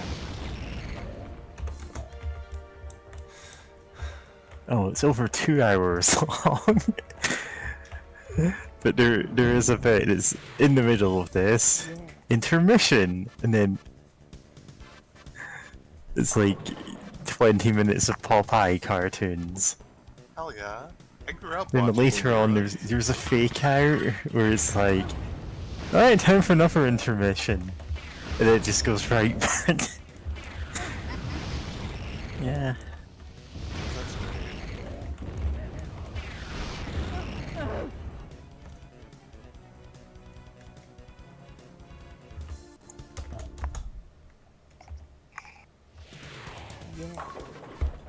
Split missile. Oh, money. I remember right. Chris Gibbs. I can't find it. Oh wow, it's Ludacris Gibbs. I wasn't expecting that. Okay, I should. Ow. Yeah.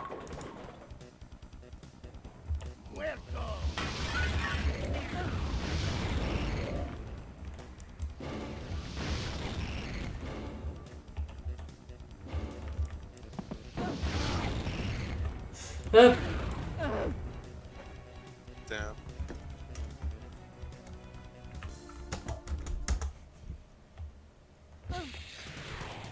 Yeah. Code Vanilla.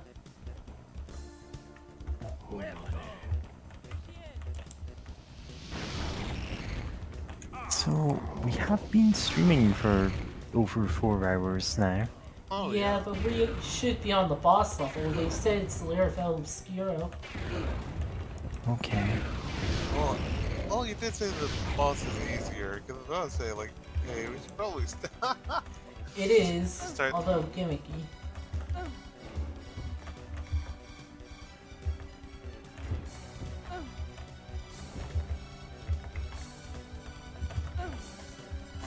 Huh.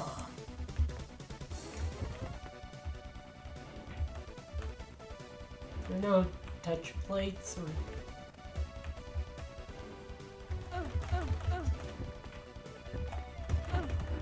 Up! Okay, game.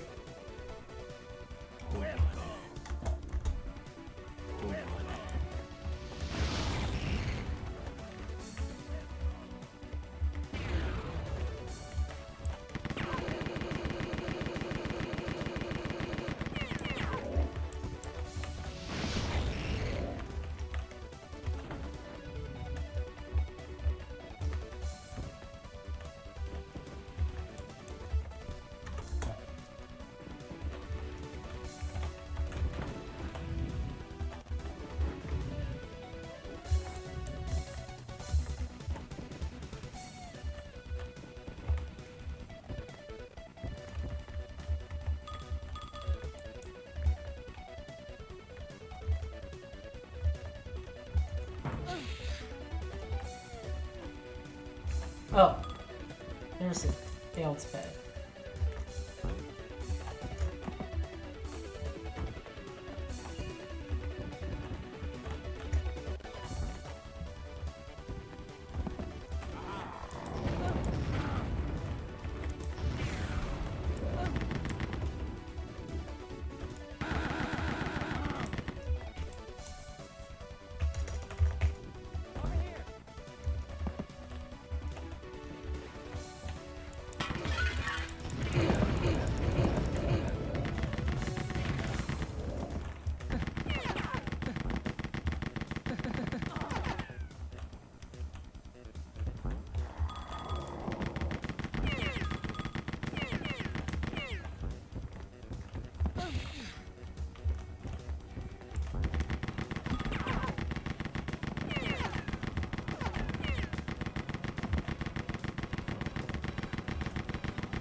Oh my god, there's so many of these ones.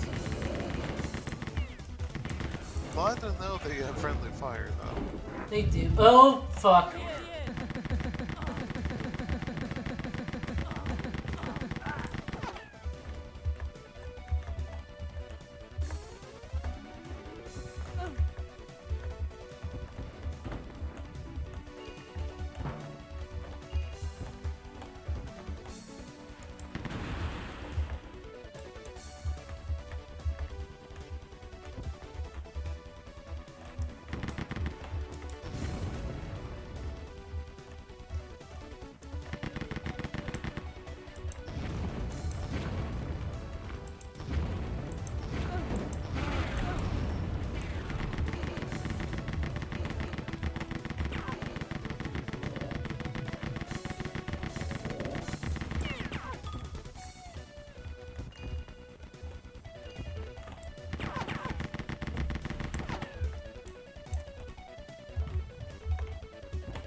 Look like silver keys.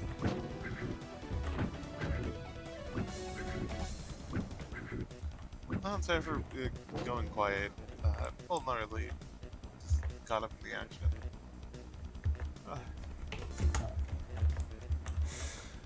yeah. Um, I forgot this is... They do full-size levels here for boss battles.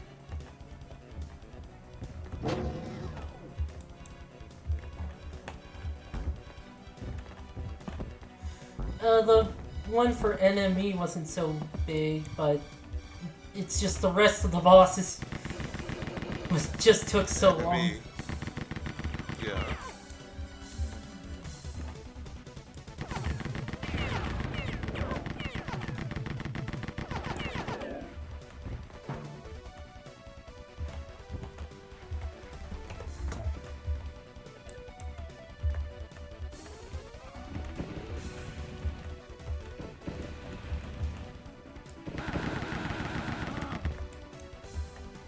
I don't have to get that. I might later.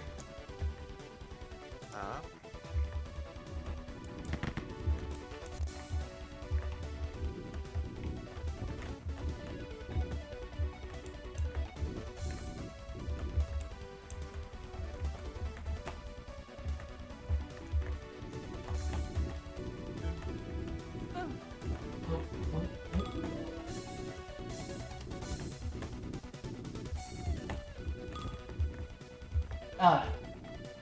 So there was nothing here. Nothing.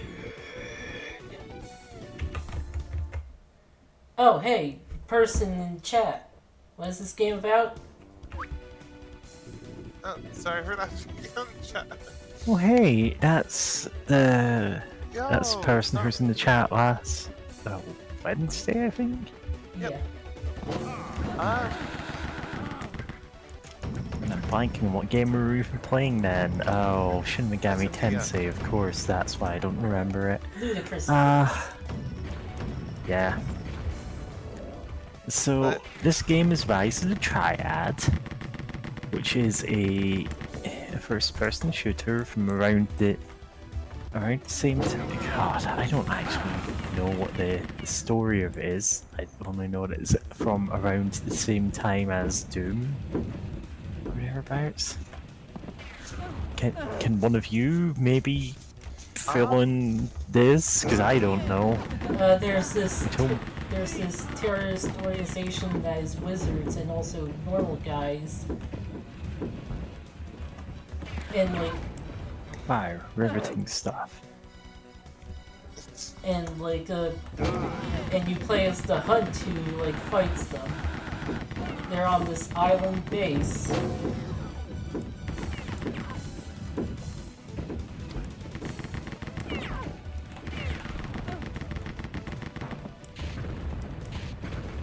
Yep, and for Right a bit now. more detail, I decided to look up the Wikipedia article. Yeah, it came out in 1995. Wow, yeah, 2 years after Doom. And, yep, the group, The Hunt, you know, they're sent to investigate a deadly cult, and become aware of their plan to destroy nearby city, and, you know, eventually try to take over the world. And it's, yeah, basically started up as follow-up to Wolfenstein 3D, but was soon altered and became a standalone game. And yeah, this is a re-release, you know, a remake version of it. So there's things that can be added that won't crash the game, like the ludicrous script gives. I think those... Did they always crash the game, or had a chance to? They didn't, but there was the engine killing Gibbs cheat. Which Oh, made everything Ludicrous Gibbs. Ah.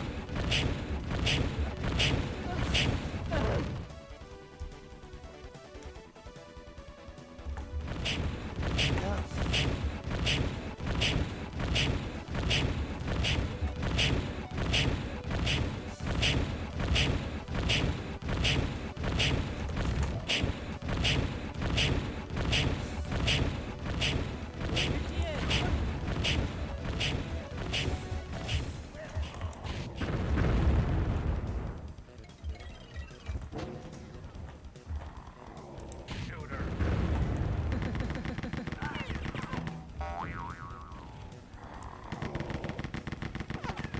Ah, okay.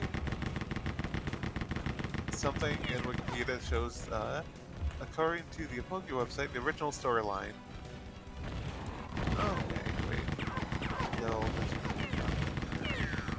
cut elements. Ah, weird. But yeah, the original idea was after the fall of Hitler, the true powers behind him have drawn into seclusion, planning the next strategy for world domination. Three large corporations guided Hitler as a puppet and now plan the subjugation of the planet to their organization, the Triad. The new plan, having developed nuclear weapons and new V3 rockets to carry them, they plan to get a stranglehold on the world with the threat of Armageddon.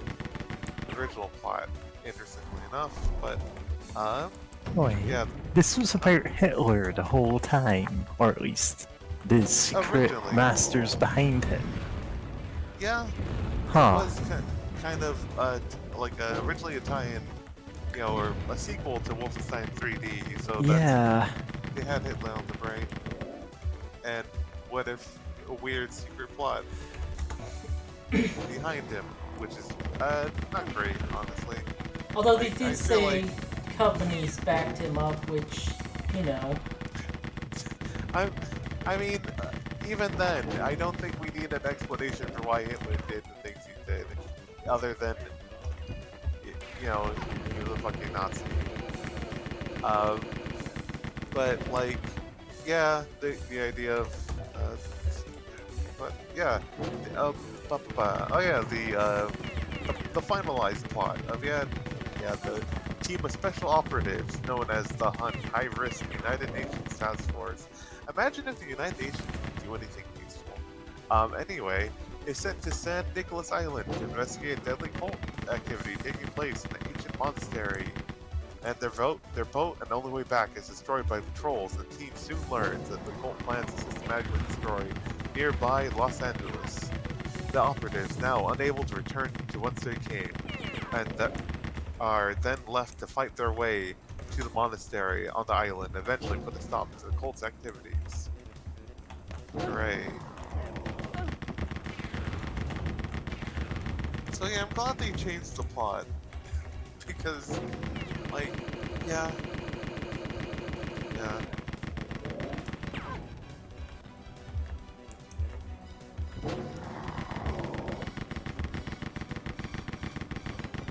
Wait, is this... Oh no, wait. I got something wrong earlier. The Poké Games, Okay, yeah, the original game is Rise of the Triad Dark War. Its remake was just called Rise of the Triad, that's 2013, and then, I think the version that's out now is Ludicrous Edition. That's the one, yeah, the most modern one. Came out July 31st, 2023. Happy birthday to me. Happy birthday to you.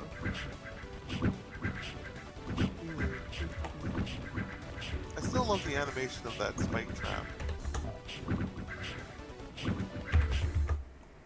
90s FPS were crazy about World War II. Yeah. Yeah.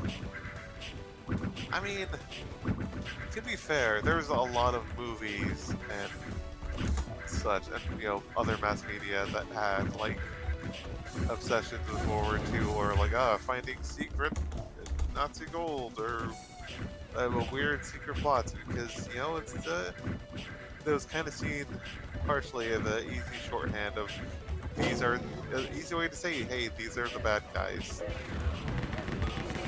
They're Nazis, or you know, part of some Nazi plot.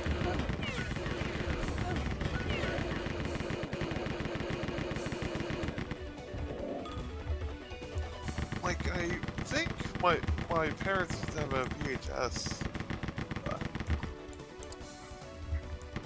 that, like I remember seeing the back of the box. I never actually watched the movie, but it was like, oh, there's a, you know, some people are looking for old, you know, secret Nazi gold to, you know, reinvigorate an old World War II plot. And now, Action Guy.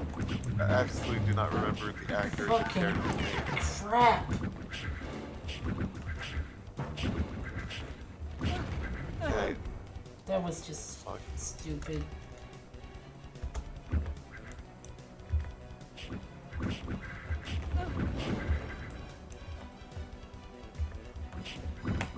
Excuse me? God damn it. Okay.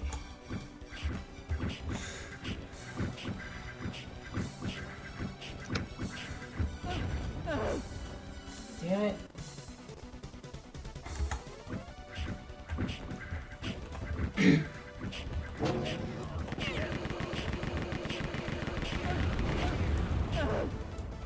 Right, I didn't grab the asbestos armor first.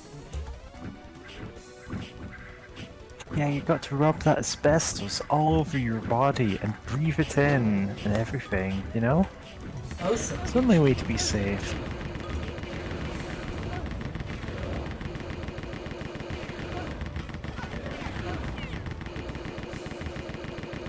Wow, that armor really does make a difference. Also, you should save.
Okay.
Huh.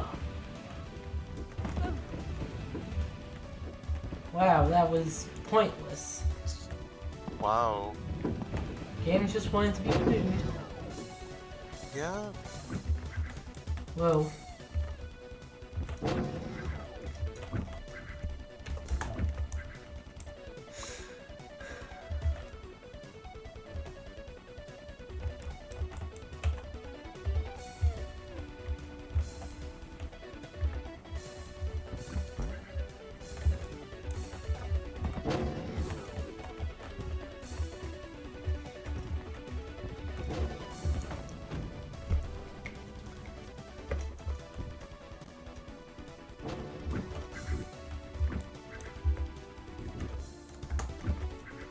Damn it!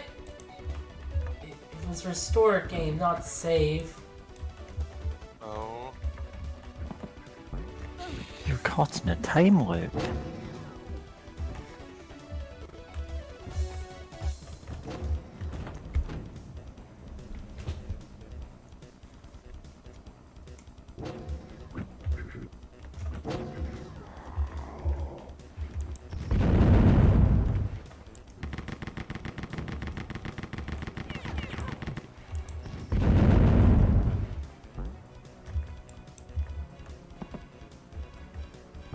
probably pits there.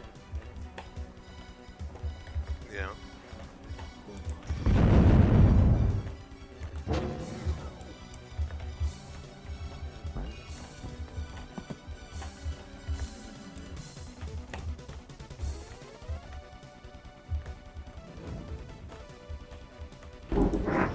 Ugh.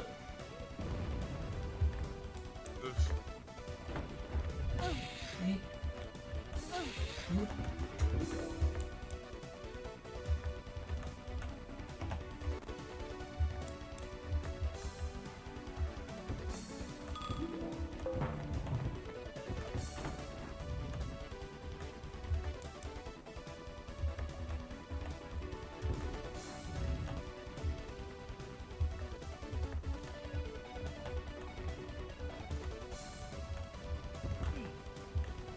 On its way.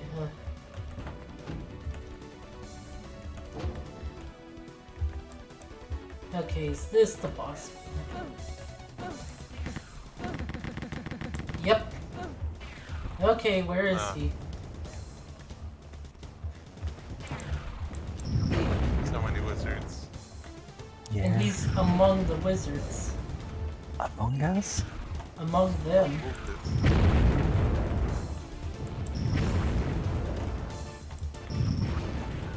My name is Obscuro, and I know the most powerful spell to hide amongst, to hide within the ranks of the common monks. I cast Amungus.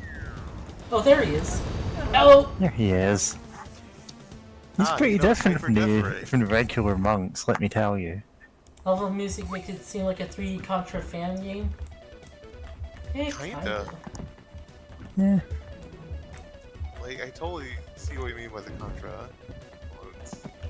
Oh, this is El Oscuro. This is the one guy I remember from the backstory. Could tell you nothing else about him. He's some kind of wizard. Yeah. I would say he is dark. Would you say he's James Mason? No. Oh no!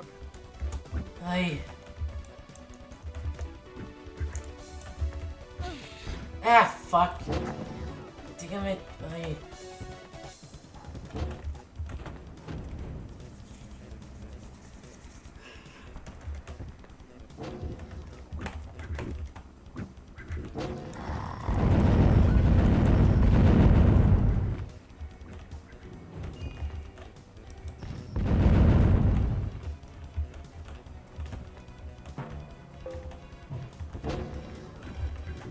It was itchy.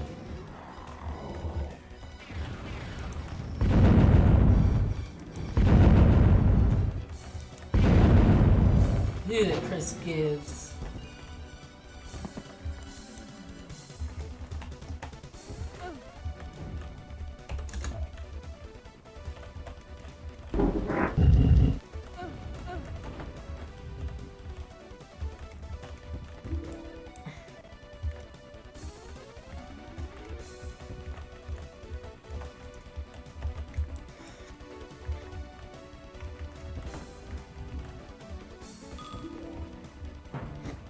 Oh, it's itchy.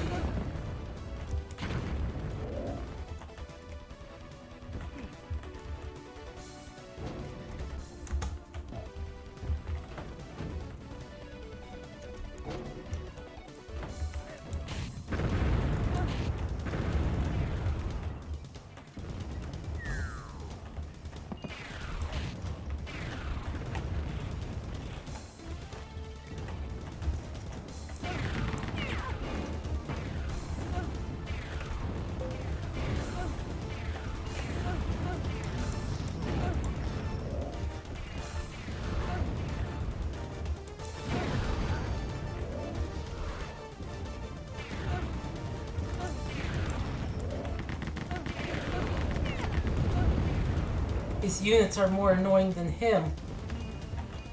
Huh. These units. They're called ads. Oh, it's... Haven't you ever fought a raid boss before? I've played some RTS games. Uh-huh. That has very little to do with this. Yep.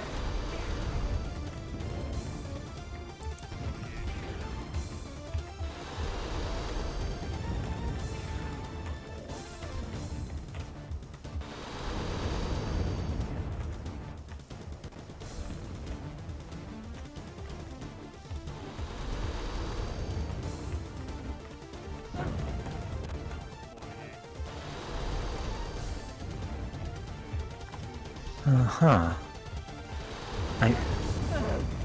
Why are you just dodging around him? Because you're supposed to. The thing is, Oh, okay. although I'm not able to get it to work, I think they might have changed it for the re-release, but he is supposed to reflect your projectiles back. Uh-huh.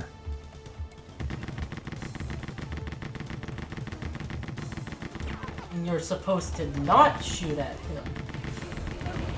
Sheath thy sword. Yep. Ah, fuck. Did he just Get went monked, flying? idiot. Oh my god. Hello, Frag. Till it chortled.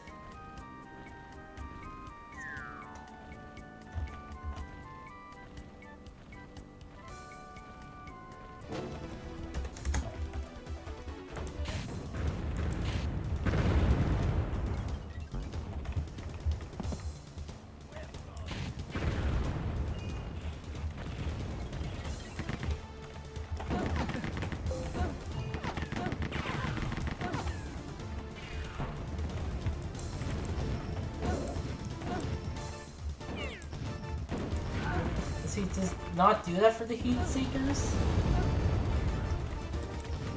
Apparently not. Oops, life what you were using before, and then you just stopped using them. Yeah, I was using it.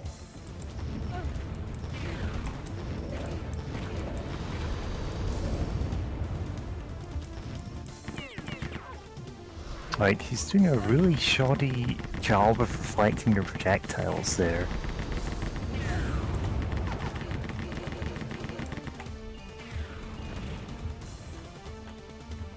Where's the guns? There's a gun. Uh-huh. Hey.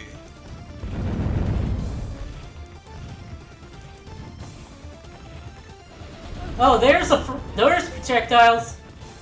Yeah?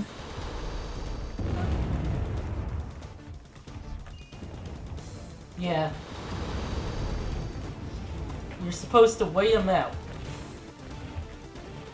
Okay. I guess we'll be waiting another hour. I doubt it'd be that long.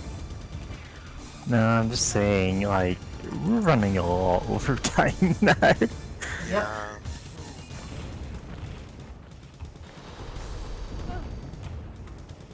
Yeah.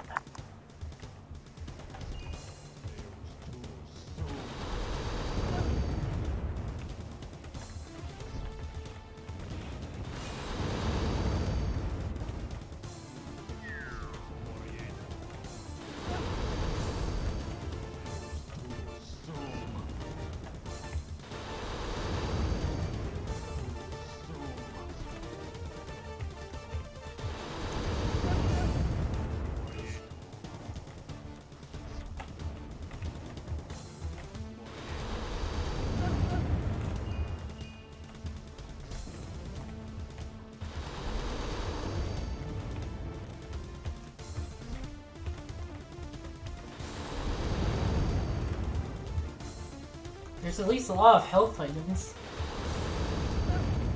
Yeah. Perfect for your terrible, terrible skills. Rude. And yeah, I know, it's just he deals a lot of damage. I love how he deals so much damage and his shots look like snowballs. Yeah. Ah, he has the BFG.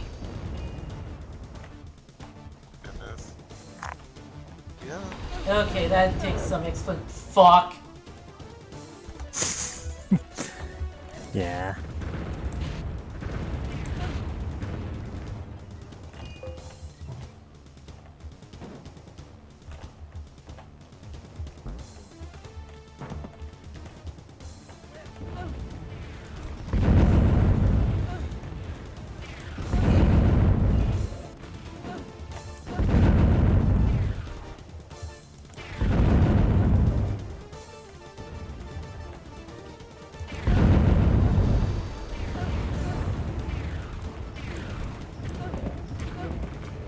Ludicrous. Oh, he fucking fragged me. Damn. Oh, you got blown away by the wizard. Uh.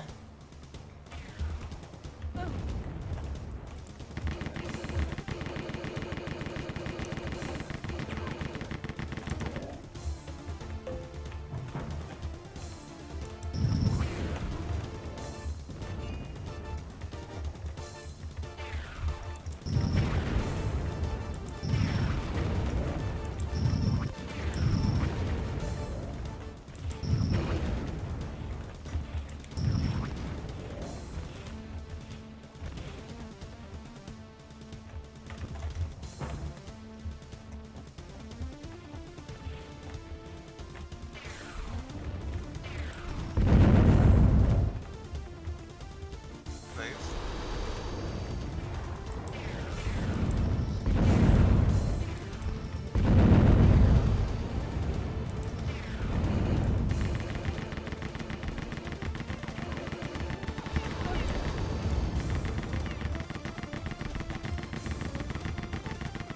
Yeah, what I was saying about earlier about the BFG snowballs things. Original version shot like a bunch of projectiles instead of one, and they were red and green. And one of the criticisms the designers had for it was it looked like Christmas. And yes, it was Sean Romero who said that.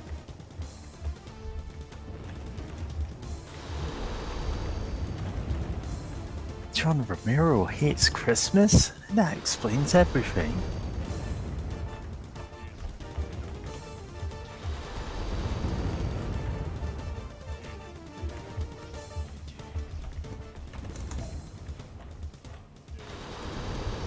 So what are we waiting on? Does he just get tired? In a sense. Okay.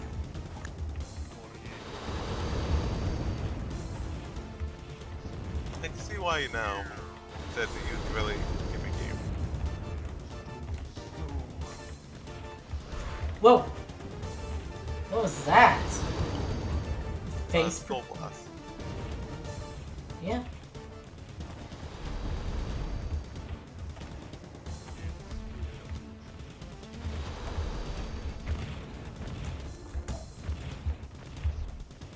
Oh, I hope that didn't reset it actually.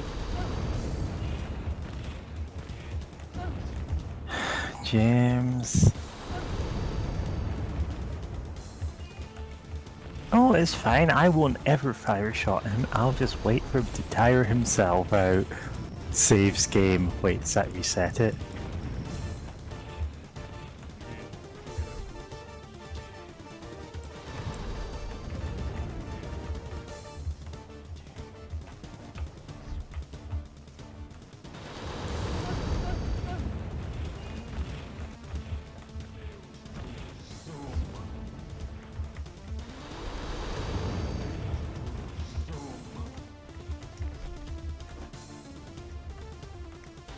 I hate this wizard. Whoa! Yep, that's what we were Oh, waiting wow. for. Okay. Canyon chase. There's a.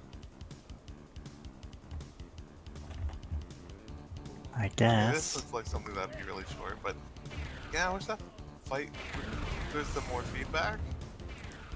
Yeah. Yeah. It feels like something that would just it'd be really annoying to do if you didn't know the trick to it. Oh yeah. Well, guess what? That's not the only part that's like that. Oh there. Oh.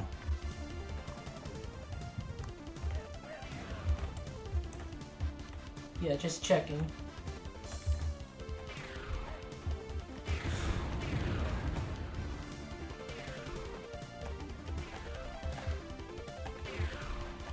Need to be SR 50. Probably not.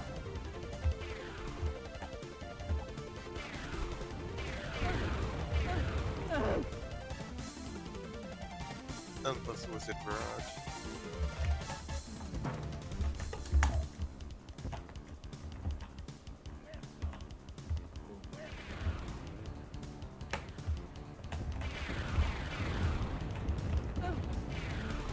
Oh, straight up. No weapon actually hurts him, and he just gets more powerful every time he's shot. Why is that a thing? I mean, it wouldn't be such a problem if not for the fact you're just given zero feedback, and you would probably go in expecting, oh, this is just a boss who has a ton of hit points, because everything in this game has a ton of hit points. Yeah. Ah. Oh, what difficulty is this, by the way? Like difficulty level. The highest, cheesy man. In the Oh, dark okay. nest.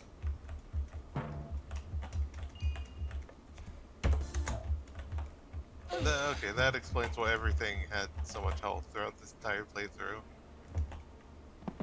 I just thought the game was just like that.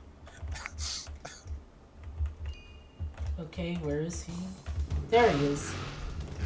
Now the actual fight. You have to get him on the on the fire.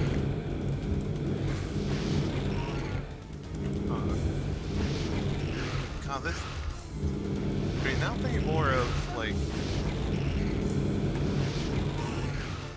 Yeah, this does kind of feel like a Contra. Like, a Contra. Yeah, kinda. With this weird fight. I mean, I do really love the sprite for the floating with your face, flashing different colors at you, trying to like chase you down or whatever. Like I can imagine a Contra fan game having that sort of same gimmick. And watch out, he's eating you.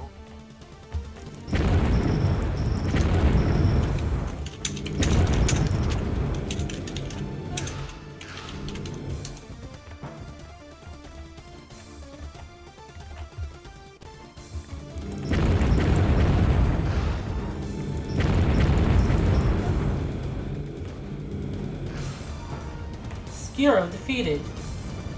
Hey! You did it! You recovered a drunk missile. He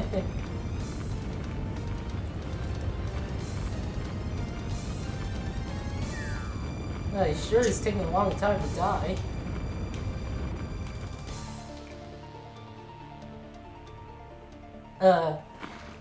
Okay, there it goes. You did it! Yeah. DIP bonus.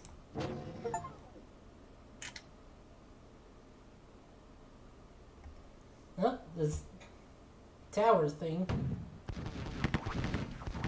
Yeah, oh yeah, probably what they're gonna use to launch a missile. Yep.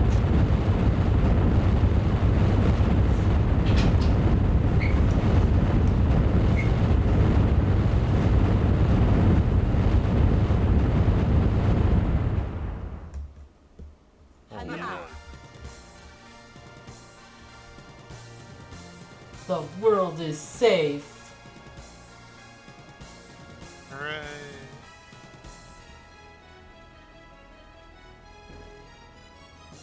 Due to budget cuts, the government could not afford another skiff, so Hunt swam the 20 miles back to the mainland.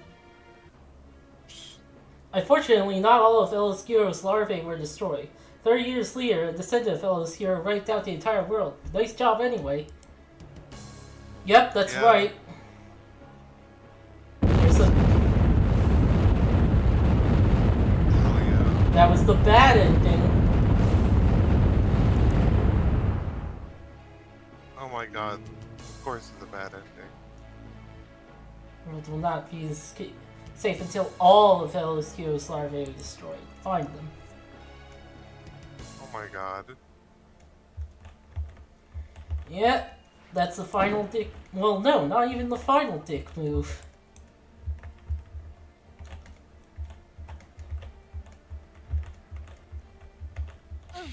Ow. Yep.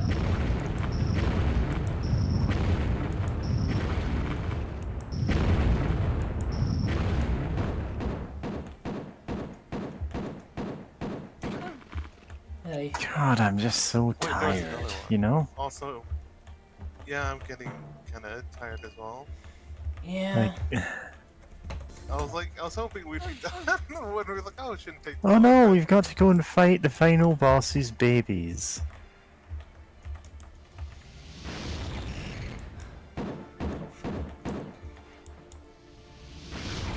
There it goes. Okay. Yeah. Okay, that's not a push wall. No, you've got to push all of these lava walls to find out which ones are real and which ones move. Yeah.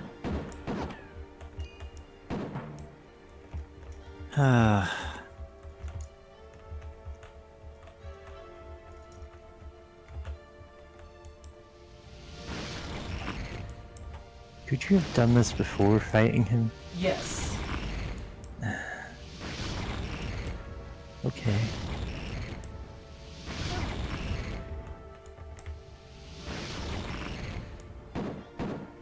What a riveting end to the game.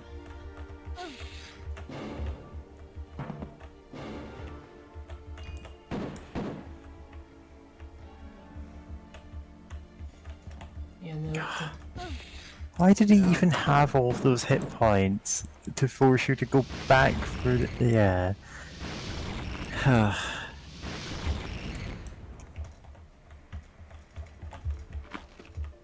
There is a push wall there. Oh, but it's locked. Yeah, this. I think especially on this difficulty, it just feels really rough. Like, like a lot of extra work to go through. I'm guessing everything does more damage as well.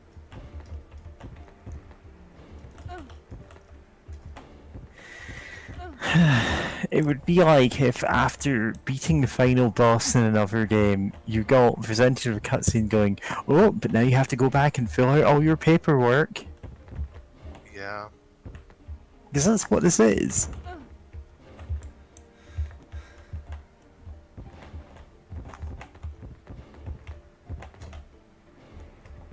Like, it's not exactly exciting to then have the player killed by lava walls, which Yeah. they're just bumping into on the way to fighting completely harmless enemies.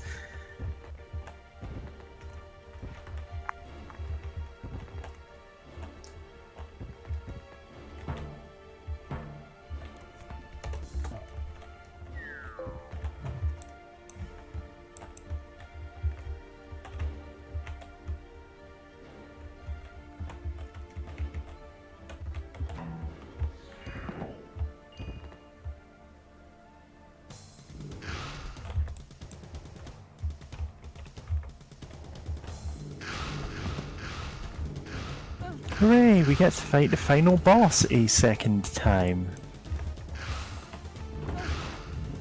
Sorry, this is just like kind of frustrating to me after you said, oh, we'll be done soon. Yeah. We're running well over an hour over time, and it's just... I think all of us are tired. Yeah.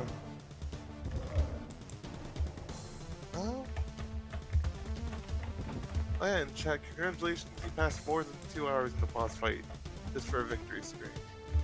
You know?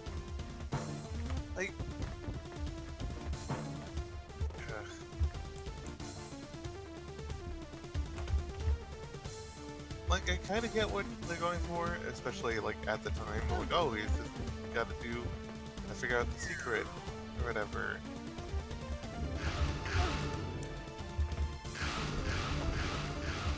But yeah.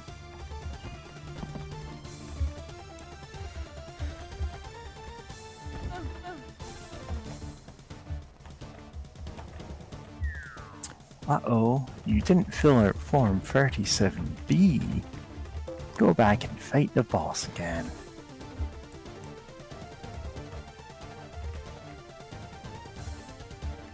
So are there more evil boss babies in the last secret area? Oh yeah. Great. Goodness.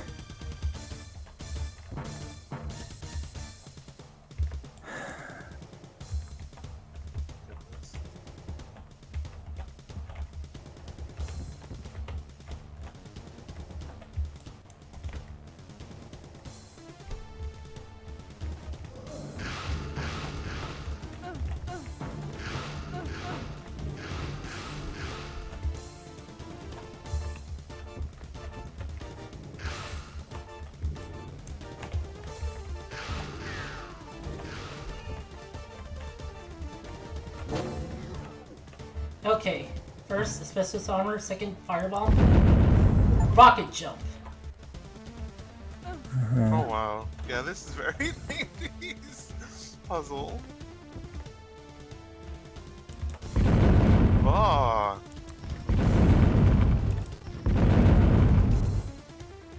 At least, like, you have access to, like, yeah, the drunk missile, whatever. It's such a big area, but yeah. Oh wow, it's hundreds of monks.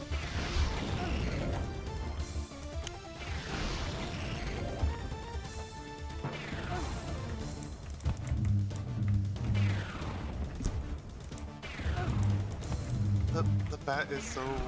But again, on hardest difficulty, everything does have more health, so. Yeah. Yeah. I think though that does make it just take longer to also watch as well. I don't think it's actually confirmed if higher difficulty is more health. Are things just neat bullet spongy in this game?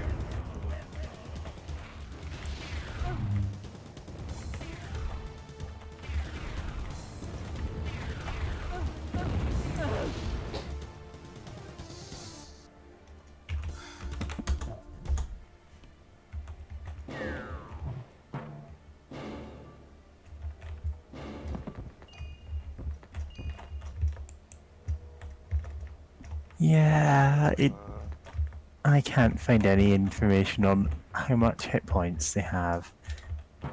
The thing is, they could easily have like a handful of hit points, and what would we lose for that? But nope. You're needing to Yeah. blast them with rockets, I guess. I did turn on the nerf for the monk's HP. That's something, but yeah. Hey.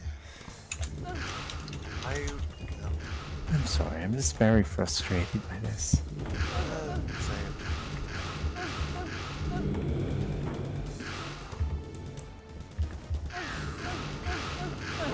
Ah, for fuck's sake.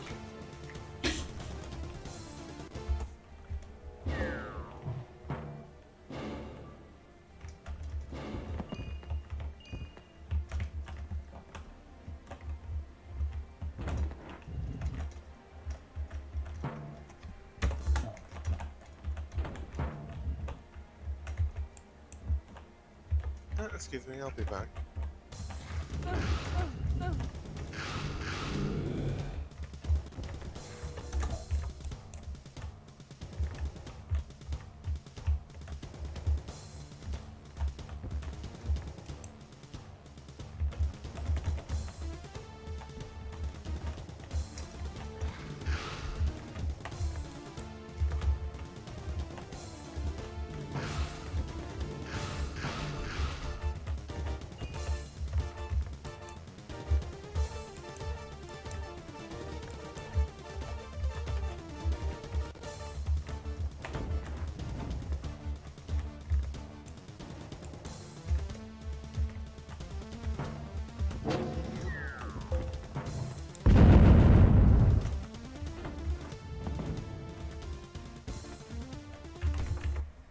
After if, what SMT game would you be playing? I would be playing a different game.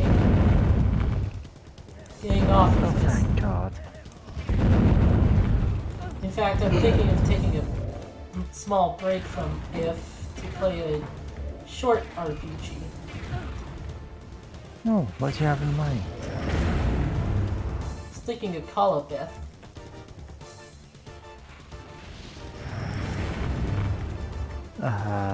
Not sure I'm familiar with that.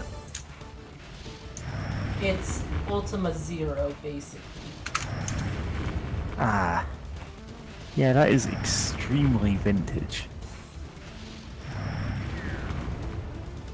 A Calabeth, World of Doom is a role-playing video game released in 1979 for the Apple II. Okay.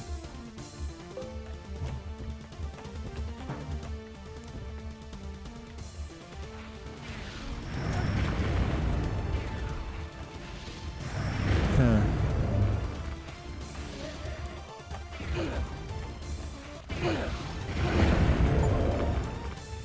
Hey, got the achievement for that. Achievement. Get ludicrous Gibbs without shouting it.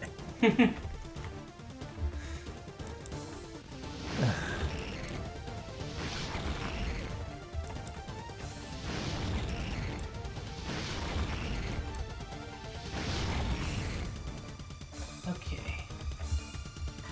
I think that's all.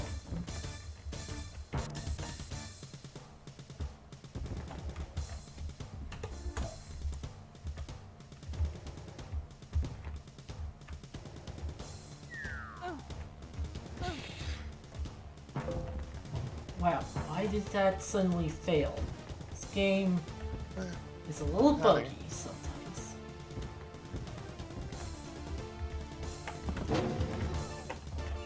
Now we should get the good ending. Alright, that's good to hear.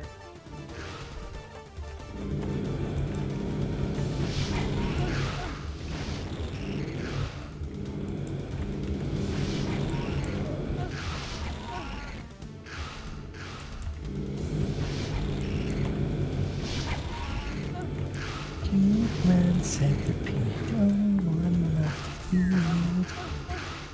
Ugh. He is extremely rude.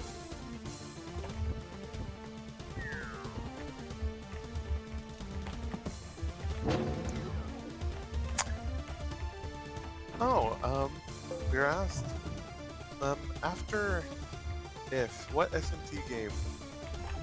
Yeah, we answered that. James isn't going to be playing an SMT game after that one, and maybe taking a short break to play a shorter vintage RPG called A Calabeth World of Doom, which is from the very late 70s. Oh, neat. It's kind of a precursor to Ultima. Was it Ultima? Yeah.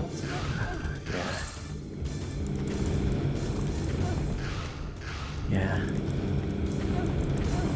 I might need to sleep for another 12 hours.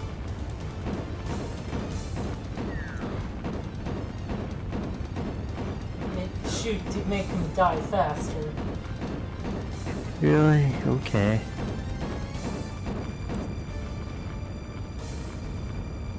Okay.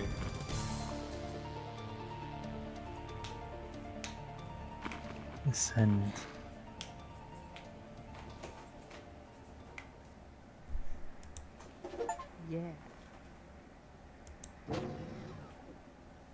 Yeah, I got the achievement for the good ending.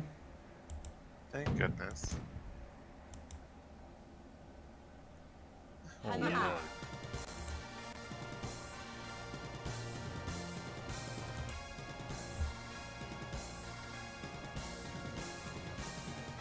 Yep.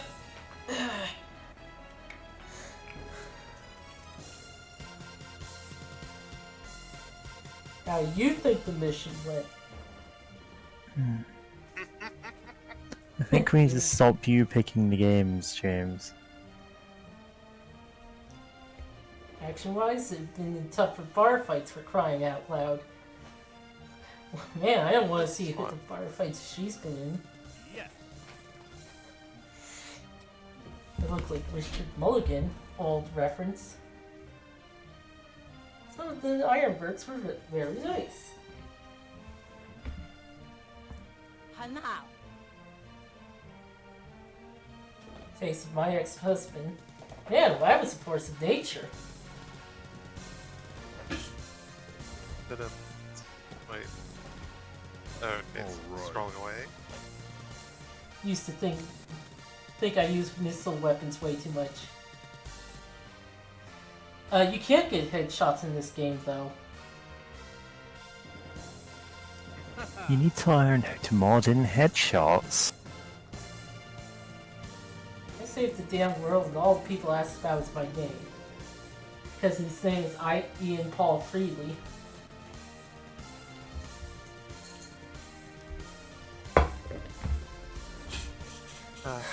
You know what? I just want to say my 2 cents about this game. This game is very much of its time. Extremely so, yeah. Yeah, especially the super, the secret ending where there's multiple secrets of the egg clutches that you have to blow up or whatever. Like it, and that sort of extraness of having the 2 side ones or just one of them, would have been enough, right? So like, oh, you got to find the secret thing, right? Ah, you got me, right? Like, but that just took a lot more time, for sure. And like, yeah, that said though, I can tell if we were playing this in 1995, I bet this would have been like a blast.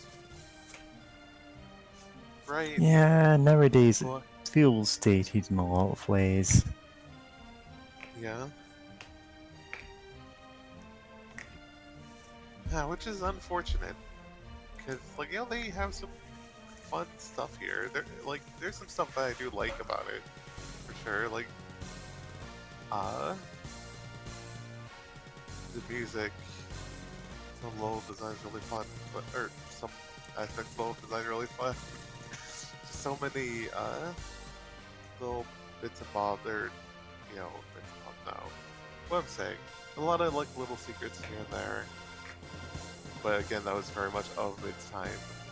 But yeah, I know I got a bit because how long it went on, but yeah. So, overall, thanks for showing us this game, James. I appreciate it. I don't think Mary feels the same, but yeah.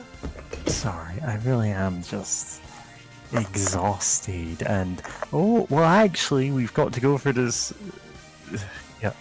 I've mentioned before I dislike the idea of jumping through hoops. And it feels like that's what everything is. Actually, you can't shoot at the boss, even though he seems to be taking damage. That just makes him stronger. You have to dodge him for 20 minutes. And then you have to go and fight his snake form. But wait, it's not really the final boss. You need to fight his babies, who all have 1,000,000 hit points for some reason. God. It's just... Yeah. Yeah. It feels like it's just trying to get a chain of, gotcha, you thought it was going to be this easy, and really it's some stupid thing instead. Yeah, that whole final boss part is just questionable. Yeah. Yeah.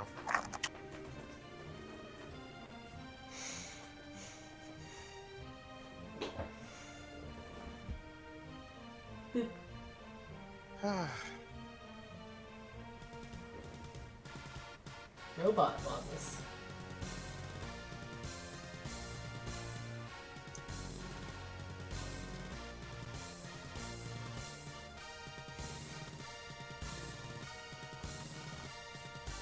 Tim Nivern's hand as the hand of God during God mode. No. Loki. Oh no. Loki, the carpet wedding maestro. Yeah. Chris, cheers. Paper and glue. Ah, I see.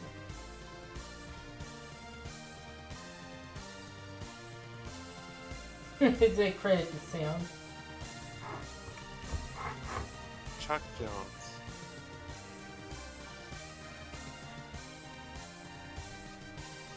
All monks, Tom Hall.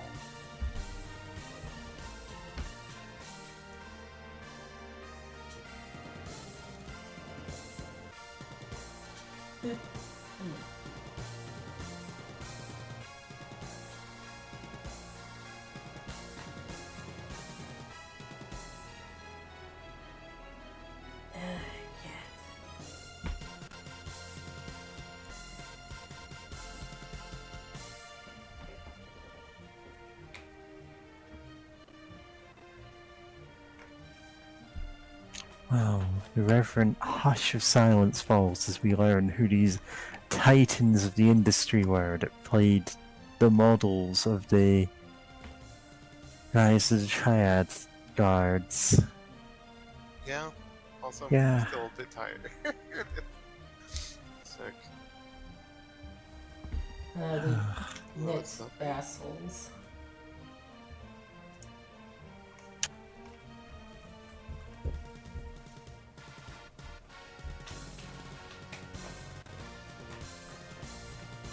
Strike team who didn't happen much, but they would try to steal your missile weapon. Huh.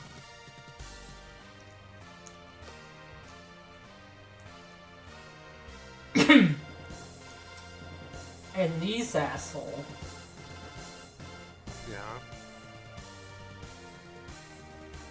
The worst.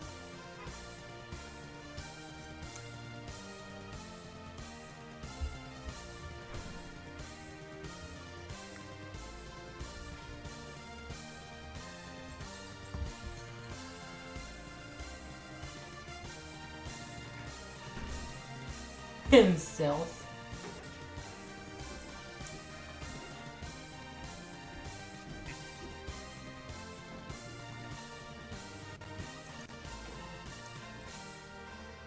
Oh, Oh, Barry. in chat. You got a, congratulations. Hooray. Oh, and Dope Fish lives. Yep. You have to go back into the game to kill the dope fish, otherwise you'll get an even worse ending now. No, we're not doing that.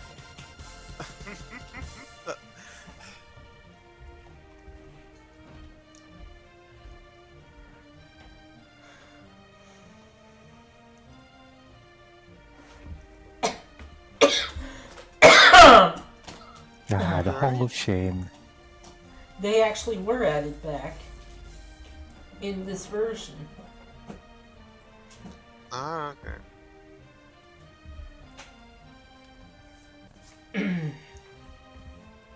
So we did get to see them.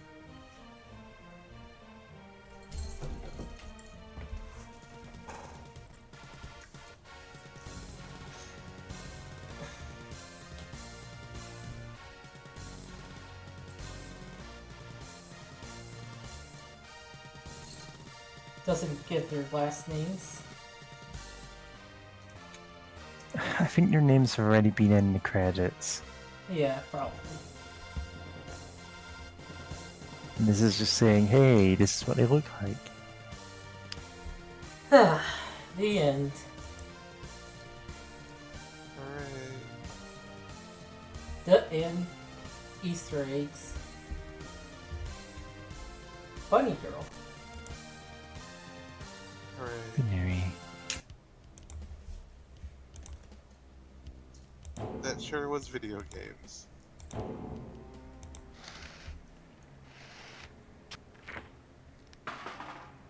No, we went through No More Heroes, but I think even more even more video game than No More Heroes video game. That game was video game. Yeah.